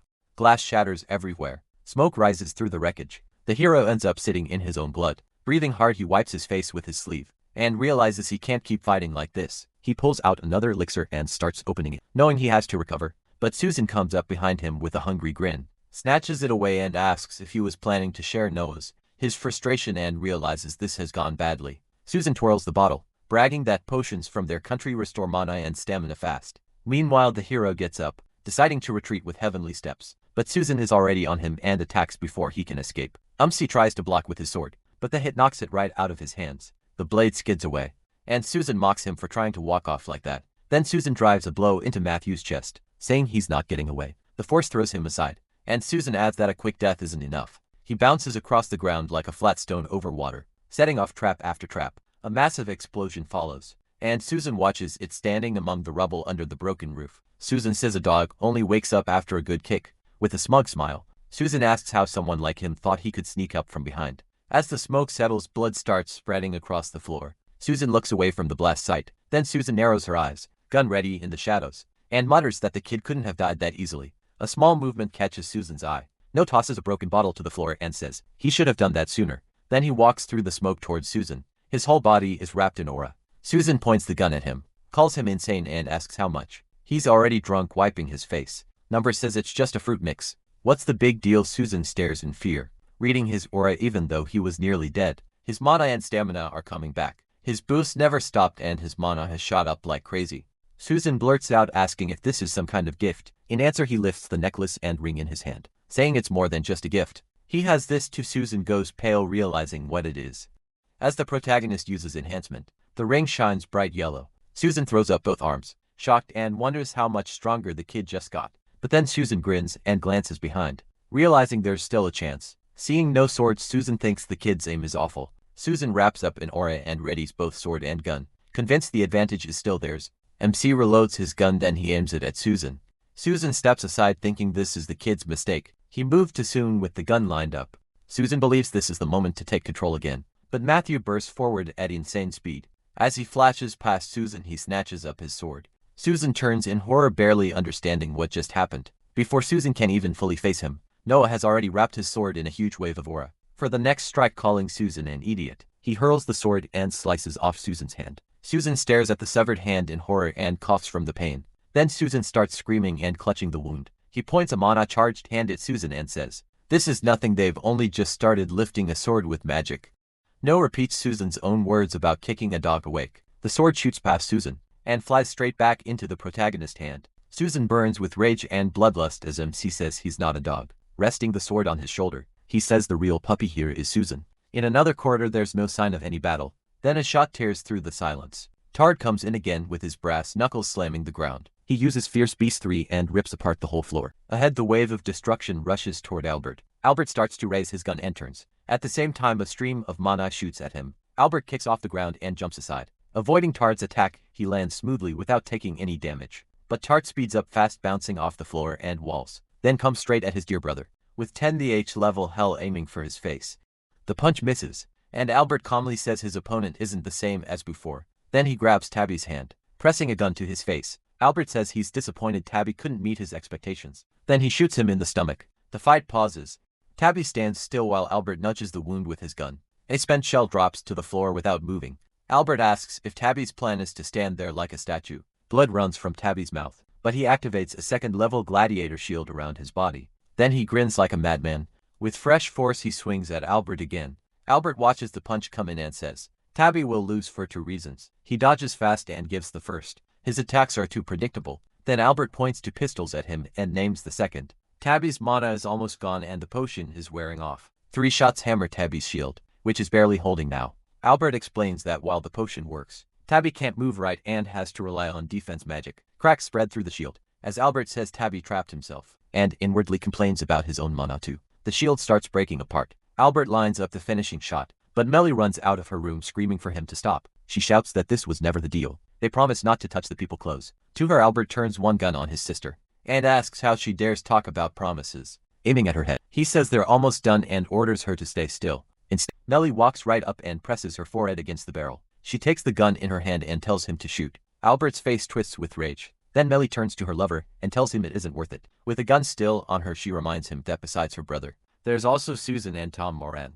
Does he really think showing up like this will help anyone? She tries to talk about his wants and what he needs to do. Then his promise hits her. He told her he would protect her, bent over from pain and exhaustion. She says one word from her would be enough, but Albert cuts in and orders him not to move. Tabby ignores him and takes a couple steps. Albert coldly fires. Melly screams. Terrified of what's about to happen, Tabby raises his hand toward the bullet. Albert notices something and freezes. Wrapped in fire, Tabby catches the bullet midair. He opens his hand, letting the crushed slug fall, and says one word from his beloved is enough. Even if the whole world turns against him, he looks ahead with madness in his eyes. Tabby tells the shaken girl that he needs her, and she softly says his name. As he swings, Tabby demands an answer. The punch releases a huge blast of fiery power. Albert sees it too late in horror. He barely dodges and throws up a shield like his sister's. Now surrounded by flames, Albert starts to panic. Tabby, clutching his bloody hand, turns to his beloved, covering her eyes. She begs him to protect her. She reaches out, golden energy wraps around her, and she uses enhancement as she repeats that plea back with no. He stands in front of the wounded Susan. Circling around, he tells Susan to stop acting like the pain is worse than it is. The severed hand lies in a pool of blood. Matthew walks up. Susan turns in panic and begs him not to, but under Susan's desperate stare, Matthew coldly starts crushing the hand with his foot. Watching it happen, Susan starts shaking. Then he snaps, cursing Matthew and bursting out in scarlet energy. As he screams in rage, a magic circle appears under Susan as he uses explosive magic. Matthew realizes right away. It's an explosive spell with a wide blast range. He backs away from the red energy, thinking distance will save him, but the attack still catches him. Then he figures it out. The energy is following the mana trail from his heavenly steps. The spell explodes and scarlet and blue energy tear through the room. Blast throws Matthew back and he tumbles across the floor. He forces himself to stop and glances aside, only to see Susan already using rapid fire. Several scarlet arrows are flying at him. Matthew wraps himself in energy again, then pushes through the arrows towards Susan, eyes wild because he's almost there. Susan grins with the same madness and swings his sword, so Matthew knows he has to move even faster. He kicks off the ground and sends another white slash at Susan. Susan realizes in horror that the next hit is coming, but a stream of red energy cuts through Matthew and stuns him. For a moment his body starts trembling and he prays this isn't the end. His small frame has hit its limit too fast. Seeing that, Susan smiles and attacks again, thinking he still doesn't know what's happening. But this is his chance. A cage suddenly appears.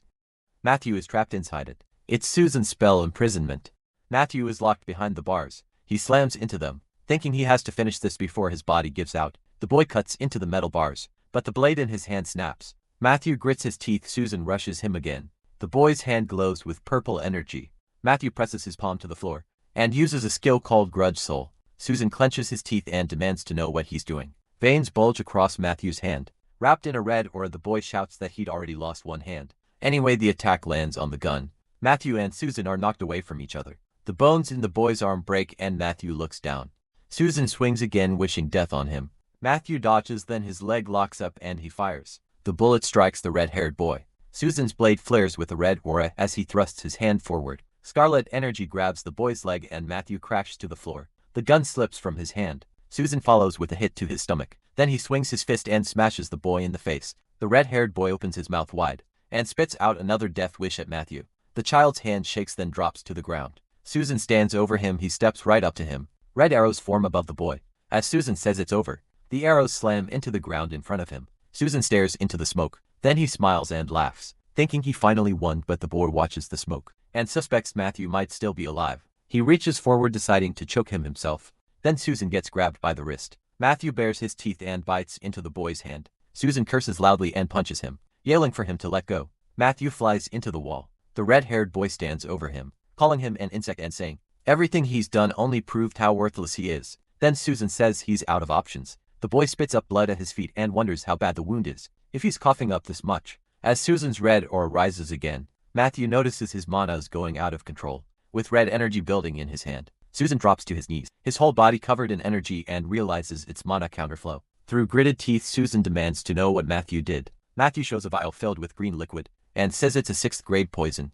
Opening one eye, he explains it's shadow spider venom. It messes up mana flow, makes it explode, and it's lethal. Susan remembers the moment in front of the smoke. Then it hits him. Matthew had hidden the poison in his mouth. Lying on the ground, Susan asks if Matthew wants to die with him. Matthew answers by asking if he really thinks poison was all he brought. Matthew opens the vial. He lifts it to his face and says he obviously brought an antidote too. Susan lies there cursing him. Matthew bends down, picks up the gun, and mocks the way Susan said it. Then he points the gun at Susan. Susan warns that Matthew sounds too sure of himself. He's a tradition, and if he dies, the whole world's balance will change. Matthew looks down, as Susan says that killing him would make the whole world his enemy, and asks if the kid is ready for that. Matthew just tells him to shut up. He shoves the gun into Susan's mouth. Looking him in the eye, Matthew says, "The one who survives decides what a death is worth." His finger tightens on the trigger, as he adds that he'll decide for himself whether the world becomes his enemy. Susan lost, so he should face death with some dignity. The boy's eyes go wide and he screams. A shot rings out as the two sit on the floor.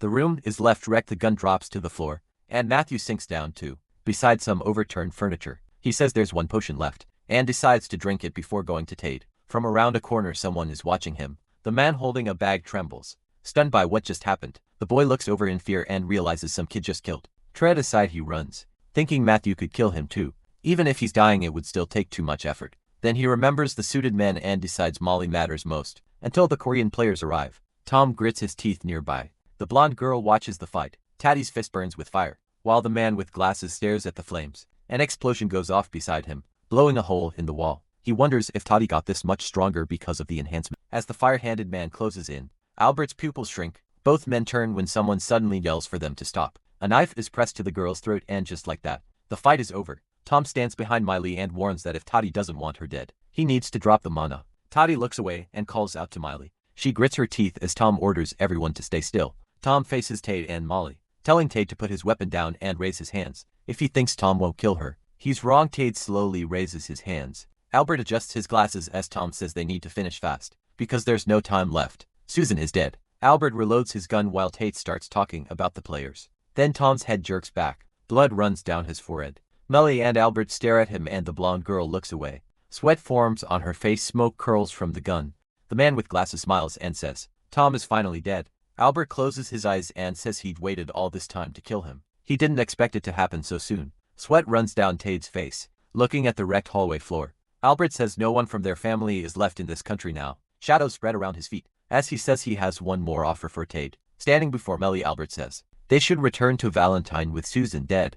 They'll destroy Mary and rebuild Valentine, and no one will stop them. Melly raises her hands and asks if her brother has gone insane, because Susan's death barely helps them. But as she listens, she realizes this isn't the man she knew anymore. The pressure of leading Valentine has twisted him. Albert says they can use Susan's death in Korea. Let Maron fight here and lose. Still aiming at Tidy, Albert tells them to come back with him. Valentine gave them everything, and they should live for their family together. Albert turns when someone asks why they should.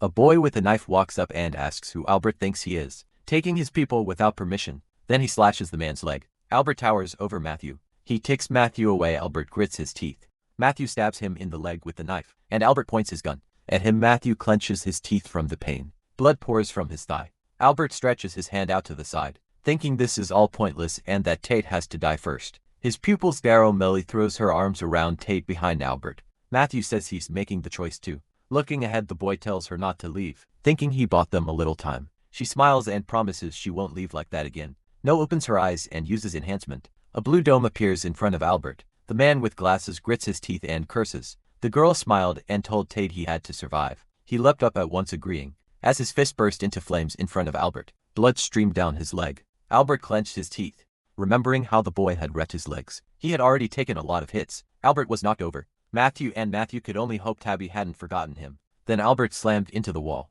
Blood burst from his mouth. The flame-covered man walked toward him. Blue energy wrapped around Albert's hands. He pulled out two pistols. Then the blonde man used a skill called continuous shooting. Tabby stopped it with his burning fist. His leg held firm as the dark-haired man swung at Albert. The punch smashed into Albert's face, and Tabby sent him straight to hell. Cracks spread across the wall as Albert blasted through it. Glass flew everywhere as he fell.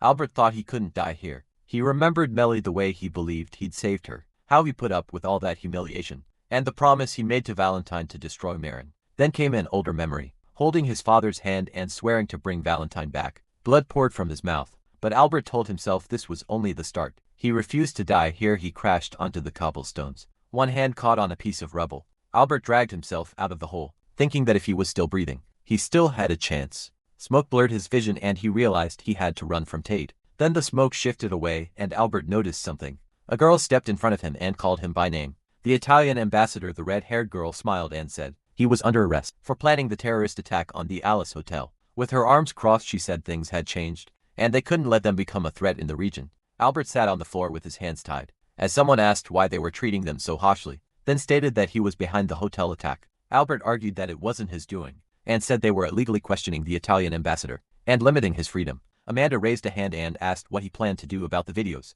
One showing him killed Tom, another showing Susan kidnapping an Italian woman. Albert gritted his teeth. Amanda smiled and asked if anyone would really believe a grade school kid killed Susan and planned the attack. Her eyes gleamed as she asked who would buy that story. And Albert stared ahead. Amanda brought up three snakes and said she'd studied both Italy's politics and the group's condition. According to her, they killed Susan to stop Iran. Then she crushed one snake underfoot and said Albert had reached a dead end. She also mentioned other Italian players were in Korea, and that could turn ugly. Albert realized Tom wasn't the only one sent to watch him, introducing a smiling man. In his thoughts, looking down, he understood Marin had decided to move in secret. Sitting across from him, Amanda said they had already taken in all the Italians there, and now she wanted to make a deal. With his head bandaged, Albert asked what she wanted. The girl stepped forward smiling. She said that after sorting through so many lies, she wanted quite a lot. Clouds drifted over the hospital. A sign showed this was Matthew's room. As someone asked if he was ever going to listen to his mother, Tracy tugged his ear and reminded him that after the last injury, he'd need 12 weeks to heal. Matthew admitted he was wrong. Sitting by his bed, she asked if he understood that she didn't want him pushing himself too hard. Matthew smiled and said yes. Tracy just stared ahead for a moment. Then she got up and said she'd come back soon, and until then, he should behave. Matthew watched the door after it closed. He remembered the girl chasing after him when he learned his parents were coming. Scratching the back of his head, Matthew apologized. He looked at the remote and figured he might as well watch the news while waiting. He pointed it at the TV and the broadcast for tomorrow's news came on. A reporter said that loud noises were heard at the Alice Hotel the night before, keeping the town scared for hours. And she moved on to the Italian players. The report claimed a red dungeon formed in the hotel because of bad mana distribution. Since no civilians were inside, the Italians staying there entered the dungeon themselves, and everyone died except the Italian ambassador Albert. Watching the screen, Matthew thought anyone who didn't know the truth would believe it. So in the end, Korea and Italy had reached an agreement. Then the door opened and Tate and Molly came in, calling him captain and asking how he felt. As Molly came to the bedside, Matthew asked them not to call him that, but she shot back that a captain is still a captain, and he should be proud of it. He remembered both of them blushing, then asked if they felt bad for forgetting about him at the hotel. Matthew looked at them confused. They bowed their heads. Molly thanked him for coming back for her, saying that without him, she would have lived the rest of her life in despair. Tavi added that he owed Matthew his life. Embarrassed, Matthew told them to get up, but they stayed bowed then.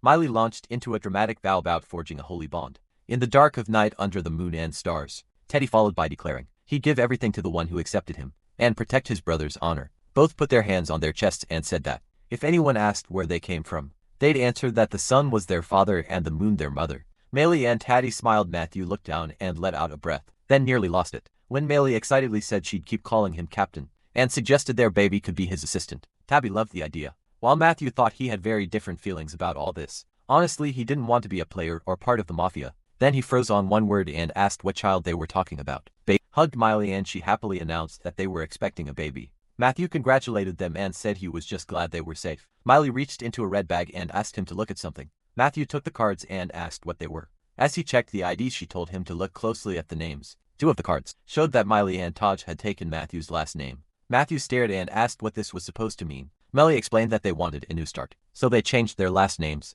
With a wink, she added that using the captain's last name felt right, so from now on that's who they were. Matthew silently stared at the IDs in his hands. Then a loud scream echoed through the hospital. Books were piled up in the hallway. A man sat in a chair as Tabby said he heard. This man had stopped the news from spreading and kept them from being exposed. Tabby bowed to the gray-haired man and said they owed him a lot. Looking down, Tabby thought about everything the man had done for them, from giving them a house when they first came to Korea to helping in this mess. The older man smiled, said he only pulled a few strings, and told Taji to lift his head. He brought up the dark-haired girl, saying the goddess had taken interest in who they were, and Taji had no idea how hard it was to explain things to her. Taji admitted he had no excuse and thanked him anyway. Standing before the man with glasses, Taji listened as he explained it was the same with potions. Since Alice had fallen behind Dawn and a group, he quit the hotel business and put his money into medicine instead. The gray-haired man smiled and warned Taiji to stay careful. The goddess said she'd stop digging, but that didn't mean her word could be trusted. Taiji nodded, then he closed his eyes. When the man asked if he wanted to become his personal player,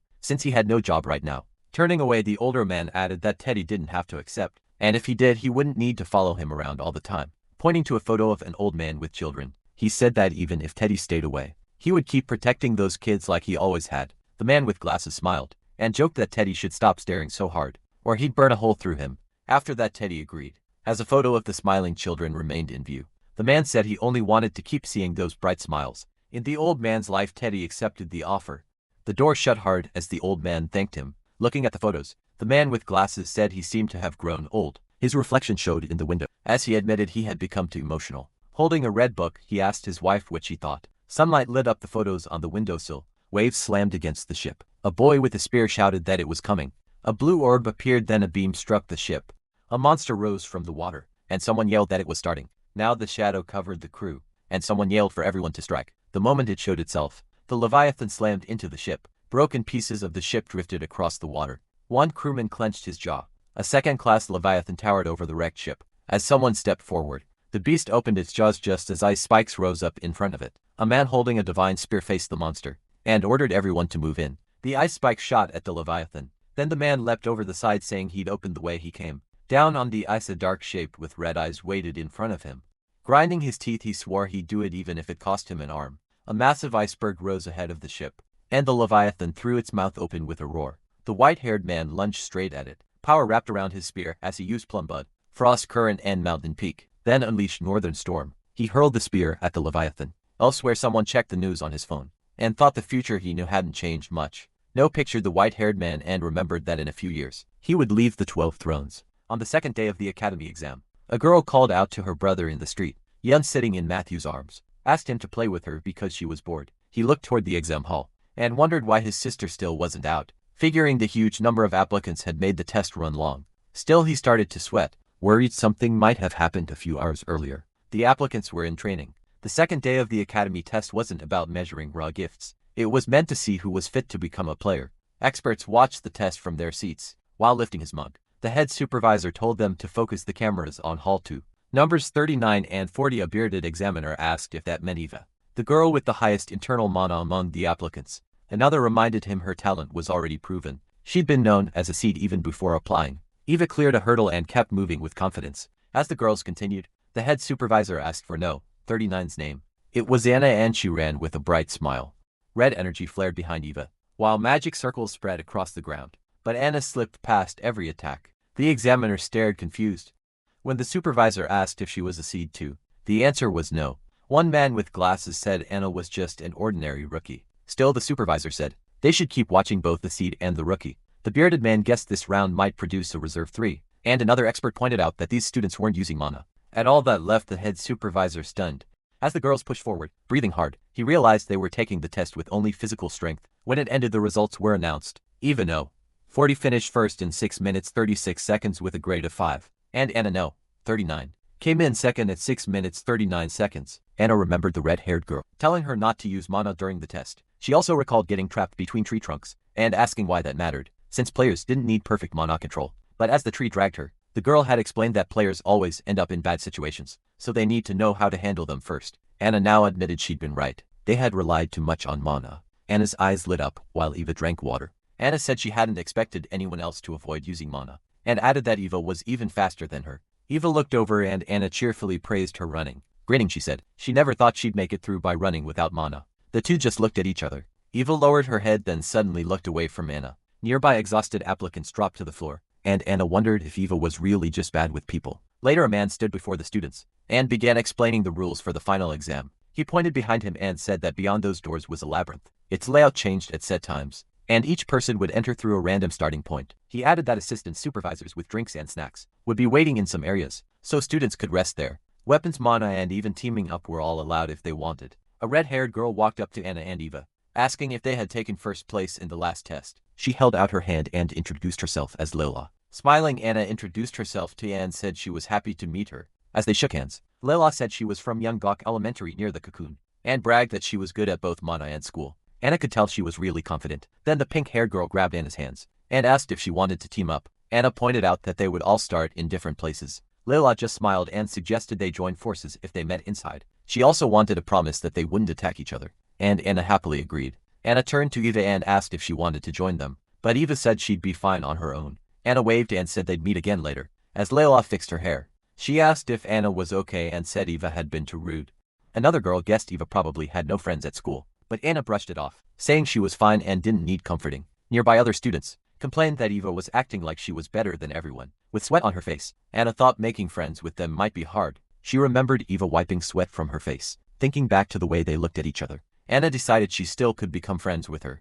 Then she remembered Eva dropping her gaze. A moment later, Eva looked away just as the man announced the start of the final exam. He stood before the crowd and pointed them toward the doors. Soon the participants were inside the labyrinth. Anna touched her chin and thought at a fork in the path. She wondered which way she should go. She shut her eyes and remembered the advice she'd been for moments when she had no idea what to do in her mind. The red-haired woman bent a finger and told her to follow the flow of mana. Anna opened her eyes. Blue energy streamed deeper into the maze. Seeing the mana moving toward the exit, Anna decided to just follow its trail. She turned when someone greeted her. A man stood there and said she was the first one to arrive. He handed her a bottle of water, saying it hadn't been easy to make it that far. Anna thanked him. She started drinking the water, then widened her eyes when he offered a hint. Anna said this was still an exam, but the supervisor told her it was the last one, and hard enough that she shouldn't worry. He pointed down a path and told her that was the right way. Anna thanked him and ran off. Behind her, the man gave a dark smile.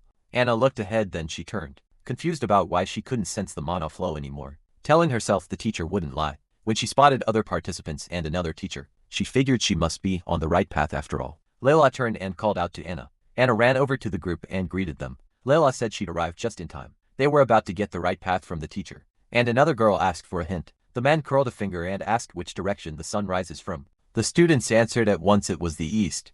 Smiling, they turned away, and Layla told Anna that meant they should go east and come with them. Anna turned back thinking something felt off. Blue energy was flowing behind her, heading the exact opposite way. As the man urged the girls to hurry that way, a blue aura flickered behind Anna. Sweat formed on her face as she realized it. The teachers were leading them the wrong way. Another boy raised his hands and cheered them on, saying they'd come this far and only had one last fork left. At the next stop, a teacher told the students that only one of the 3 paths led to the exit since time was almost up. They begged him to just tell them. He scratched the back of his head and said he really couldn't. Then he cracked one eye open. 4 students rushed off down one path, bragging that they'd be first and had done great. Then someone called for them to stop and they turned around. Anna pointed the other way and said she didn't think the exit was there. Blue energy flared beside Anna as she said, "The mana was leading this way." The others stared at her and pushed back. The teacher had already shown them the path, so why was she making things harder? Right at the end, sweat ran down her face. When someone shouted that the exit was right ahead, The girl with the bun reminded everyone that the teacher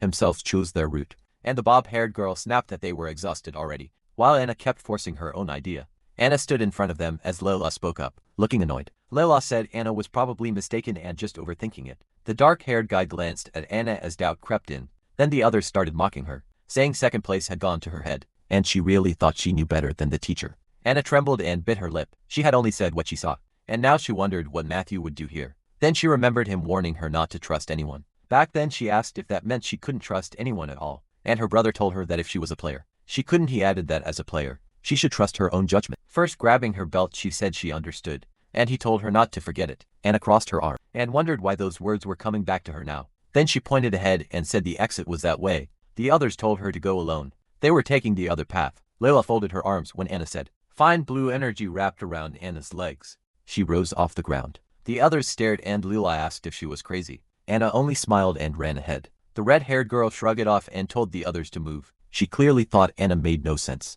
Leila fixed her eyes on the light at the end of the hall, thinking the answer was right there. Yet Anna still picked another way. Anna kept running. Leila smirked. Sure, this would finally push her ahead of second place. She took a step thinking she had it. Then her shoe started to vanish and Leila was suddenly moved elsewhere. She reappeared in the middle of the maze. Anna stopped by the drink machine, glad the exit had been closed, and wondered if she had passed. Her hand shook as she pressed the button. The test had gone longer than she expected, and she figured everyone was waiting. By now thinking Matthew and Yun had to be starving.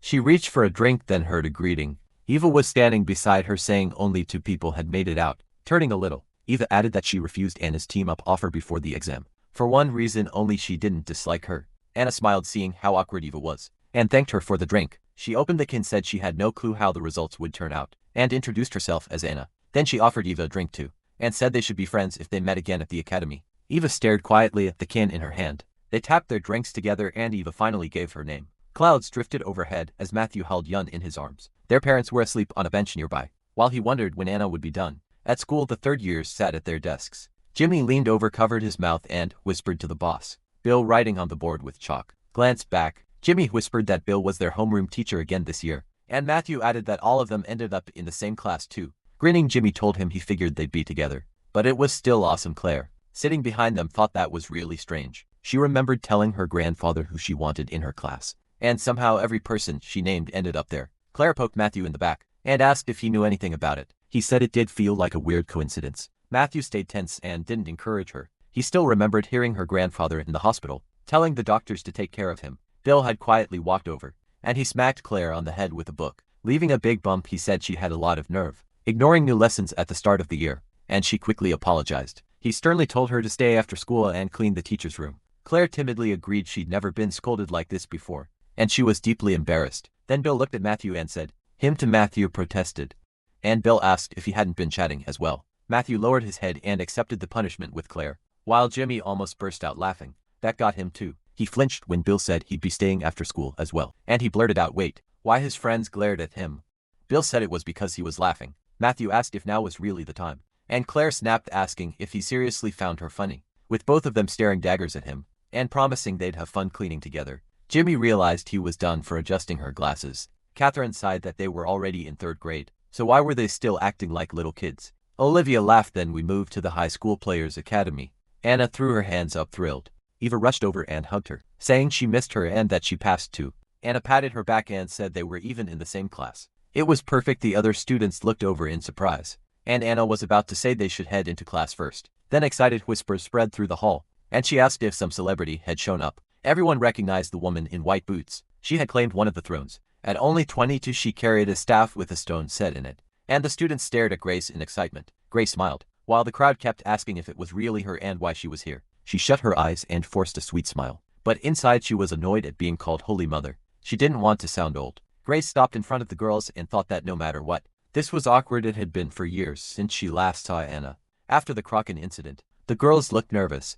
Anna wondered if Grace wanted something from her, while Grace noticed how much Anna had grown, and couldn't even tell how much mana she had now. Then Grace glanced at Eva, curious about the student beside her. Anna quietly asked Eva if this woman was some kind of weirdo. Eva was surprised and said she didn't know. Anna just nodded, while Grace recognized Eva as Elder Nagman's daughter, and was stunned by how much mana had changed her body. Covering her mouth with a fist, Grace realized the thing she cared about most was this. Anna clearly didn't know who she was. Grace put a hand on Anna's shoulder, and eagerly asked if she wanted to become her student. Anna froze as light gathered around Grace. Grace thought that, unless someone was a celebrity, a time witcher like No Yunho, no one else could teach Anna how to handle that much mana. She leaned and she had to move fast.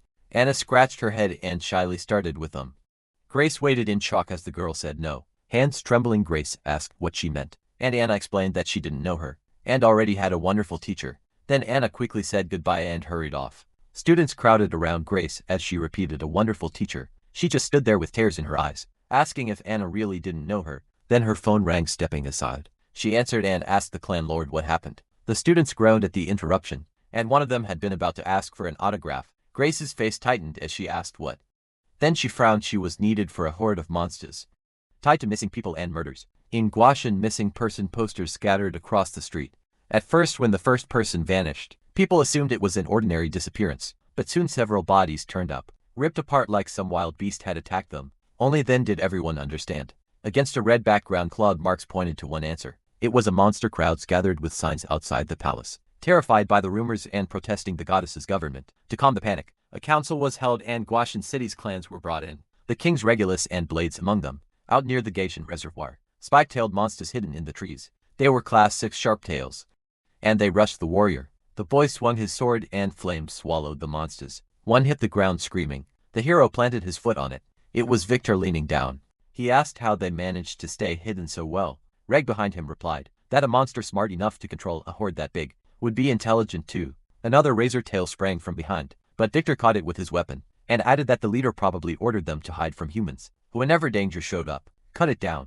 When Victor questioned how Greg knew what they were thinking and said, monsters like these barely even move unless they have mana. Greg told the fire demon not to underestimate monsters. Both of them turned at the sounds of the wounded. Other players were treating the injured, as Greg warned Victor that if he stayed reckless, he'd die. Victor snapped back that he already knew that. Then he called to Grace and asked if this was all the fighters they had. She said they'd handled most of the monsters nearby, but some escaped, so they needed a pursuit team. With a smile and a hand on his chin, Greg said imagine that 12 thrones and monsters still slipped away. A shooter dropped from a tree, noting it had to be intentional. Leo rested his weapon on his shoulder and explained that, if they can build a horde like this, then in danger, the smaller monsters will run back to the leader's shelter. Greg was about to ask where the monsters were hiding, but the girl above him said they had already found the shelter. She started climbing down. Leo reached out to help her and warned her to be careful. It was Blair, the florist from the 12 thrones. Once everyone gathered around, Greg asked where the shelter was, and she pointed ahead. They turned and Victor pointed at the Sharptail's hiding place. Something moved through the trees. They were at the reservoir, and a Sharptail landed on a rock. Its eyes glowed as it said there were people nearby the reservoir. Blair raised her hands and began draining the water. The others were stunned. Grace could only think how amazing it was. She knew no matter how hard she tried, she could never use magic like that. Grace lowered her head, telling herself their talents were just different. She was so lost, and thought that she didn't notice someone reaching for her. Then he flicked her forehead. Grace grabbed her head and Victor asked what she was thinking about. As he raised a finger again, she yelled at him. Victor asked why she looked so jealous. Didn't she know why she was here? She snapped back that she knew exactly why she was here. Support and healing. Victor smirked and said he believed her. Still annoyed, Grace repeated herself. Victor asked why she was making that face, but Greg cut him with a grin and told them to stop flirting and look. Grace blushed and Victor looked over. The water level had dropped. That's when he spotted a pipe. The King clan fighters nodded.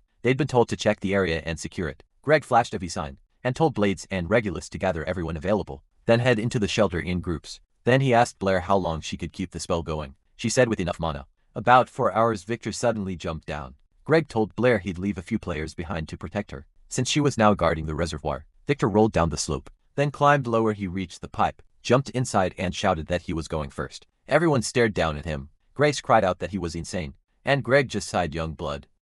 The others climbed down by rope and ran after him, yelling for him to wait elsewhere. A news report covered the monsters at the Gaishan reservoir. Matthew sat at the table with his family and looked up at the TV. The report said the Korean Mana Control Bureau had brought in the 12 thrones, including Blair, Grace and Victor. He wondered if it really happened at this point in time, and what exactly happened. He turned away and answered nothing.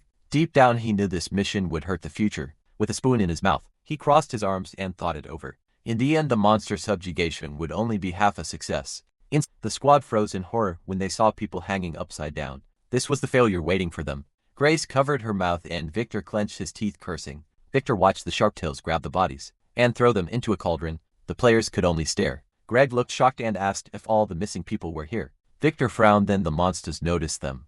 A stream of fire shot forward and slammed into a monster. Wrapped in flames, Victor told them not to expect a quick death. He was beyond furious. Blue blood splashed everywhere as the players fought the monsters. Walking through the fallen enemies, Greg shouted for everyone to stop attacking and search for the wounded and any survivors. He moved toward the bodies on the ground. Blood had spread across the floor. By his boot, Victor stood there with his back turned. A strong flash of light from him lit up the players. Greg put a hand on his shoulder and told him to calm down, reminding him about the missing people. Victor turned like he wanted to argue, but Greg stopped him and said, this wasn't a place where he could do whatever he wanted. He tightened his grip and reminded him that he was a player, representing a nation and a clan. With a hard look, Greg told him to get more experience. Victor went still. The others got nervous. One of them clearly didn't want those two clashing, and another prayed they wouldn't start a fight in such a cramped place. Victor stayed silent, mouth slightly open. Then he looked away and apologized.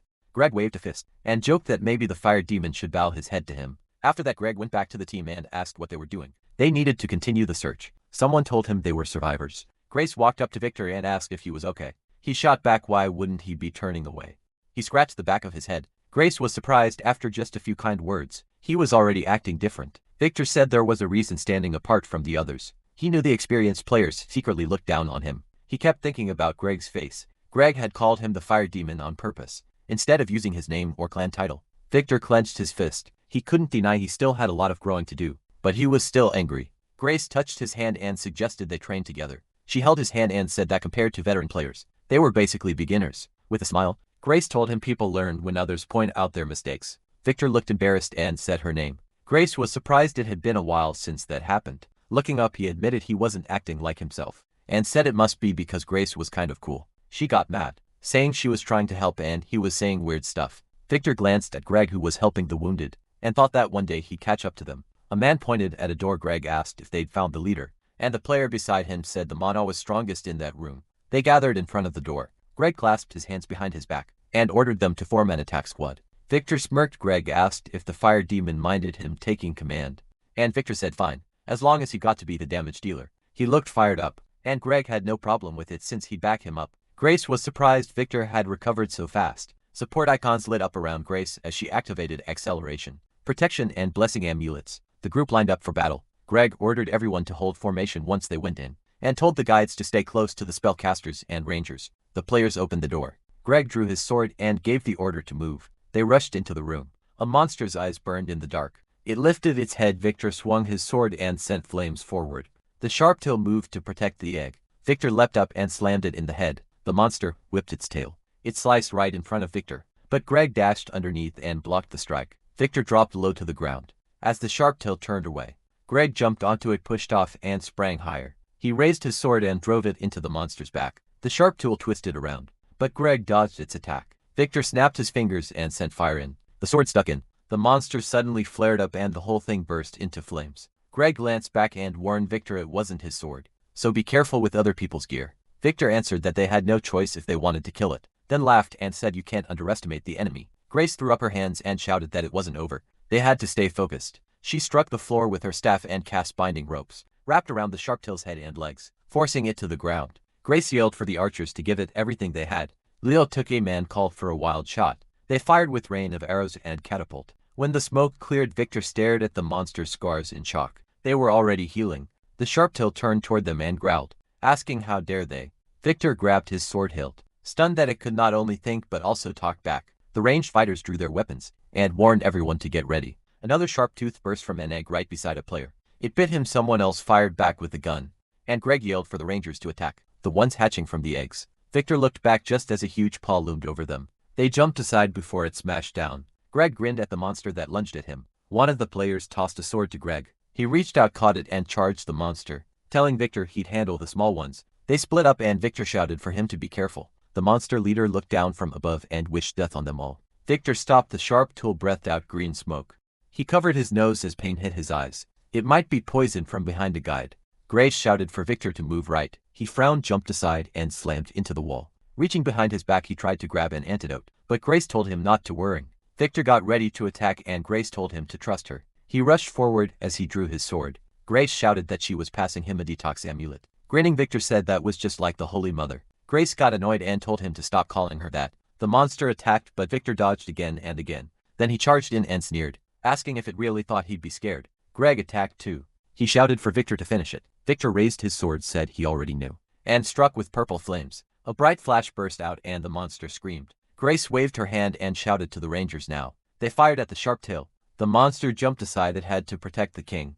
It fell back into the nest. Victor stepped closer, wondering what kind of monster this really was, and Greg said it wasn't that simple. Then Greg swung his sword and stabbed an egg. The eggs were still intact. The sharp tooth jerked its head and trembled. Greg shouted for everyone to destroy the eggs. The players hacked them apart, while the monster thought only of its child. A broken shell lay near its body. Its cub crawled into the pipe, and the sharp tooth wished for its king to survive. Somewhere beyond the water, it hoped the child would grow strong. Sunlight reflected on the water. The young monster crawled onto shore and headed into the park. The girls ran onto the lawn, joking that the losers had to wash the dishes. A week had passed since the Guancan monster was taken down. Thanks to the 12 thrones, many survivors were saved, and were now being treated at a hospital in Gangnam. Olivia tossed the ball up and passed it to Jimmy. Claire smacked the ball away. At the same time, the king's clan finished checking Gwakion, and confirmed there were no monsters left. Near the reservoir, Matthew watched the kids playing at the campsite. Jimmy dropped to the ground and yelped in pain. Claire quickly apologized and Olivia rushed over to check on him. Upset, Jimmy said he was switching teams because he wanted Claire on his side. Catherine argued that would make the game boring, and Olivia said she wanted Claire too. Claire dabbed Jimmy's nose with a handkerchief and suggested a new split. Catherine and Olivia together, while Jimmy teamed up with Matthew. Matthew thought the kids were fun, but he still didn't want to play. Nearby, Tate was chopping carrots in a pink apron, and Matthew figured everyone should thank their uncle. The parents crowded around their son with questions. They were only at this campsite because they had talked Tate into coming. Without him, the trip never would have happened. While peeling potatoes beside his uncle, Matthew thanked him for agreeing to come. Tate told him it was no big deal. Tate looked surprised when Matthew apologized again for dragging him into this. After bringing over a bowl of peeled potatoes, Matthew asked if he could step away for a bit because he had something to do. Tate said sure and asked if he needed any help. Matthew picked up the bottle and asked him to pour curry into it. Tate took the bottle puzzled, and Matthew also asked for a knife. When Matthew headed for the suitcase, Tate told him the knife was in the bag and the code hadn't changed. Matthew strapped the weapon to his belt, said he'd be back today, and asked Tate to cover for him if anyone started looking. Tate pushed back if this was serious. He was coming too. Sliding the sword into its sheath, Matthew refused. Tate's job was to stay behind and protect the others just in case. He said he was ready and could handle this alone. He headed for the park surrounded by glass walls. The door cracked open. Matthew stepped inside.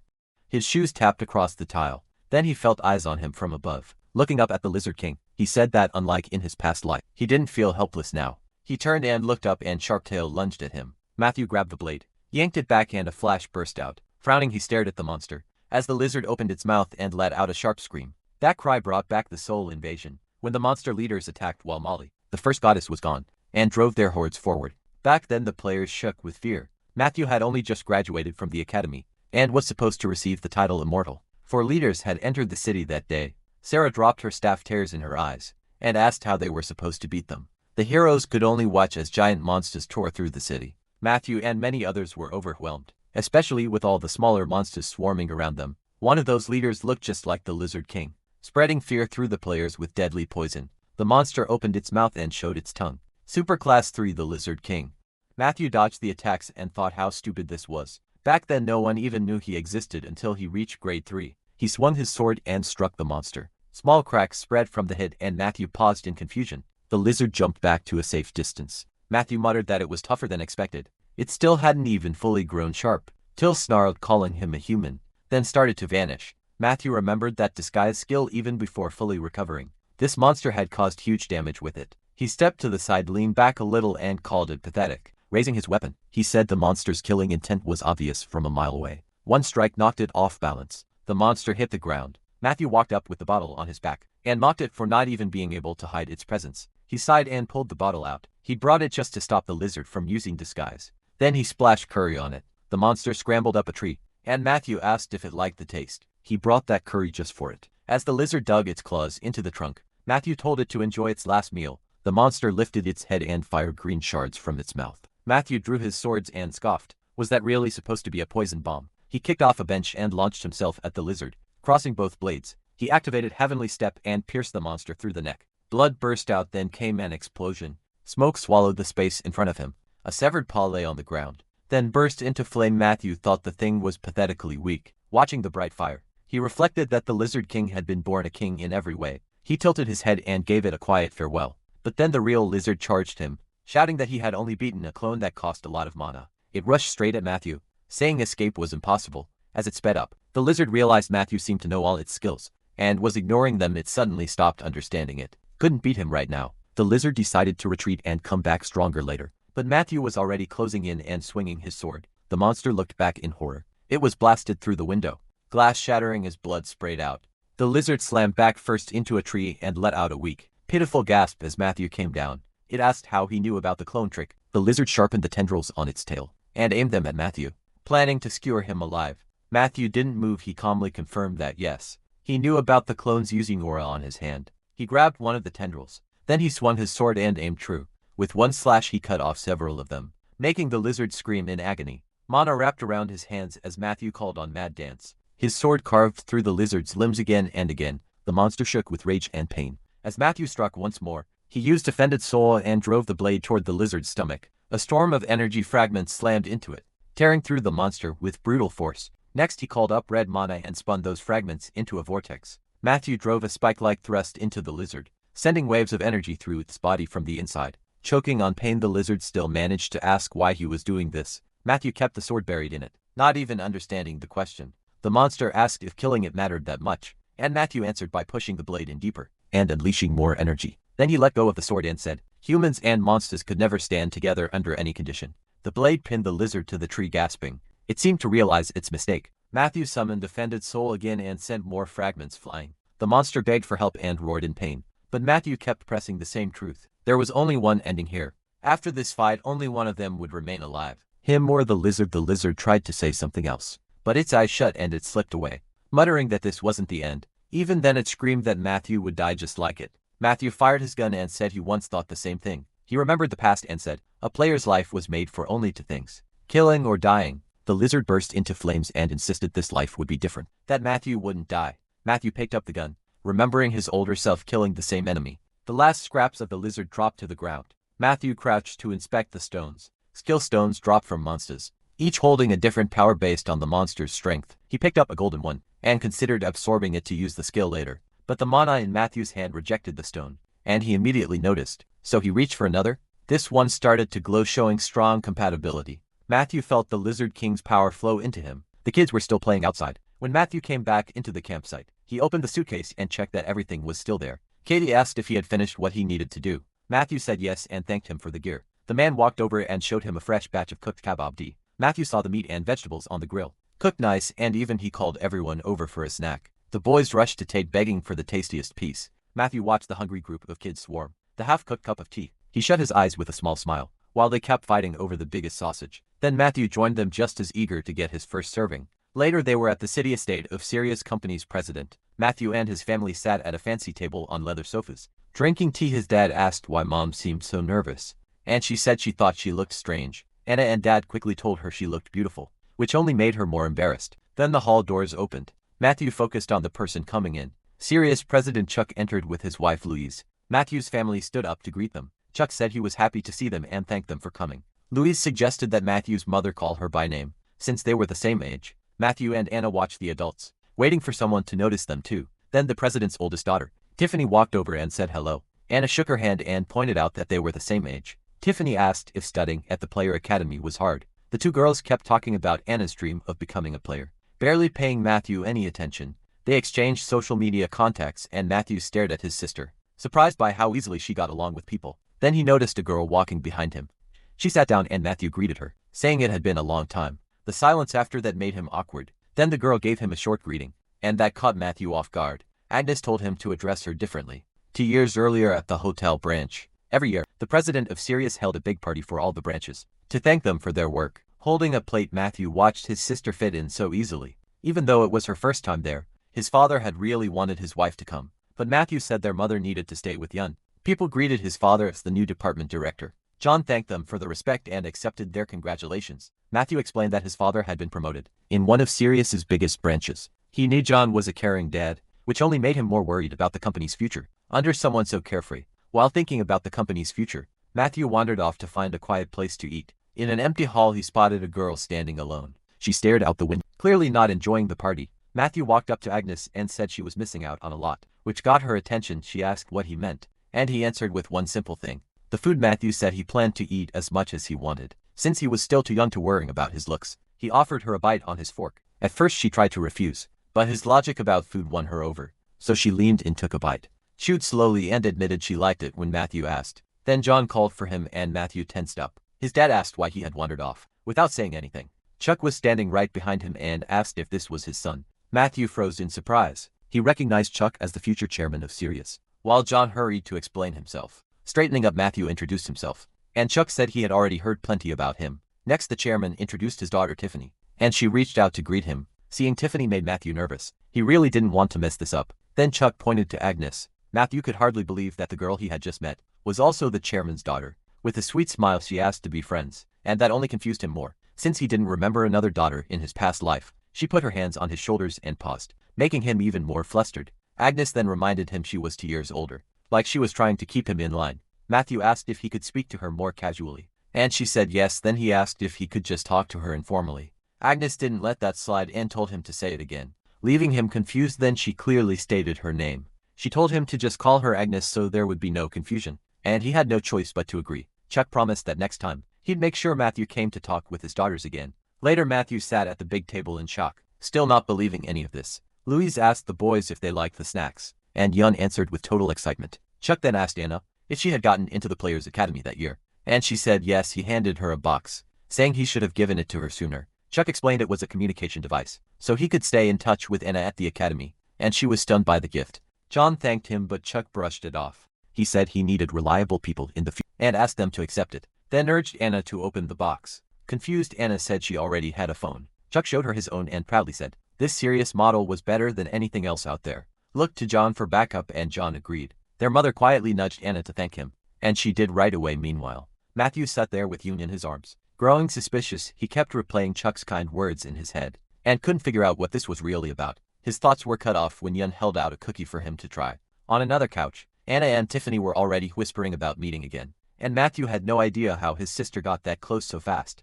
He seriously couldn't understand how anyone could socialize that well, and talk about so much so quickly. Then Tiffany invited Matthew to come next time too. Agnes looked at him and said it would be nice if he came along. Tiffany told Anna that her sister had no friends, and hardly ever came to gatherings like this, which made Agnes answer back at once. She tried to defend herself, but only sounded hurt and embarrassed, while Tiffany pushed her to say who she actually spent time with. So Tiffany asked Matthew to join them next time, so Agnes would have someone to talk to. At that moment Matthew finally understood what Agnes was like. He realized she was only brought to these events to form connections and little groups as she wanted him in hers, something he would have refused before. Louise clapped her hands and called it a wonderful idea. Chuck and Louise said they had wanted Matthew attending these gatherings from a young age, because it would be a great chance for him. That's when Matthew realized he'd been played. Looking at Agnes, he understood she was Chuck's heir, the one meant to take over after him. Tiffany was great at talking and even better at acting clueless. Matthew had no real reason to doubt the company his father worked for, and he didn't want to leave Anna alone at an event like this,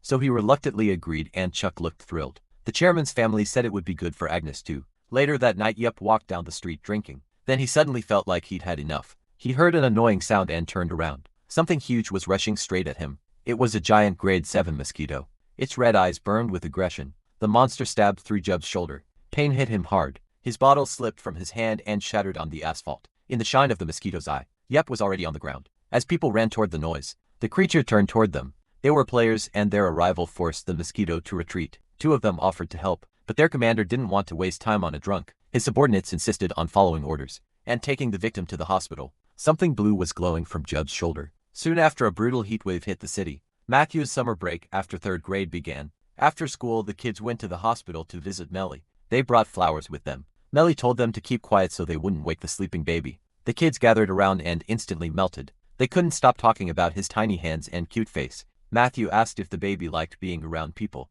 Nellie said he did. Then he asked if it was a boy or a girl. Nellie said it was a boy, and the others excitedly talked about the baby, and who had already come to see him. When Matthew asked the baby's name, Melly said she had picked it before he was even born. Vinny, a name that meant dreams, hope, and the future. That name stuck in Matthew's mind.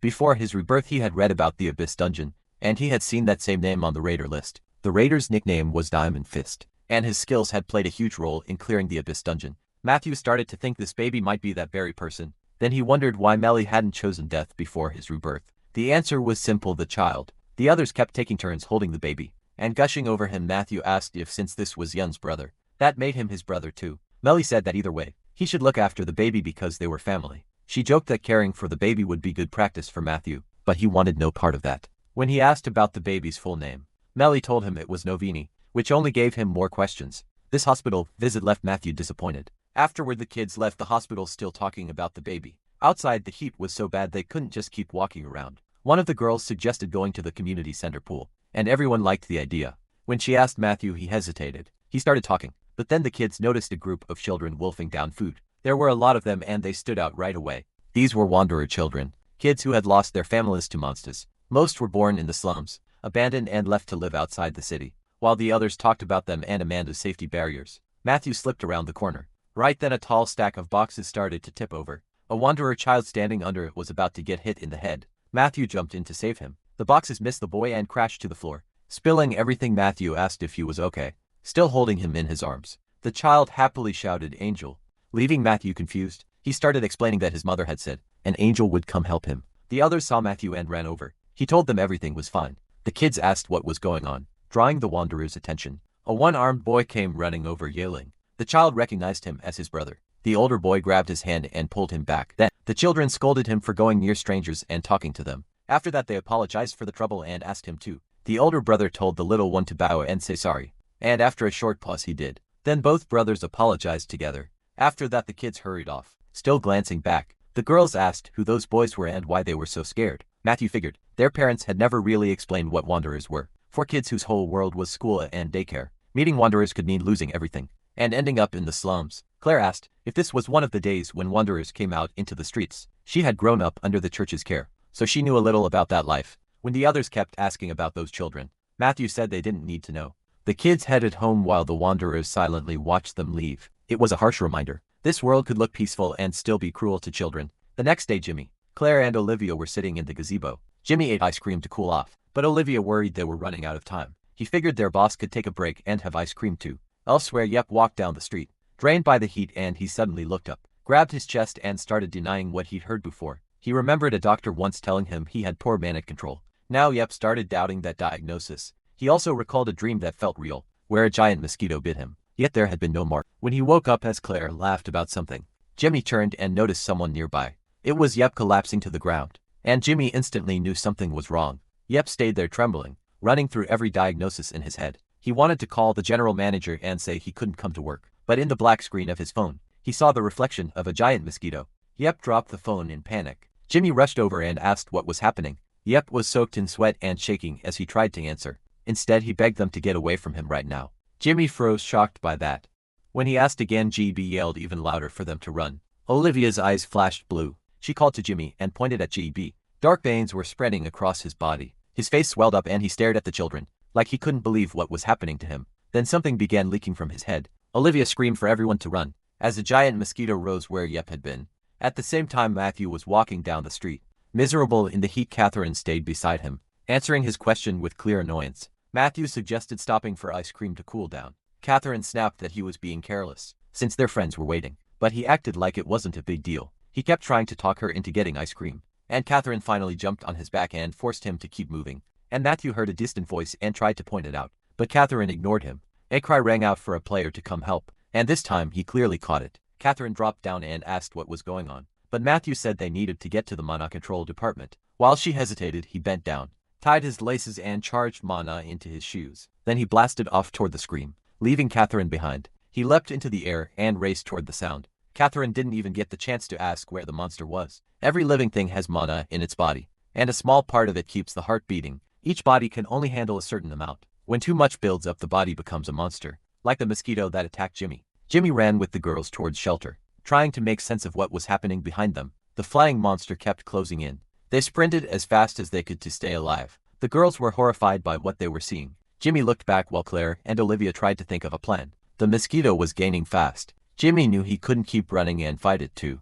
If only Matthew were here. For a moment he pictured Matthew reaching out to save them. Jimmy snapped back to reality and slapped his cheeks a couple of times to steady himself. Olivia was falling behind, even though she was pushing herself hard. Jimmy told Claire to carry Olivia if she had the strength. Olivia refused, saying she could manage, but Claire grabbed her anyway, hauled her onto her back and told her not to argue. As they ran, they asked Jimmy what to do, and he told Olivia to make a barrier to hold the monster back. She agreed and turned toward it. The mosquito was almost on top of them when Olivia released mana from her hand. An energy dome formed and the monster slammed into it. Jimmy urged her on and told Claire to send a mental message to everyone nearby. Claire shut her eyes even while running and focused on the message. Her call for help spread far ahead. People all around heard her voice asking for help with the monster. She begged them to call a player on Claire's back. Olivia kept the barrier up and warned them how close the monster was. The mosquito clung to the shield and kept pace, staring at them through the dome. Jimmy fired mana at it and yelled for it to back off. Olivia reinforced the shield. As the mosquito saw a heavy blast of mana coming straight at it, the hit stunned the monster and threw off its sense of direction. Jimmy praised the girls and told them to keep going. The creature crashed down behind them, kicking up a huge cloud of dust. Then the mosquito got back up and started trying to speak. The words came out slowly, and its eyes glowed red. It said it didn't want to die, then rushed at them even faster. Olivia stared at it and noticed something strange. Its mana was mixed with human mana, and she realized it had once been a person turned into a monster. Jimmy told her to raise the barrier again so they could survive. Olivia closed her eyes and released more mana, but Claire stumbled and Olivia slipped from her back. A shockwave knocked the mosquito sideways. Claire hit the ground and Jimmy tried to calm her. Seeing that, Olivia panicked for her friend. Jimmy crouched beside Claire and helped her back up. Olivia ran over to help too.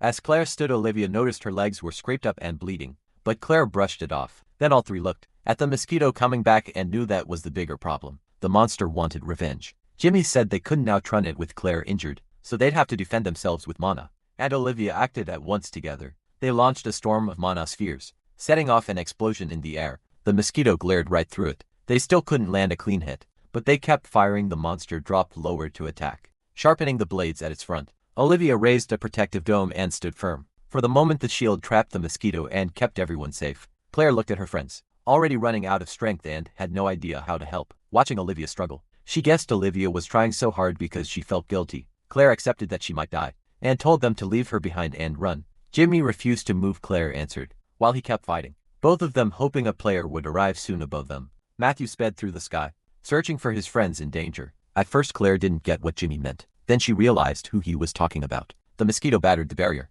and noticed something rushing in from above. A massive blast of mana slammed down and hurled it far back. Jimmy and Olivia lit up at Matthew's arrival. Though they still complained it took too long for help to come, Matthew turned to them with a grin while the monster tried to recover. He said he showed up at the perfect time. Everyone was still alive. The mosquito noticed the reinforcement closing in fast. Matthew struck at the moment it came near. A powerful wave of mana blasted the mosquito backward. The others were relieved that help had finally come.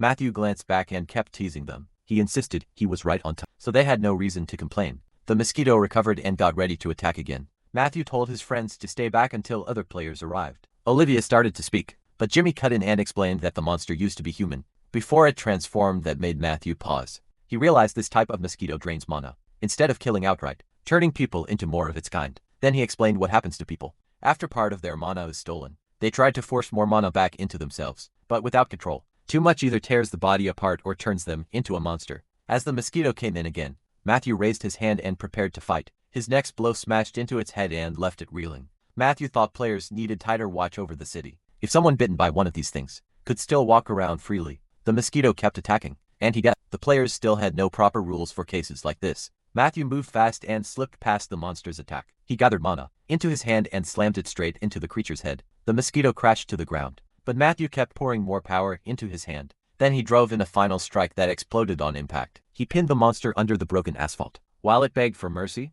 Matthew was surprised it was still conscious after all that. He stepped on it again as it tried to recover. Then Matthew kicked the monster far down the road. Creature's skin split, with swollen veins peeling away and revealing its true form. As the boys started to leave, Matthew stopped them, clearly confused. He noticed the mosquito's color shift, turning brown while begging for help. It kept changing into something demonic. That made him remember Kuma, the demonic group that once spread terror across South Korea. Before his revival, Matthew knew turning into a demon was almost impossible, so he asked if that thing had really been human. The others told him the one who changed was a man. Then Matthew realized Kuma still shouldn't exist for another 10 years, so this couldn't be one of them. Suddenly the mosquito shot into the air, still crying out for help. Matthew formed a sphere of mana and snapped, asking who said it could run, then fired a storm of projectiles, chased the mosquito as it tried to escape. The creature shrieked in the air, short on mana and searching for anything it could use as a weapon. Matthew kept flying after it, refusing to let it get away. Once it passed the next building, the demon found new prey, a mother holding her child inside a hangar.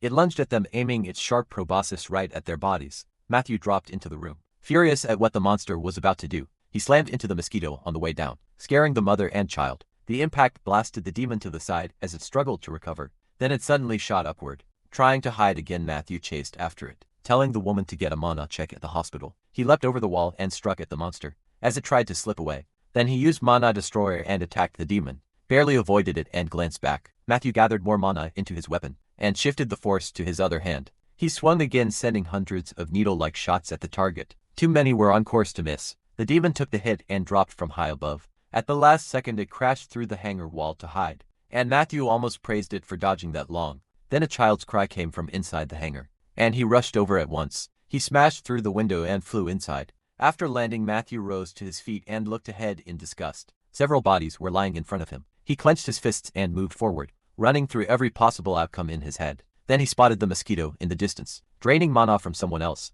That was enough. Matthew decided to finish it. As the mosquito reached out with its blade, Matthew rushed straight at it. One hard strike to the head knocked it away from the child. The creature smashed into the wall of the next building. Looking closer, Matthew saw the changes on its body and realized the transformation still wasn't complete. The mosquito stirred again and tried to flee, which only made him angrier. On the floor, a boy was crying out for his brother. He called Matthew an angel, and Matthew instantly understood who he had saved. When he turned, he saw the wanderer.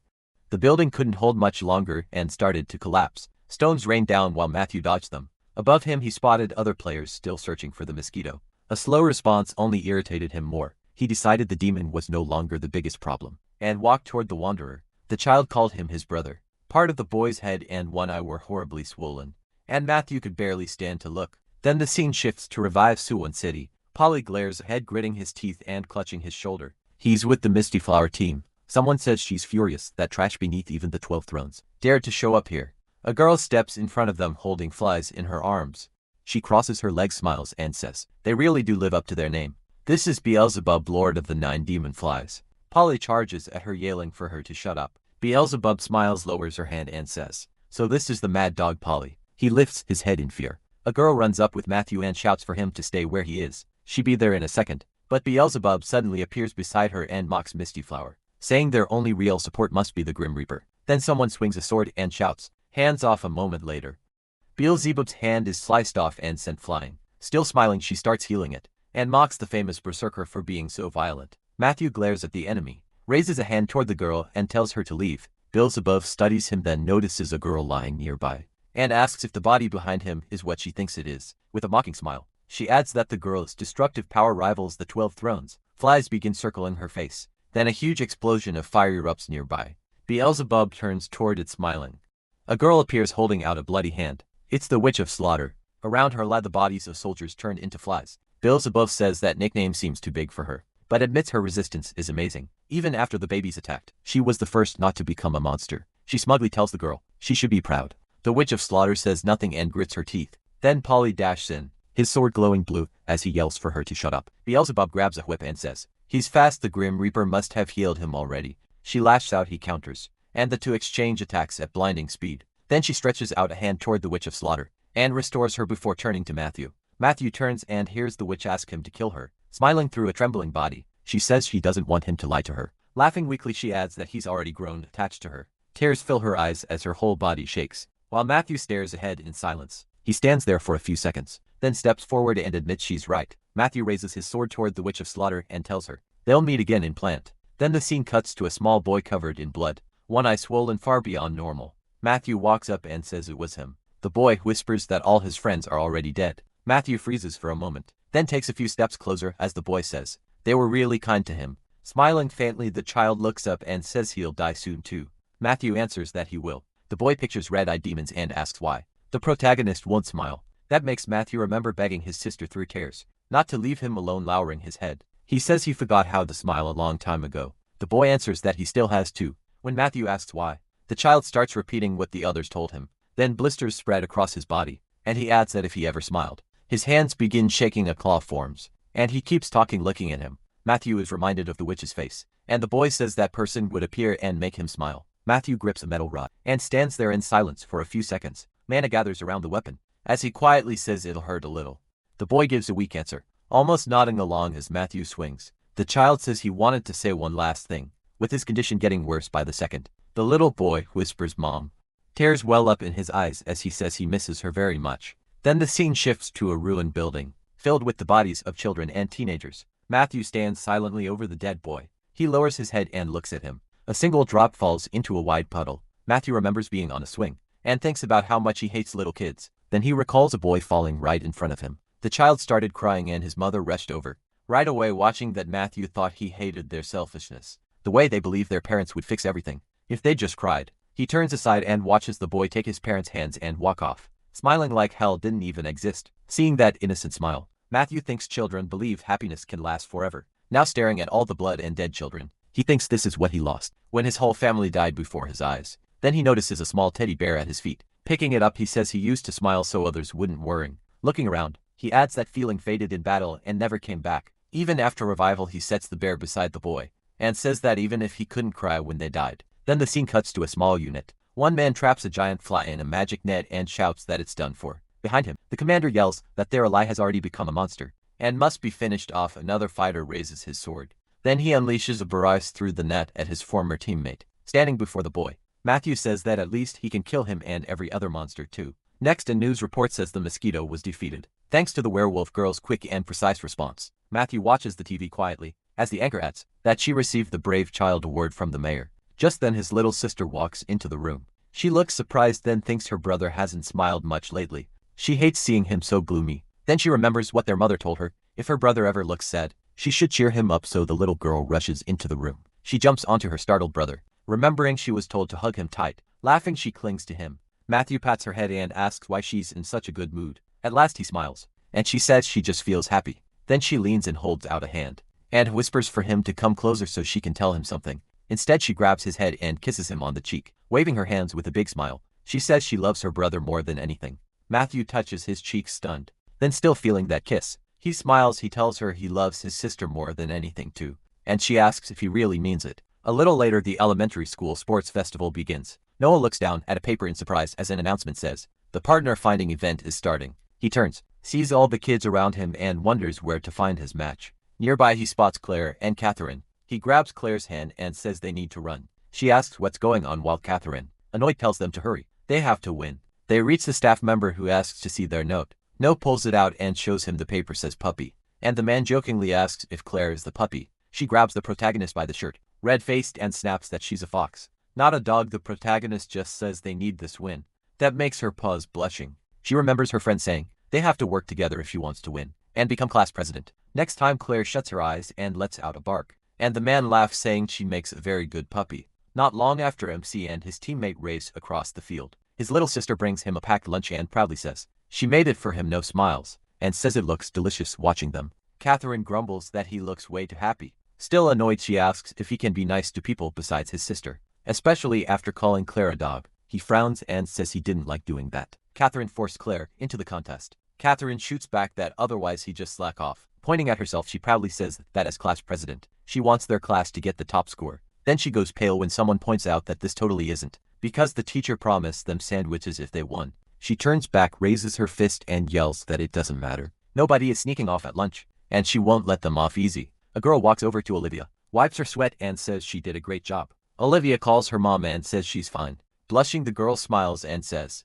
"Sister, mom sounds nice too. Kind of strange, but nice." Noah watches them quietly for a moment. As he eats, he thinks about how Olivia's father married that girl a few months ago. He recalls the happy couple at the wedding, along with the old grandfather there. People were shocked when they learned it. The girl playing with them was the second daughter of a powerful man from the Alice group, where the grandfather is chairman. One boy even walked up to the old man with a grin and casually talked to him like they were equals. The protagonist thinks it's wild that they weren't scared at all. Olivia clenches her fists and says she promised to get used to calling her that. Claire teases that she used the wrong name again. No figures, Olivia is still embarrassed to say mom, but the girl just looks up at the flags and says it's fine later. They head outside. MC walks along slowly, yawning. He says he needs a nap after lunch. Then he turns and spots Claire by the wall, noting that this back garden is usually empty. When he gets closer, he asks what the puppy is doing there. Claire points at him, upset, and reminds him she already said she's not a dog. Now everyone calls her that because of him. Number says it's still kind of a cute nickname. He peeks around the corner and asks what she's doing here. Did something happen? Then what he sees stops him cold. Catherine is yelling at her mother, asking why it matters who she's friends with. Her mother tries to calm her down, saying she only wants to talk. She puts her hands on Catherine's shoulders and says she never told her not to be friends with them. In fact, getting closer to Olivia would be good. Catherine knocks her hands away, and her mother adds that she'd be happier if she stayed away from Claire. Catherine shouts that this is exactly why she keeps trying to control her friends. Smiling, the woman says Claire is a half-breed. No freezes when he hears that. She goes on saying maybe Catherine doesn't understand, but people don't treat someone like Claire well, and others might judge her just for being seen with her. He turns and sees Claire sitting on the ground, staring at her hands with her head lowered. She says she's fine. Her hand trembles, as she adds that she already knew someone like her would never really have friends. Noah looks down and asks what about them. Claire gives a small smile, thanks them and asks them to forgive all the trouble she caused. Then she stands and says she came because of Catherine, but now things feel awkward, so she should leave. The protagonist suddenly grabs her hand. He tells her it's okay, they should trust Catherine. Catherine's mother keeps yelling that the other mothers don't want their kids around Claire. Catherine lowers her head and starts shaking with tears. Claire's eyes fill too and she says it's fine, they should just go. Then Catherine suddenly shouts, head still down, grabbing her shorts tightly. She looks up and says Claire's her friend. Hope lights up Claire's eyes. Sometime later, Catherine's mother stands there in silence for a moment, then sighs, puts her hands on her hips and says Catherine has to decide for herself, but later she better not come crying that her mother was right. They hug and Catherine says she won't regret it. Watching from the side, Noah says it looks like everything worked out. He steps back, puts his hands behind his head, and says he and the puppy should leave before anyone notices them. Claire runs up and asks if he's really going to keep calling her that. Then she stops and looks at MC, her eyes brighten, turning red, and she says they have to take first place today. Moving on, she adds that they need to cheer Catherine up. Noah smiles and agrees. Soon they start throwing balls into the goal. The other kids stare as ball after ball lands right on target. Catherine turns in shock as the announcer calls the blue team the winner. She points at him and says something is wrong with him, he's trying way too hard, and that's not like him. The protagonist turns pale and insists he's always like this. Next comes the relay race, and Claire runs first and wins. Then limbo starts. Noah clears it easily, says it was simple, and the blue team wins again. After that, the triathlon begins. Olivia cheers with her mom and the blue team wins again. Fireworks go off as someone announces the winners of the autumn sports day. Catherine smiles, holding the winner's flag and the sign for best class, while the announcer declares class 3 the champions. Glowing with pride, she turns to her classmates, puts a hand on her chest and says they can do anything if they work together. Her classmates crowd around with huge smiles, and she tells them they should pick her as the next president. Noah and Claire reach out to her with a smile, saying they're in, but then someone grabs her hand. Another kid lifts her legs. Catherine looks down in panic and asks what they're doing. As the children start counting at 3, they toss her into the air. The parents watch with smiles, and one of them says they should do it again, so the kids lift Catherine once more, and on 3 they throw her up again, this time with a huge happy grin on her face. That's where this video ends. If you made it